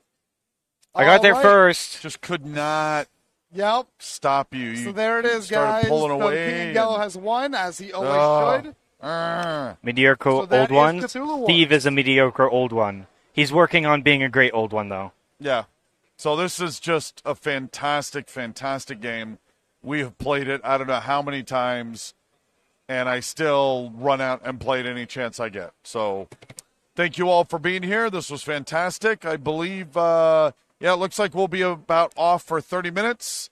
And then I believe Ryan and his cohorts have been preparing to run Shadowrun Anarchy, which will be fun to see. So thank you for being here. We'll see you back in about 30 minutes. Bye, all.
Slide that Okay, we should, in fact, be back on the left side. Perfect.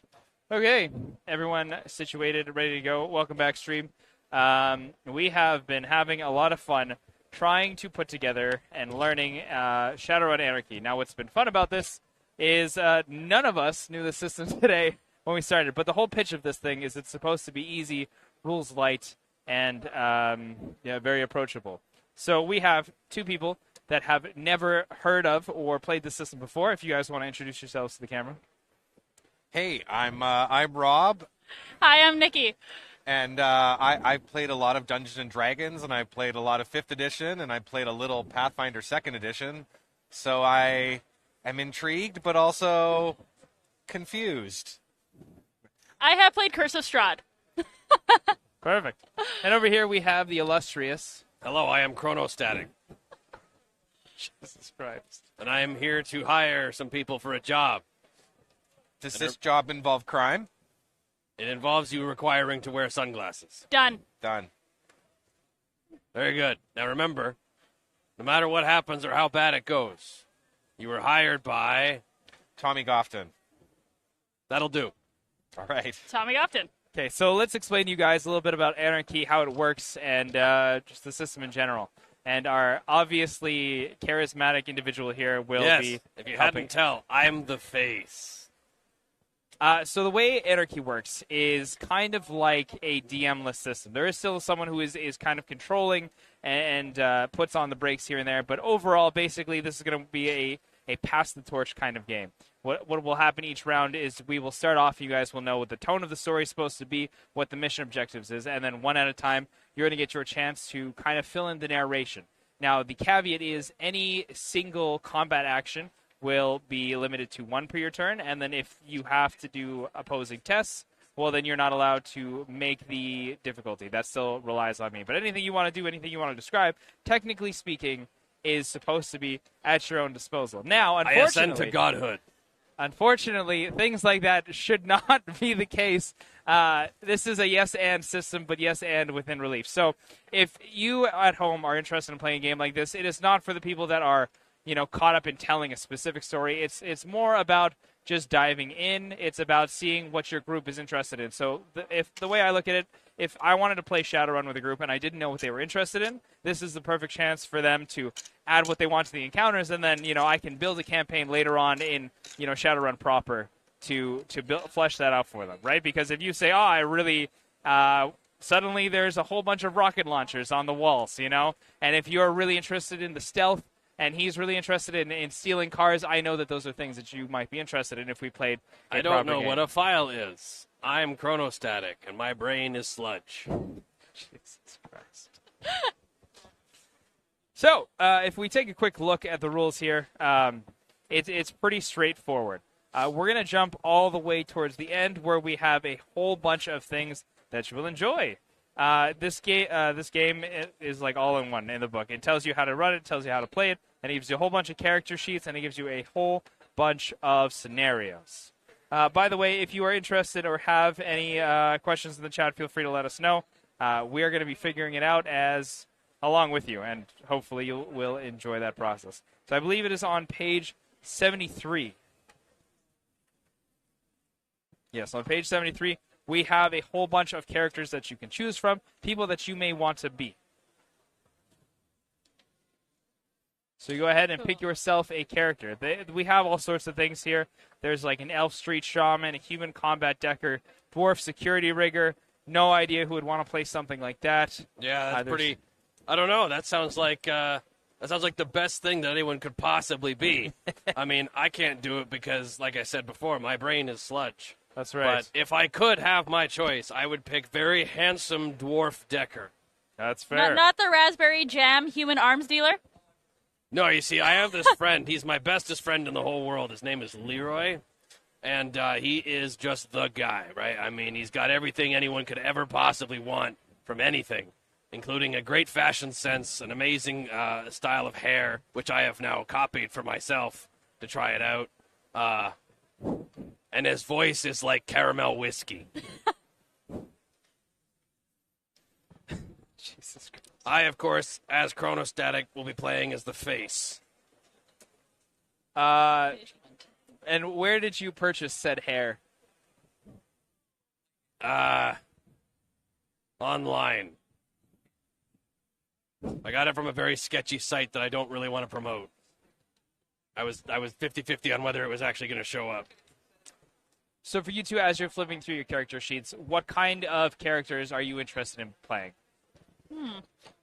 More or less, just for your kind of benefit, Shadowrun is a system that is modern times, slightly. Well, it's actually in the future. It's like 2070 something. Yeah, and the whole thought is that what would happen if magic came to modern times? Ooh. So corporate entities are now controlled by dragons because why wouldn't they? And you may be an elf or a person, and you may have magic. You may be super technologically inclined. And the whole idea is that you're kind of a ragtag group of like Mission Impossible, under the radar Black Ops people that are just trying to survive. Yeah. Go ahead. No please. go. Okay, well, I've played a lot of games. I've learned one of my friends loves weird indie games, so I get like I get to try out a lot of bizarre stuff he finds, and some of it's amazing. He discovered Pathfinder for us when it was an alpha. Oh wow! But I always like to start a system with something easier to play, or like just something easy to get my head around the mechanics. For sure. And so like I look at the Chrome Bison Troll Street Samurai, and I feel like that seems like okay, I'm going to be like a fighter. I'm going to hit things. I'm going to be really tough. Is that, and it's like that's not going to step on Chronostatic being the face. I am the face. So that sounds like the face would be. And would what a be- face! Yes, exactly. What you need is a Troll Street Samurai buddy. Yeah, someone to make me look better. Yes, to stand behind you and nod. Yes. Or shake their head when you're like trying to make a really I good. know. I always need someone better than me to be around me to make me look better. That's why I always travel with my best friend Leroy. All right. Everything he Leroy. does makes me look like an idiot. Where's Leroy? But he is currently indisposed. He is having an amazing party on a yacht with several women. Good for him. Yeah, this is a normal day for him. He would invite me, but I'm busy. I have to continue earning money to make sure that I can pay rent because he's also my landlord. I love it. Yeah. Yeah, he lets me live in a cupboard under his stairs. Oh wow, that's so very Potter-esque. Yeah, it's actually quite a good deal. I only have to pay 20,000 new yen a day Oh because, that's how rent is now. yes. You can pay for your electrical Yeah, bill those by the Toronto hour. rent prices. Then turns out the bubble never crashes. It just gets worse. What are you interested in playing? I'm kind of digging Raspberry Jam over here. Okay. I know I made a joke about him earlier, but you know what? Cannot lower his voice. Italian, get it? Okay. And likable despite horrific disregard for life and law. Let's go. Oh, it's like Boris. Perfect. Okay, so go ahead and find yourself a character sheet. We're just going to kind of dive into it, and we'll figure out what needs to happen as situations come up. We're probably Ooh, I have a college education. Dear. Yeah, you're probably in debt for that, all right. All right, so the scenario we're going to be playing today is be careful what you search for. Now, the game technically starts at the beginning of the mission, so beforehand I give you all of the context and everything, and then from there we just have at her. So, the Mr. Johnson's pitch initially was that the runners, you three, are hired by Jody Stubfield, a high-level data analyst at Hildebrandt Kleinford Bernal, What a loser. one of the largest banks in the world. A rich loser. He's made a discovery that that has placed his life in great danger. Strange things have been happening to him lately. He says he is being followed, that someone has been going through his garbage, and his family is getting strange calls. Now, Jody needs to get to a safe location and be kept from harm until he can sell what he has. If he is kept safe, the players will receive 4 karma with a 2 karma bonus for keeping Stubfield's data safe. Now, karma is something that you use to upgrade your character. In the lore of Shadowrun, it's not really something you get for playing a game, but more or less, like, the mission is you can do that and you will grow as people. The objectives for this are to help Stubfield retrieve data from his apartment, get Stubfield to a safe house, and repel the gang attack that will inevitably happen. Now, the tags for this, as like a rule of thumb, just things that are going to come up within the scenario are going to be dwarfs, protection is a theme, gangs, safe house, conspiracy, and data. So that's just kind of like the move. Now, the setting of this adventure is that the job starts in a pretty typical slice of Renton. The low-rent neighborhood all around is poor and a bit dangerous, but not controlled by the local gangs yet. The Stuffer's shack is down the block, and the only source of food for a few kilometers, but even that monument to greed by way of junk food looks pretty battered and neglected. They have very good taquitos. Yeah, you're really roughing it in the slums here. Okay. The slums where you get all the best food because they don't care about those stupid health violations. So the game works in scenes. Over the course of this adventure, we go from scene to scene. Basically, it kind of goes around the table till we've finished a problem, and we move on to the next setting. Scene 1 is going to be is going to be something like this. Basically, Jody will tell the runners that before they head to a safe house, he needs to grab something from his apartment. He left a copy of his research data there and needs to destroy it so no one else can get to it first. That's Jody is incredibly paranoid, irresponsible. but the runners see no evidence of anybody out to get him. After looking around a bit, Jody becomes erratic. He can't find the other copy, and Jody continues to frantically look around for the data. A dwarf strike team ambushes the runners inside the house. These are not typical corporate security or even military. The dwarves seem to be an elite ops group, although the only distinguishing feature is a small, almost unnoticeable patch on their sleeves. I love dwarves. My best friend is a dwarf. So the way we will have this happen is we'll pass the torch, which will be the mighty sunglasses here, and I love are very obviously chronostatic. Yes, Can I start off- am totally real Yes. chronostatic. You can follow me on Twitter at totally real chronostatic. Also sometimes at not Leroy, because I'm not Leroy. I am definitely chronostatic. So yeah, you can go ahead and you can start our scene, and then whenever you're finished, or if there's a test, I'll jump in, and otherwise we'll kind of continue through. Let's see. My fellow gentle dwarves, you may be wondering why I've called you all here today. Well, as it happens, I'm here to discuss with you your terms of surrender. They would then look at each other and be very confused. Okay, now get them! So if you would like to hop in on that. Does your character actually say get them? Yes. Immediately without hesitation, Chrome Bison pulls out her heavy pistols, it looks like my thing is. How heavy are they? Heavy pistols. Big, heavy pistols. How And try big? to shoot them. Because that's what you said, right? I mean, Yep. yeah, that Yeah. works. That could be... Get them could be interpreted as I pull out big heavy pistols and shoot them in the face. That is exactly what Chrome Bison is just like, without even hesitation, like, huh. Perfect. And okay. then starts shooting. Now, do you pull out 2, or do you somehow manage to do like 3 or 4? I don't know if I don't know how to read this character sheet. I believe you just kind of say you do something, Oh. and then the sheet kind of tells you numbers. Okay, cool. Yeah, I take out like 2 pistols and just start like. I was unloading wondering them. if you were going to take out 4 and like have 2 on your pinkies and 2 on your triggers and just be like, That seems like a lot. That seems Not excessive? ostentatious. okay. Okay. You're more about just brute force. Yes. Okay. I just want to Do you, smash. do you do sideways? No, because it's inefficient, and I want to smash them as hard as I can.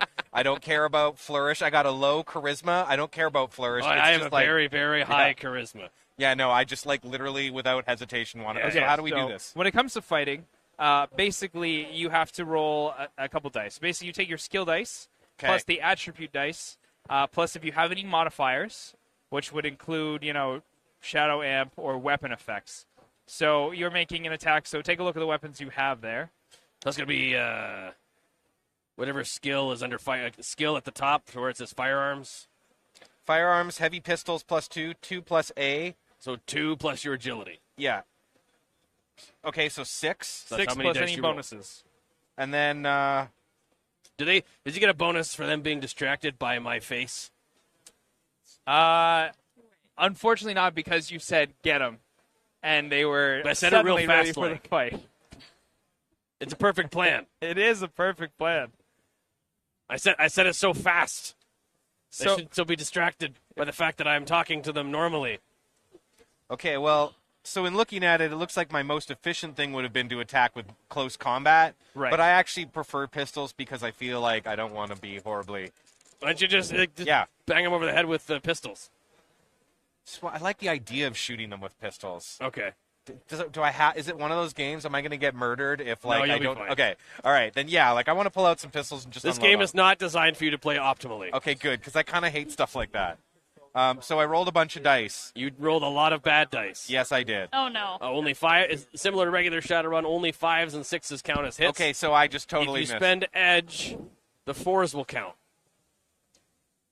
Now, the interesting thing about this system is that you will not get edge again. So whatever your character's edge starts with, that's it for the mission. So wait. You have So 1. you have 1, and then that would mean I'd have 6. So if you spend that Wow. 1 edge, you will now have 3 hits, but that'll be it for your edge. How badly am I going to get murdered in the next few rounds if I don't? We will find out. All right, you know what? I think that since I only have 1 edge, You're not going to yellow I'm it? not going to spend it because if I were in Nikki's, like if Nikki were in my shoes, I would say use 1. But So you pull out both pistols and I get distracted by something else and like miss a bunch. Yeah. Or you know what? No, I pull out my pistols and I shoot them a bunch to send them a message. It's like warning shots. Yeah, it's like right Yeah, next to the. Yeah, exactly. Yes. I meant to do that. I didn't just try to shoot them in You the know what? face. Let's do a test of like intimidation of some sort. All right. Because like that was the best way to play it off. Yeah. I like that. All right, so that would be charisma, I Yes. guess? Or could I use my strength to intimidate them? Because you're using a weapon, I would say it would be more charisma based. All right. So you're that's- playing it off that was intentional. Can it Yeah. You meant to can shoot can them it be all a- in the head. so Can it you be a missed. charisma plus firearms check? No, because he missed. Okay. All right, well, I got 3 dice. Let's roll Yeah, some let's see what's fives. going on. Oh, Yay! hey! So you successfully smirk a little bit, and you're like, you know, just checking to see if they're all going to leave. That's you know? right. Chronostatic only hires the best mooks. That was totally a warning shot. All right, yeah, let's continue the torch along. Okay. All right.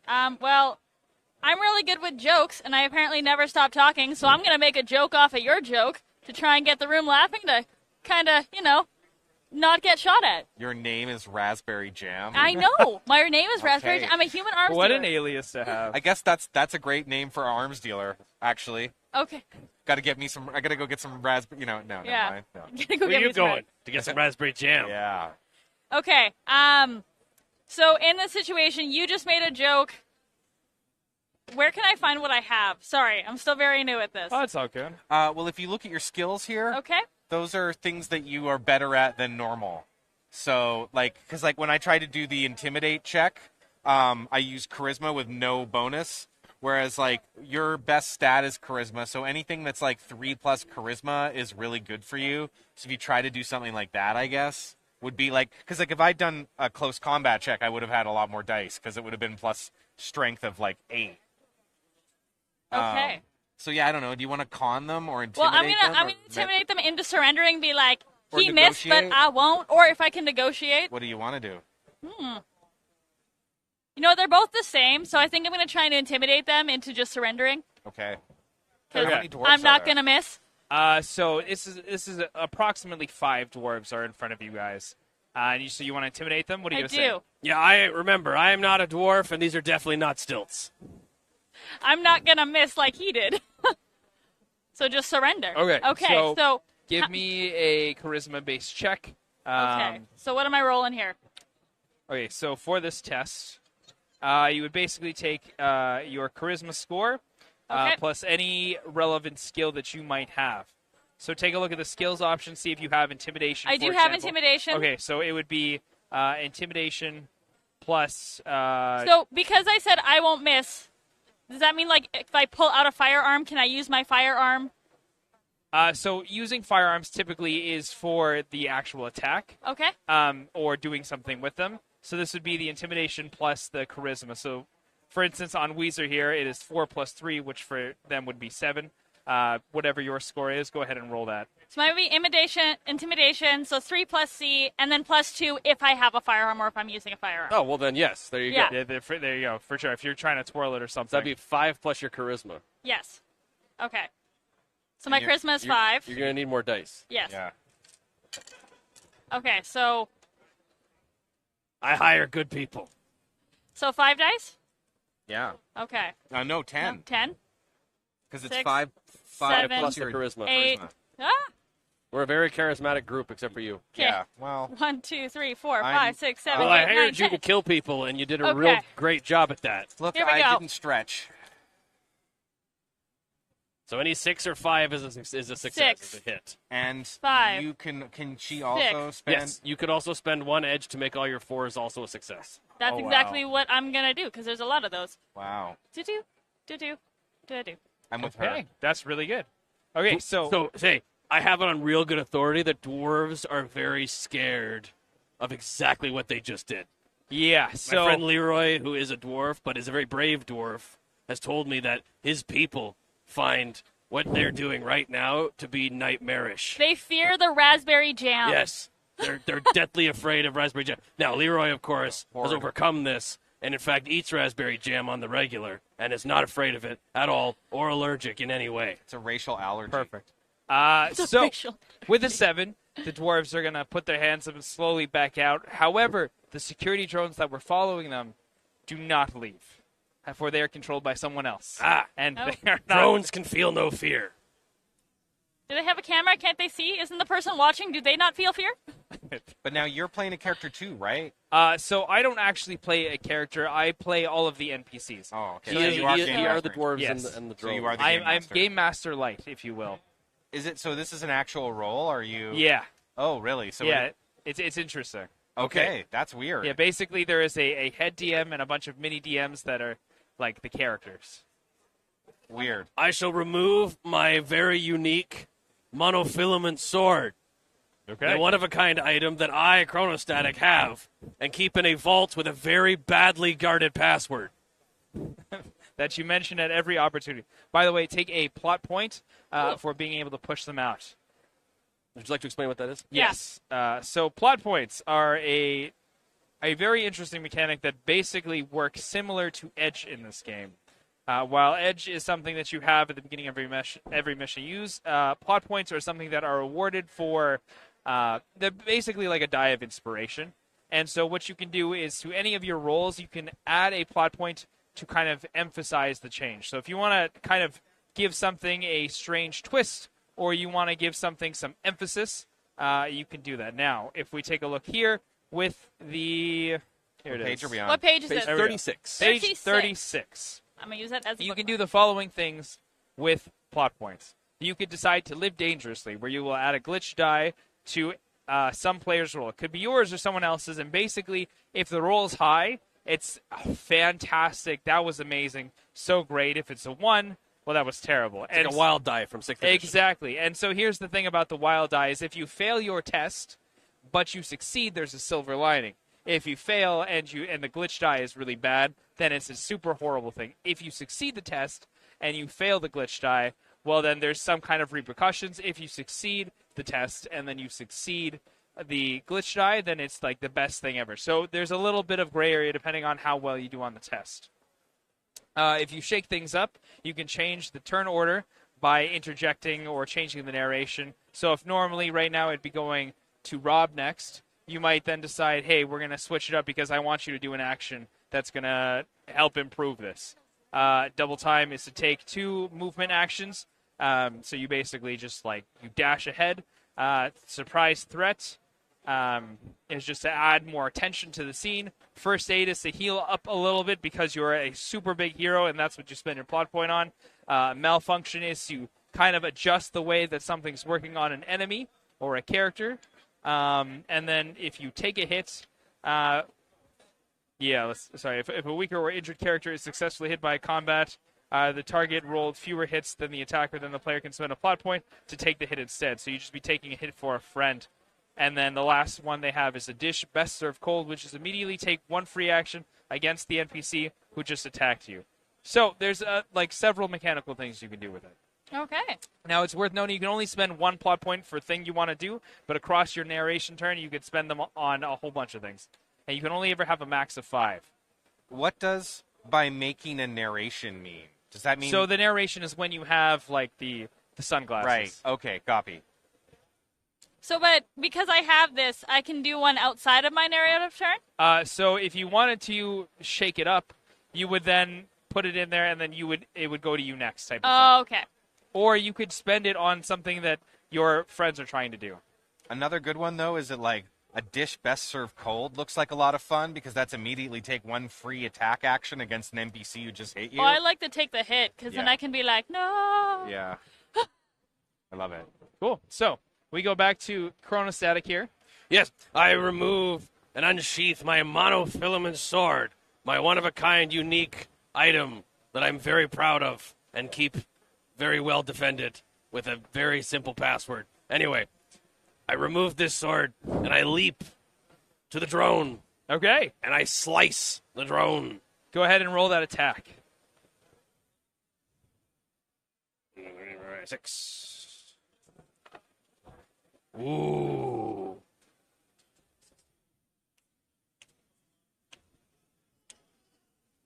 I will spend 1 edge Okay.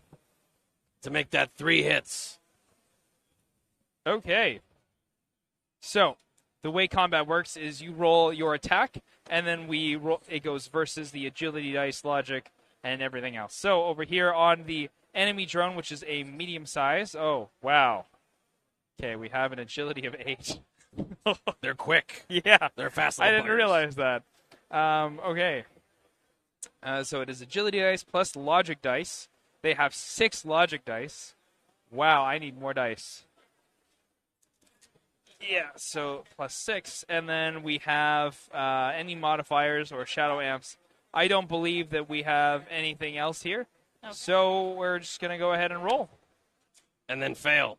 Potentially.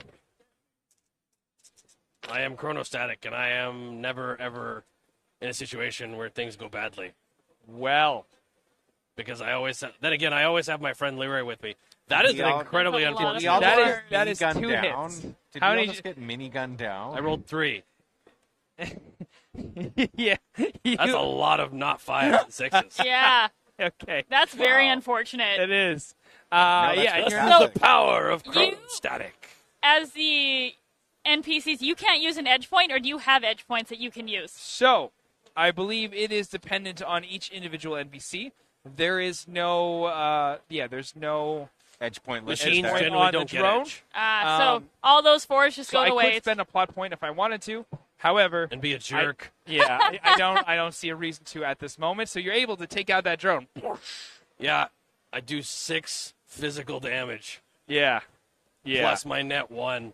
Yeah, that drone's gone. That drone gets obliterated Absolutely. by my monofilament sword, my unique item that I have and only I have in this entire world. And we pass on the sunglasses of power. All right. There's 1 drone left. There's 1 drone left. Don't miss this time. All right. I think I have a melee weapon. Okay. It'll be down at the bottom. And actually, someone in chat just said, "Good day, all." Who is playing tech with Ryan and Devin? Random people walking by.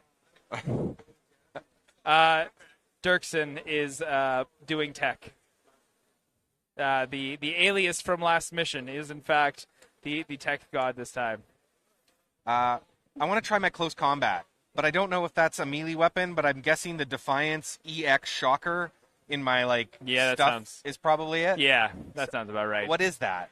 Does anybody know? I would assume it sounds similar to like I think it's either going to be a shot glove or like a big stun baton. yeah. I'm gonna go with stun baton for now. But yeah, so I Except grab it's my probably a lot. You know that thing that War Machine pulls out? yes. Sorry, Cap, this ain't going to kill you, but it won't tickle neither.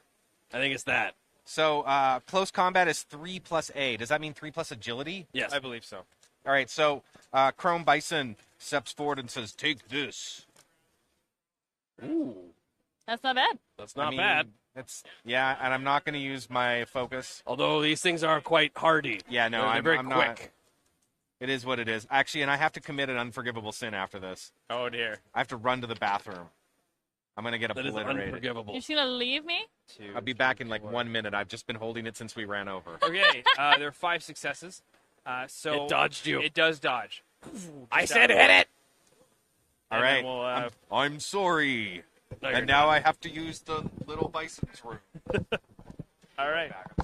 He All got right. so intimidated he had to run off. Yeah. All right. It's your Okay. turn. We'll pass All the right. sunglasses over. I will. Okay. That's okay. I will pull out. So how far away is this drone from me right now? It's just across the room, so it's maybe like 20 feet over. Or is it close, near, or far? Yeah, near I would far. say it is near. It is near? Okay.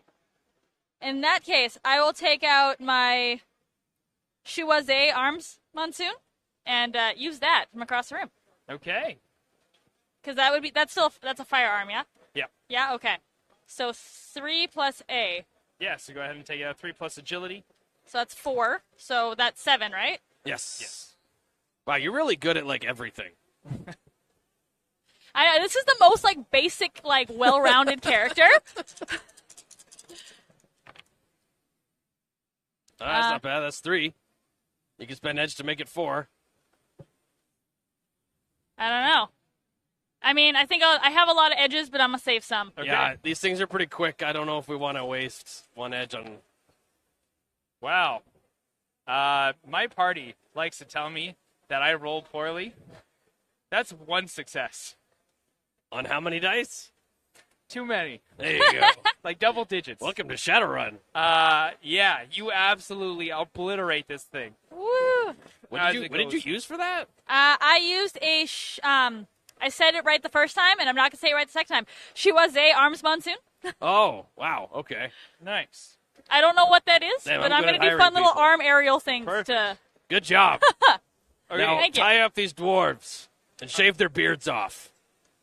All right, pass me the glasses as we're going to move us on There to you our are. next scene. So, We shave their beards.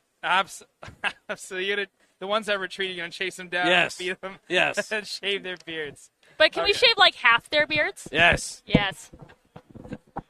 So like the faux hawk of beards. Yeah, Just we give them a faux Straight down the middle. hawk Okay. for a beard. Yeah. So, Jody's data is found after the fight, and you find it on the body of one of the Good, thank you. shaven dwarves that are just not happy about being there. Jody begs the runners to get him to security and somewhere safe, perhaps a safe house on the way. He begins to ramble, and Jody insists that while analyzing and archiving physical bank information from before the Matrix crash of 2029, he came across a pattern of deposits and withdrawals that seemed curious. Stubblefield claims to have found similar bank discrepancies all over the globe, but much of the data has been tampered with. When he analyzed the net effect of these discrepancies had on the global economy, it seemed 20 billion UN could not be accounted for. Digging deeper, he found the companies that were responsible for the discrepancies no longer existed, and the people supposedly serving as officers and board members can't be found on any records after 2029. Shell companies.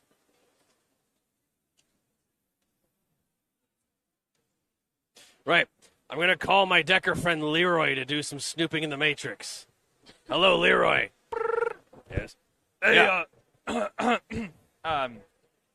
Are you calling someone like actually? no. Okay. That's what's about. Hold on, I got to go make a call. Hello, Leroy.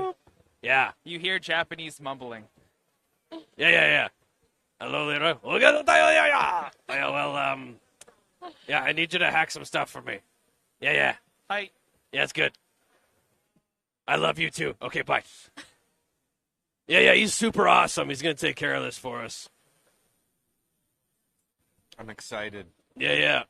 We should all, you should probably invite him to all the parties that you know about. This Leroy fellow, Yeah. is he a person of great character? Oh, yeah. Yeah. He's so great. He's got so much character that he has to carry half of it around in a big wheelbarrow. Wow, that's a lot of character. Oh, yeah. Yeah, he's pretty handsome, too, you know. He's at least at 12 out of 10, you know. A 12 out of 10. Oh, yeah. And, I mean, that's only for dwarves. If you're talking about, like, humans and stuff, can't even believe, like, realistically, he should probably be the face. He's just, you know, he delegates that work to me because he's already got enough to do being the world's greatest Decker and everything. So what you're saying is he's very important. Yes, Okay. he's a very important person. Some might say he's a VIP. And he's my bestest friend of all time. And if anyone kills him or hurts him in any way, I will come down with a vengeance with my awesome monofilament sword, the one-of-a-kind, unique in the world that belongs to me and me alone. Thank you, Chronostatic. This is very informative. Yes. I am full of boundless knowledge that is always correct and accurate, and I'm never wrong. So this person has told us about this money in 20 billion yen. Yes, and they would like to get to a safe house because they're now worried for their life, and they no Well, longer seem just As it paranoid. happens, I live in a mansion Can you pass me a Zevia? that I gifted to my friend Leroy that, he can use as a summer home, but I'm sure he There won't are none mind left. if we go and take Do you want my water? this person paying us money to my mansion. I'm pretty sure that it's not in use right now anyway, because, my fiance, wife, person is currently out at her summer home. I didn't go with her, leaving my house abandoned or anything, for Leroy to move in and use as his own place. just wanted to taste it. I would do that, but that's not what happened. I see. I'm here right now and not currently in another country with my house abandoned and a very bad lock on it. So if we need to get our way to a safe house, we're going to need a vehicle. Potentially. How do we summon a? How do we get a vehicle? You're an arms dealer. I can negotiate for one. Do you have friends you can call? Do I have friends Can I give can these call? to her I now? would assume after a long life, you may have friends you can call. Okay. Should well, I give this to go for Raspberry it. Jam? Yeah, there's no set amount of turns. Oh, okay. You guys just keep moving through until we resolve. Yeah, the there situation. is kind of an idea where it's like in certain situations everybody might just want to communicate, Yep. and in which case you can kind of ignore the whole Okay. turn system. Okay, cool. As soon as like rolls have to start being made, then it's more important as to who's doing what. Oh yeah, I I know a guy. You know a guy? I know a guy. I know a guy. I bet your guy's not as cool as my guy, but Probably not, but I know a guy that can. Let's see, what can he do? he totally can't hack as well as Leroy, I'll tell you No, that. but I think he can get us a car to go to the safe house that we need to get to. Oh, that would be incredibly useful. So I know a guy. So who is this contact you're So trying Chrome to call? Bison, you're going to have to really pick it up. I mean, Raspberry Jam here is essentially like a three-person team, and you've done nothing but miss all of the shots you've taken. You have missed 100% we're a of the package. We're a package deal. Okay. Okay. Right, okay. Gee. Okay. All right, so who are you going to call up? Now, does it have to be somebody from the game, or can I just like make this guy up? Whatever you like. All right. I'm You gonna may call. want to he's actually- move that Oh, closer. Yeah. my back. Okay. I'm gonna call up my twin, Your the twin. Strawberry Jam. Ah, So I'm the I'm done. arms I'm dealer. leaving. Strawberry Jam is the cars dealer. okay. So I'm gonna call him up. The car. He's the legitimate brother. He's my twin. Oh, yeah, but like mom liked the. Do you think mom liked him more? Probably. Why There couldn't you you have gone into a legitimate business like your brother? Oh God. Your brother can get me a Maserati. You cannot. What am I supposed to do with you? You give me an Ares Predator? What do I do with that? I can't get food on the table with an Ares Predator. So you call your brother on the phone and you hear Strawberry Cars to get you out of a jam. How can I help you today? Hey!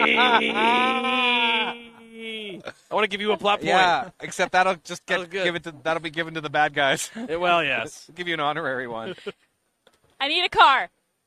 Oh, hey sis. Nice to see you too. Sorry. How are you? Great. After the last family dinner, I wasn't sure if I'd see you again, but hey, it's great to hear from you. Sitting on your piles of money because you sell things that are more expensive than mine. Anyways, yeah, I could get you a car. And extremely illegal. What are you looking for? And could I get a little firepower in return? You know. Sorry. What was that last part? I was just hoping maybe a little bit of firepower in return. Security hasn't been great lately, and I think this would be a great. Can I get a trade. mounted feel- turret on top of my next car? Yeah, Remember, honestly, my he's Civic could Jamley. really use I want a turret. belt-fed machine gun for my Jeep. I think I can arrange something. Just give me 1 second, guys. How many people are we transporting to the safe house? 4. 4. I need a car that can 4 carry. human-sized people. 4. None of them are dwarf-sized. Apparently, we're just axing off dwarves. Lots of leg room. Lots of For leg room legs, for not 4. You know stilts. what? Just give us like an SUV. Do you have an SUV that goes fast? Yeah, fast. SUV. Okay. Fast. You know what? I have a Ford Explorer. It just came. Must in be a the Ford lot. Americar. I hear those things are great. Yeah. I mean, it was supposed to be a private security vehicle, but I'm sure for your purposes it is just fine. Is it black? Just With send me tinted your, windows? send me your coordinates and Bubblegum pink. it'll be on its way. You'll probably see it within the next 15 or so. Just note the battering ram. That's the car. I will bring you a firearm at the next family dinner. Perfect. Thank you. You know, sometimes Uncle Todd just doesn't shut up. So I'd like to just have that there, you know? That's fair. You know what? I think. Make sure you find out if he wants the pistol or a rifle. Oh yeah. Do you want the pistol or the rifle? What does Uncle Todd deserve? Do you have a shotgun? I do. I don't want to miss. All right, perfect. See you later. These are important questions. It's about 15 minutes later. There's You a have an vehicle. interesting family. Shows up. Jamily. It's the Jamily. I stole that from Chad. I don't care if that was stolen from Chad. You get a plot point. That was great. You're paying attention to chat. You get a plot point. Thank you, Lorcan Nagel. Nagel. I'm a little upset I didn't think of that myself, Yeah, but no. There's only so many jam puns we can do. Yes. All right, you have a vehicle now. What are you guys going to do with that? Argue about the radio station. no, I'm driving. Yeah, I know. I'm Well, arguing about my the friend Leroy really likes J-pop, and I used to hate it, but I have since acquired a fine reserve taste J-pop for is it. disgusting. I want K-pop. This is acceptable. Okay. You know what? I've heard you mention Leroy quite a few times, and I don't want to piss this guy off. So yeah, whatever Leroy You wants. seem to have a very close relationship with Leroy. I do. We are BFFs. I have a shirt and everything. We have matching shirts and Wait, everything. is Leroy in the room with us right now? No, but he always is aware of everything that happens. I'm constantly sending him a live feed just to make sure, because sometimes I screw up things, and he's always there to make sure that he tells me when I've screwed up to help me learn and educate me as a better person. It's very generous of him. Yeah. Oh, he is a pious individual, very altruistic, and have I mentioned how hot he is? So, which He's a spicy one of jam. you is going to select the safe house that we're going to? I'm not really good with this stuff.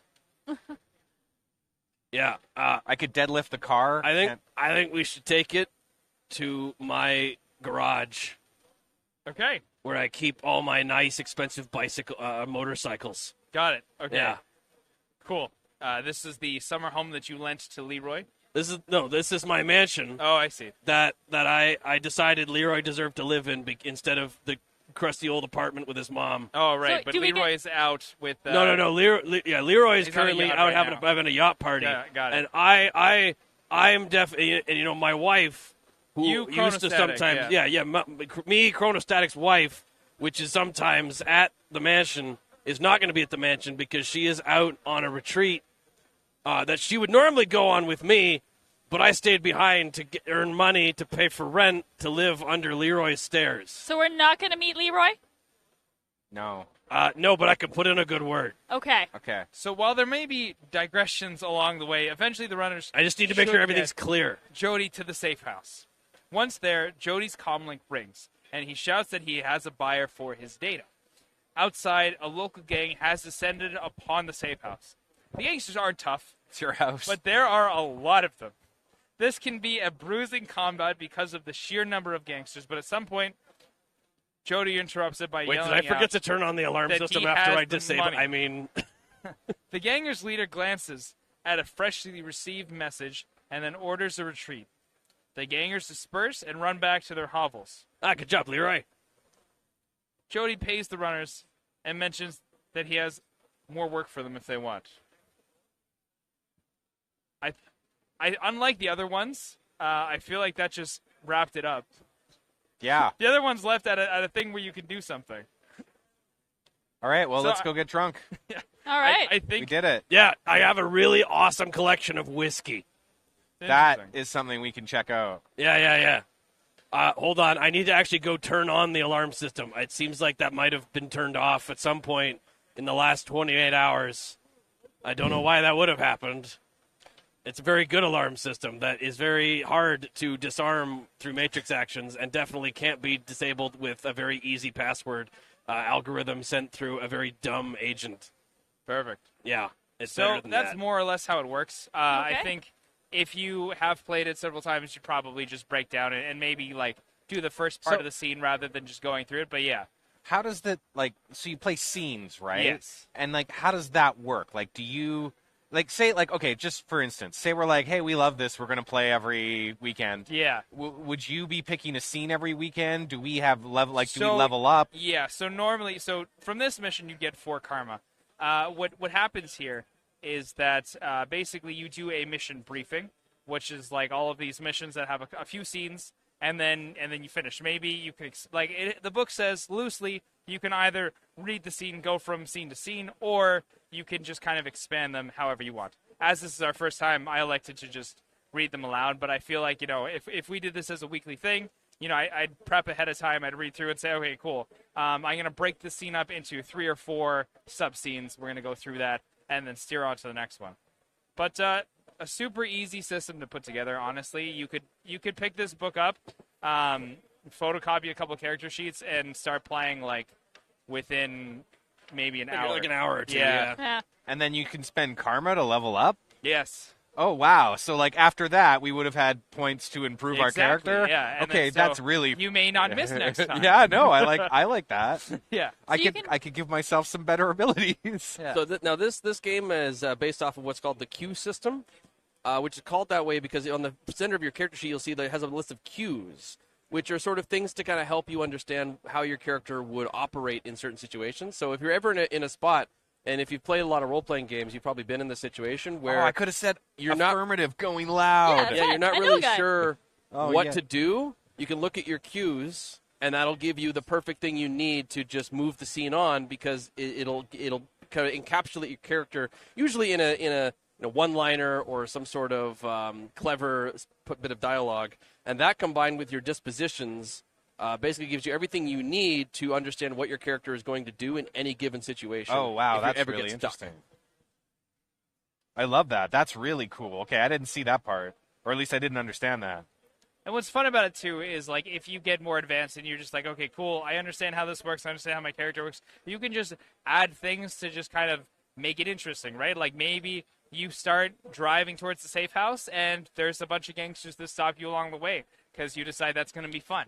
You can just add to it. And it's a lot of fun in that way because, if you feel like the pace needs to kind of be shaken up or adjusted, you have the ability to do that. As long as everyone's working together and it's not, well, there's a whole bunch of gangsters. Oh, yeah, well, I actually know them. Here's the secret password. Yeah. Yeah. Is the idea, this is really new, isn't it? I believe it's newer. It's been around for a fair bit. It came out around, I think, when Shadowrun 5th edition was still up. And then they've kept it going even throughout 6th edition's emergence into Shadowrun as well. Like, could you use adventures or campaigns from Shadowrun to play in this? You could. If you simplified the system is roughly similar. I know you've played 6th edition of Shadowrun. You may have noticed that this is a lot simpler. It's basically just the queue system is designed on character archetypes over top of anything else. So you have a character that is very good at specific things, and that is what you do. Whereas traditional Shadowrun is a lot more complex and gives you way more options and things to work around, right? So this is if you want all the enjoyment of Shadowrun, but in a much more streamlined and easier to digest package. And it's a good introduction for someone who's like completely unfamiliar with the way any of it works to kind of just be able to jump in immediately. Whereas traditional Shadowrun would require a fair bit of explanation before we could even start the first session because it is a bit more of a robust system. Now, what is interesting about it is if you do want to run like your traditional campaign doing this, there has to be like a lot of conversation with the party ahead of time about what you are and are not going to add to it. Because we were talking about this as we were learning the system earlier. But you can have a lot of fun doing a lot of things. But if you are being the game master and you're like, okay, cool, I have this great idea for a secret area. And then the player's like, well, we blow it up, right? There's no real we stop you because it's supposed to be a yes and. So it should be more of like, okay, it's loosely based off of this and we kind of see where it goes. Yeah, theoretically, you have the power to, as the narrator with the sunglasses, to narrate just about anything that you want. Anything could happen, but there should be some understanding that you're not just going to say one thing that immediately solves all the problems and fixes the entire adventure, because then it's like, okay, well, cool. Now what, right? Like, I guess we're done. Bye. And I think this was a great balance, right? Like, we had our combat, we called our contacts, right, and we just kind of solved through it, and that's the perfect way to do it. Can you imagine if we didn't have Raspberry Jam, we'd still be dealing with those dwarves and the drones. Like, that's totally chronostatic. Would be like, here, help me jack this car. I think, if I ever play this game, I think Raspberry Jam is my go-to guy. Yeah, I love it. Thank you guys so much for watching. We will be back in a little bit with Randall's wrap-up show. We did kind of blow through this quickly, but It's a fast game. Yeah, It's a it's a fast-paced fast game. game. We learned it quickly, we played it quickly, and we had some fun. Thank you, and we'll see you soon. Chronostatic signing off.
Okay, we are back, fellow denizens of the interwebses, talking from PAX Am I on? West Day 3. Yeah, you're on. Okay. We can't hear each other through Good. the thing. And we're here, my beautiful assistant, Tara Bills is here with us, and we're just going to have some fun talking away. There are some of you that have been around long enough, particularly if maybe you were demo agents in the past, a good 10, years. 15 years ago. Yeah. Tara used to run the demo agent teams, would go to Gen Con, sometimes would go to Origins without me because she Always was doing would all go to that. Origins without you, yes. Oh, yeah, that's true. You and Brent and one or two other people would do Yeah. the Origins at the time. Yeah, so we are here as the last wrap up for the day on day 3. The room has stayed wonderfully full the whole time. I was actually able to step away with my youngest Kenyan to go. It took about an hour or so to go see other parts of the hall, which we hadn't been able to do yet. Other parts of the computer game, so good stuff. And then just sitting having some fun talking with the Free League business for a good 30 minutes. That was awesome. Always some of the stuff that we enjoy. Black Pants Legion, welcome. Yes, welcome. How do we know the Black Pants Legion is here? Sorry. Black Pant Legion's greetings. Oh, hey, look, there it is. I see you. Yep. Welcome. I'm going to miss these live streams once the convention season is over. Maybe we just need to set up a live stream in our house. No. Do one of those things where the camera just follows you around Turn everywhere. the bathroom into a confession room. And Yeah, that whole everybody thing. Gets 30 minutes in the bathroom talking. Yeah. No. Good. Battletech confessions. No, that'd be terrible. Terrible idea. You could put one downstairs, though. I mean, if we really needed to do that. Your space downstairs, That's an we interesting could thing. spy on Just kind Randall of all day, every day, and see what happens. Yes. You would see me typing at the keyboard and then typing at the keyboard some more. Be like, And then- more lamba spread. Though I have been trying to play a few more computer games of late. Gotten back into Age of Empires 2. Oh my gosh, I'd forgotten how brilliant that game is. So I've been having fun kind of doing that. Okay. Black Pants Legion, I wanted to say I deeply appreciate you guys. The Hunchback video I released has raised about $10,000 for MS charities. Awesome. This is an incredible community. Oh, that's fantastic. Thank you so much. We love your videos. It is truly amazing to me that Hunchback video got like 160,000 views in 6 days. That's Just cool. crazy. And I know how much effort and time and love and passion you guys put into it. So I love all of our parts of a community, and you're a great part of that. For a long time, wasn't sure if Tara Gallagher was the same person or not. We're not the same No. person.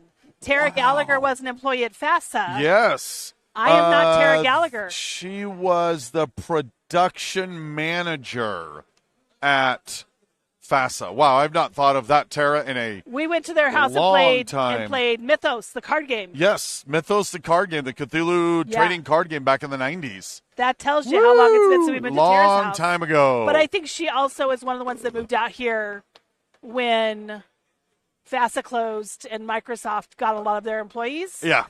So I think she is in Washington. But Ah. again, she's not me. She is another Tara. But she's awesome. Let's see, Black Pants Legion, each is 305 plus days of work. Yeah, I just, all the kudos into the world. If anyone has known me for a while, you all know how much time and effort I can throw into what I love. And I know how much you guys do, and it's really appreciated. You raise all of what we do and we love, so thank you. Lorcan, new reality show called Bill's Brother. I think Lorcan said earlier when we were doing Cthulhu Wars that we need to change it to the Beard family The Beard family. instead of the Bills family, because there might have been 3 3 out of 5 of pretty us do have good, beards. pretty epic beards going on Yeah. right about now. I will not be growing a beard out for this. I will not be participating. No dwarf blood. No. That's what you're saying. No. I'll let the guys do that. That's awesome. Well, keep the questions and comments coming, please. We got about 15 more minutes or so before we wrap up. We always have a great time doing this. Really appreciate being a part of this community. This is one more thing I can write home to Mom about. Guess what I did today? I was on a live stream. There you go. The question is would your mother go, what's a live stream? Because I know my mother would. There's a 50-50 chance she knows what it is because she watches a lot of YouTube. Okay, point. So I think she would. There's a chance she would have a clue.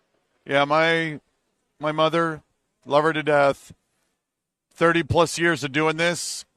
She still has no clue. I write novels. I write stories and make games. That's about as far as she was ever able to understand, which is totally fine. It's awesome.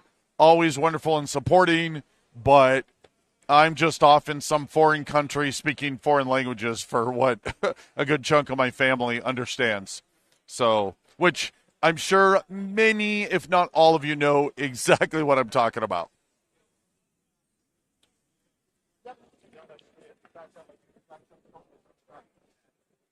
So it looks like I can see Lauren is just walked by. That was there's Bryn. Yeah, Bryn was there, but Lauren gave a drive-by for just a moment. You got to see him, the elusive Lauren back at cons. No, it's because that's lagging. It's delayed. Six, That's right. 6 to 8 seconds behind. lagging. Yep. I'm not good with lag. Give Tara one of the cutout beards from that old Chick Cut catalog. I actually have on my Facebook page, I have pictures of the kids in those beard cutouts because, yeah, it was pretty fun. So that was I think I'm the only one who didn't put it on, though. Or did I put it on? There might be pictures of it. If I did, it's on Facebook. Super funny. Yeah, many, what Lorcan is referring to, a good 10, 15 years ago at Gen Con, Catalyst did a little booklet of what's going to be happening at the Catalyst booth through Gen Con. So it would have all of the events, cool new releases, and so on. And one of them, Matt had snuck in a cutout beard into it that I didn't know about, and then laughed my head off when I saw it. And then, I think it was closing, I had taken a pallet away, and when I came back to the booth, the entire crew were all standing there with their cutout beards in place. That's awesome. It was really fantastic. But the beard was made because you and Matt had done that. Was the year you guys did the battle to see who could grow it out. I think that, or was that later? Oh no, I think it was. You're right. It was when you had grown it out to ZZ Top status. No, you're right. I think that was that same year. Because Matt thought he could grow a beard longer than Randall. He. Right. Yeah, there's not a lot that can. Spaceman, when will we get horse armor models? Probably not anytime soon. As always, there's just so much to do, and we got to pick the battles we want to fight for getting stuff out. My dad knows I work in IT, and that I know how to fix a laptop, but beyond that, doesn't understand my work at all. Yep, absolutely. And part of it for my parents and some of my siblings, some of them totally get it, but some of my siblings and my parents really also, there's nothing in there that engages them at all. A good chunk of my family does a lot of reading, but they don't do science fiction or fantasy, right? That was never something that drew them in. And so when all I do is science fiction fantasy up to my eyeballs, then we're just talking different languages. Well, you didn't grow up playing games, so it's not even, there weren't even games that much. You guys played Pit. No, we did the normal Americana, Uno, Pit, Milborn, that sort of thing.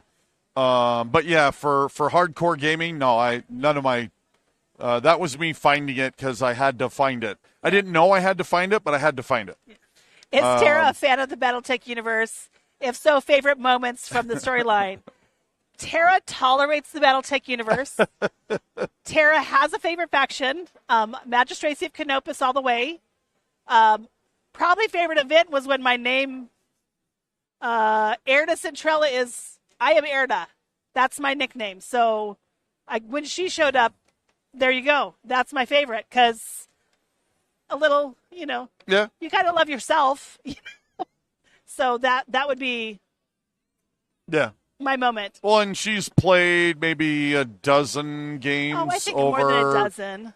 30 years now. More than a dozen. I don't know if it's been that many. My favorite part, though, is I am really good at headshots. She almost always comes in with an axe and kills somebody. With an axe and shoot people's heads off. Not with the axe, obviously. Yes, so, Tara was brave enough to come on. Lauren was not. Totally agree. Absolutely. Didn't someone Photoshop Randall into Leviathan's book's cover with the magnificent beard too? It's not exactly me, but yes, the captain's manual that never actually came out. That's right. Doug Chafee the did. Art was based on you. Was really kind of based on me, so that was pretty. And it still can actually tear me up when I think about it because I got the call from his wife that he had passed away, and I'm freaking out both because we had created such a wonderful friendship and a working relationship. And also, to be honest, freaking out because I had this Leviathans cover I needed. And then the wife was like, hey, let me go see if I can find it. And he had finished it the night he passed away. And he sent it to me, and he had put me in it, basically. So there were definitely tears that day. So very, very cool moment. We'll clone Tara too. No. I guarantee you only one of me is all they want. As the only extrovert, yeah.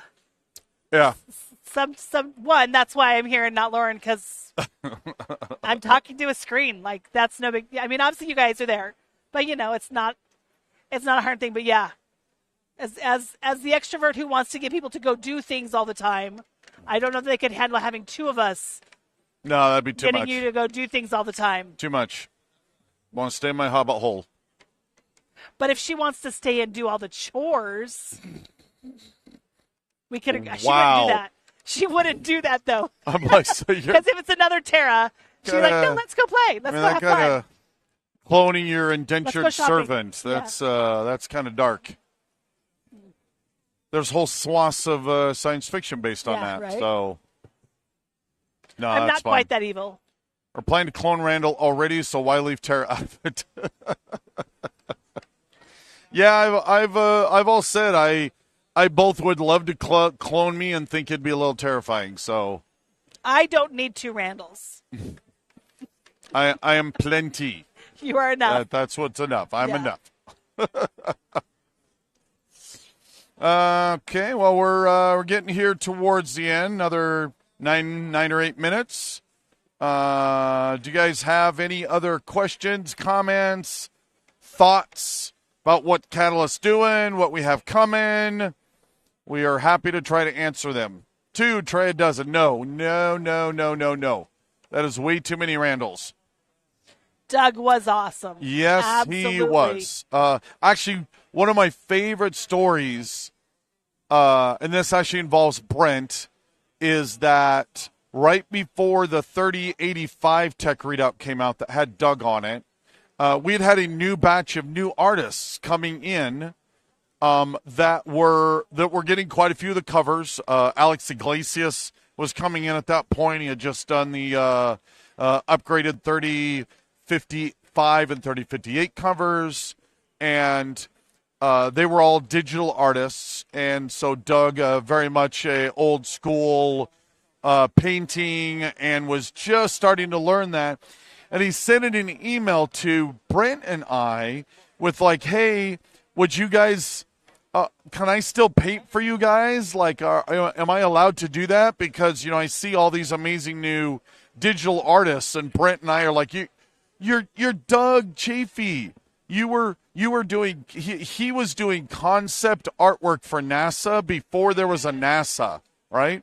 One of his Marine One paintings was in the White House for like a decade. He, most 4-star generals or Navy admirals have one of his paintings on his wall. He is so far above our little hobby, and the fact that he loved to come and play was always so amazing. He was just such a humble, incredibly good guy. So Ryan wants to know if they can watch the two of us do a co-op Battletech scenario. I have no problem. For aces. Nice. Well, we've been, we actually might play around with the idea of once a week, just an hour check-in or something out of my basement, out of my office. So that's something we could look at. Yeah. That could be kind of interesting. What can we expect in the next 2 or 3 months in the ways of BT products, stuff that's near? We'll be. Oh, Brian. Well, we'll get to the one. Okay. We don't actually have a lot of new stuff coming right now. It's almost all been absorbed into the Mercenaries Kickstarter. There's a few new items, but we're not ready to talk about them just quite yet. So they need to get a little further on. Do you know when there will be restock shirts, Premium X? I'm not sure about the T-shirts, so I think that's about a month away. I believe I saw an email this morning when I was quickly checking before coming over to the hall that there will be restocks on the Premium X ready to ship just like in the next week. So it'll still take another week or two to be received and so on, but hopefully those are coming quick. There's a Calvin and Hobbes where Calvin duplicates himself. So duplicates will do his homework and the duplicates himself to do his homework and so on. Yep. That's exactly what would happen. That's dangerous stuff. There's also a fantastic Gravity Falls episode where Dipper keeps copying himself so that he can go on the date, and then the copier that gets stuck in the copy machine and comes out all creepy. It's one of the best episodes. Did I get everything I there? think we're caught up. Okay, yeah, looks like we're caught up. Really got to, loosen these up next time for tomorrow. It's because your head's too big. It is. My noggin is way too big, and these things start hurting pretty fast.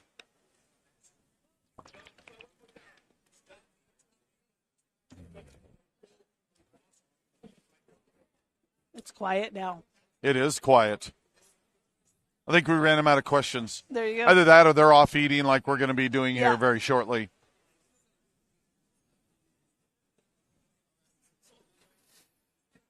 Well, we got just a couple of more minutes, guys. What's the rest of the con schedule for the year look like? So after this convention, Bryn and Rem are off to the Alliance Trade Show. Literally the next day after the show is done, they're on a flight over there. But that's more industry-related shows. We then have a board game summit, which is just us at Catalyst, the week after that for a couple of days to work with Mike Ritchie as our new board game division. The week after that, then, I personally am flying down to FanX in Salt Lake City. I'll be there for 2 days just to explore it, to find out is this a show that we should be going to. So if anyone is going to be at FanX and is here, absolutely try and track me down, just like when I went to explore the UK Games Expo earlier in the year. I had a couple of you guys find me. That was awesome. And then after that, the last weekend of September, heading into October, Bryn and I are off to Essen. And we'll be gone there for a little less than 2 weeks. We will be going to 2 game stores, though, in Germany. So look for details on that this coming week as we finally get to announce that. And then I think there's actually about a 4-week break or so until we get to PAX Unplugged. So that's kind of the crazy schedule. Will there be any more live streaming? I believe PAX Unplugged. We still have plans for live streaming there. There won't be live streaming at the other shows. We need a little sign Randall can hold up that says the Mercenaries Kickstarter had sucked away most of our bandwidth and point for a lot of production questions. That would be. Like, people ask a question, I'm just like, boom. Yeah. Absolutely. Someday I hope to truly be able to convey to you. I need to figure out how to articulate it to truly convey how titanically massive this has all been. And I'm happy to do it. I love it. But it just kills so many other time and projects because it is king. And you guys made that happen, right? Like, how fantastic is that? But yeah, it's on the schedule for tomorrow's stream. First thing in the oh, that was weird. Like, what is that? Tape on my phone. First thing in the morning is a Aces, the co-op game. And actually, I believe Jerry from Black Remnant and from brain just died for a sec. Penny Arcade will be here and be a part of that, which is awesome. There will be a Battletech, just regular Alpha Strike game in the afternoon. I'm sorry, taking a quick little peek here. Yeah, Battletech. Aces in the morning, then the Alpha Strike, and then we'll just kind of talk about some PAX in the afternoon, and then we're done, right? It's those two things alone are most of the day. So a lot of questions there. It's off the screen, but Ryan wanted to know how much he could buy an inflatable mech for. I don't talk to Ryan. Okay. And then, is that Ryan? That's Ryan. Oh, never mind. We won't talk to Ryan. I would sell it to you for $5,000 in a heartbeat. And Brian wants to know what's your favorite Kickstarter mech or vehicle and why. Mercenaries Kickstarter mech. I have to go with the one that I think transitioned the furthest in visuals. So obviously art is incredibly subjective. We all have mechs that everyone else is like, I mean, I guess it looks okay, right? We all have our favorites. But I think almost unilaterally, the Black Python from 3055, it might just be the worst looking mech ever made, ever drawn. And Anthony, him and his team killed it with this new iteration. So I think I have to go with the mech, with the Black Python, because it's so incredible and it went so far. For vehicles, that's even tougher, I think. There's just so many good-looking vehicles. I may just go with, like, the Manicore. Just a good, solid, regular tank. Or the... no, I'll stay with the Manicore. We'll keep with the Manicore. Talked about tomorrow. Are any more AMAs planned, like, prior to the Kickstarter? Absolutely. We just kind of need to get through this huge chunk of conventions, and then we'll try to get back to that. What is unable to make it to UK Games Expo? So I had a proxy Randall say hi to Randall for me. Skip that one. Yeah, it's Leviathans. He wants to talk about Leviathans. I'll go back. We will talk about Leviathans. Say hi to Randall for me. Yes, that was so awesome. And Catalyst, 99.9% sure, is going to be at Games Expo next year with a booth. Come by and say hello, play games. It's going to be awesome. Randall Bills. Will you be selling Leviathan's dice separately? Absolutely. Kickstarter is an avalanche sweeping away all in its path. Absolutely. Yes. Giant, ridiculous avalanche. And there's definitely days when, like, you go under and then you finally manage to pop up and, like, weeks have gone by. Right? Like, oh my gosh, how did that month just lose me? And you think he's exaggerating, but he's not. He's Nope. definitely not. There'll be days and days and days that, like, it's just kind of like we wake up in the same room and we go to sleep in the same room, but that's about it, because it's just all sucked up by the Kickstarter stuff. And I have said this many, many, many times, but if you love what I do, first of all, thank you. I'm very grateful for that. But without Tara, none of that would be possible or happen. Lauren's photobombing us. Yeah, Lauren, nice shut up. photobombing. They were calling you out earlier. Yeah, I know. And thank you for your support of RIM. We love yeah, Room 2. absolutely. So thank you. But yeah, when you have a chance at Tara was not at conventions for a long time due to her own job, due to young kids. Having a real job. Now that we have reached a new place where our kids are grown and now are coming into this industry and being a part of it all, she can start coming back. Please take the time to go up and thank her. Because I wouldn't be able to do anything that I do without all the crazy support that she has given me over the years. So I have been supportive. Yes, go ahead and come You've been thank me. Amazing. Absolutely. You have permission to do that. Absolutely go amazing. Go right ahead. And, you can think about thanking Lauren because, Definitely thank Heather. Yes, that's even better. So thank Lauren, but please hunt down and thank Heather because just like Tara, without Heather back there, you wouldn't have any of this either. So they make it all possible. Rem is awesome. Love watching her learn BT. Yep, absolutely. She's been great. Love having her on the team. Very grateful. Ryan is standing up. Oh, we actually ran over. We got suddenly in a rhythm, and we're off and running. Ryan's cutting us off. I want to go longer, but Ryan is demanding. Ryan thinks he wants to go have dinner and stuff. And anyways, this has been an awesome wrap-up for day 3. Thank you so much for being here. We love you guys. Thanks, Tara, for being here on our fun time this time. And I will see you bright and shiny early, 10 a.m. tomorrow, Pacific Standard Time, for the final day 4 of PAX West live streaming. So we will see you tomorrow. Take care. Bye, all.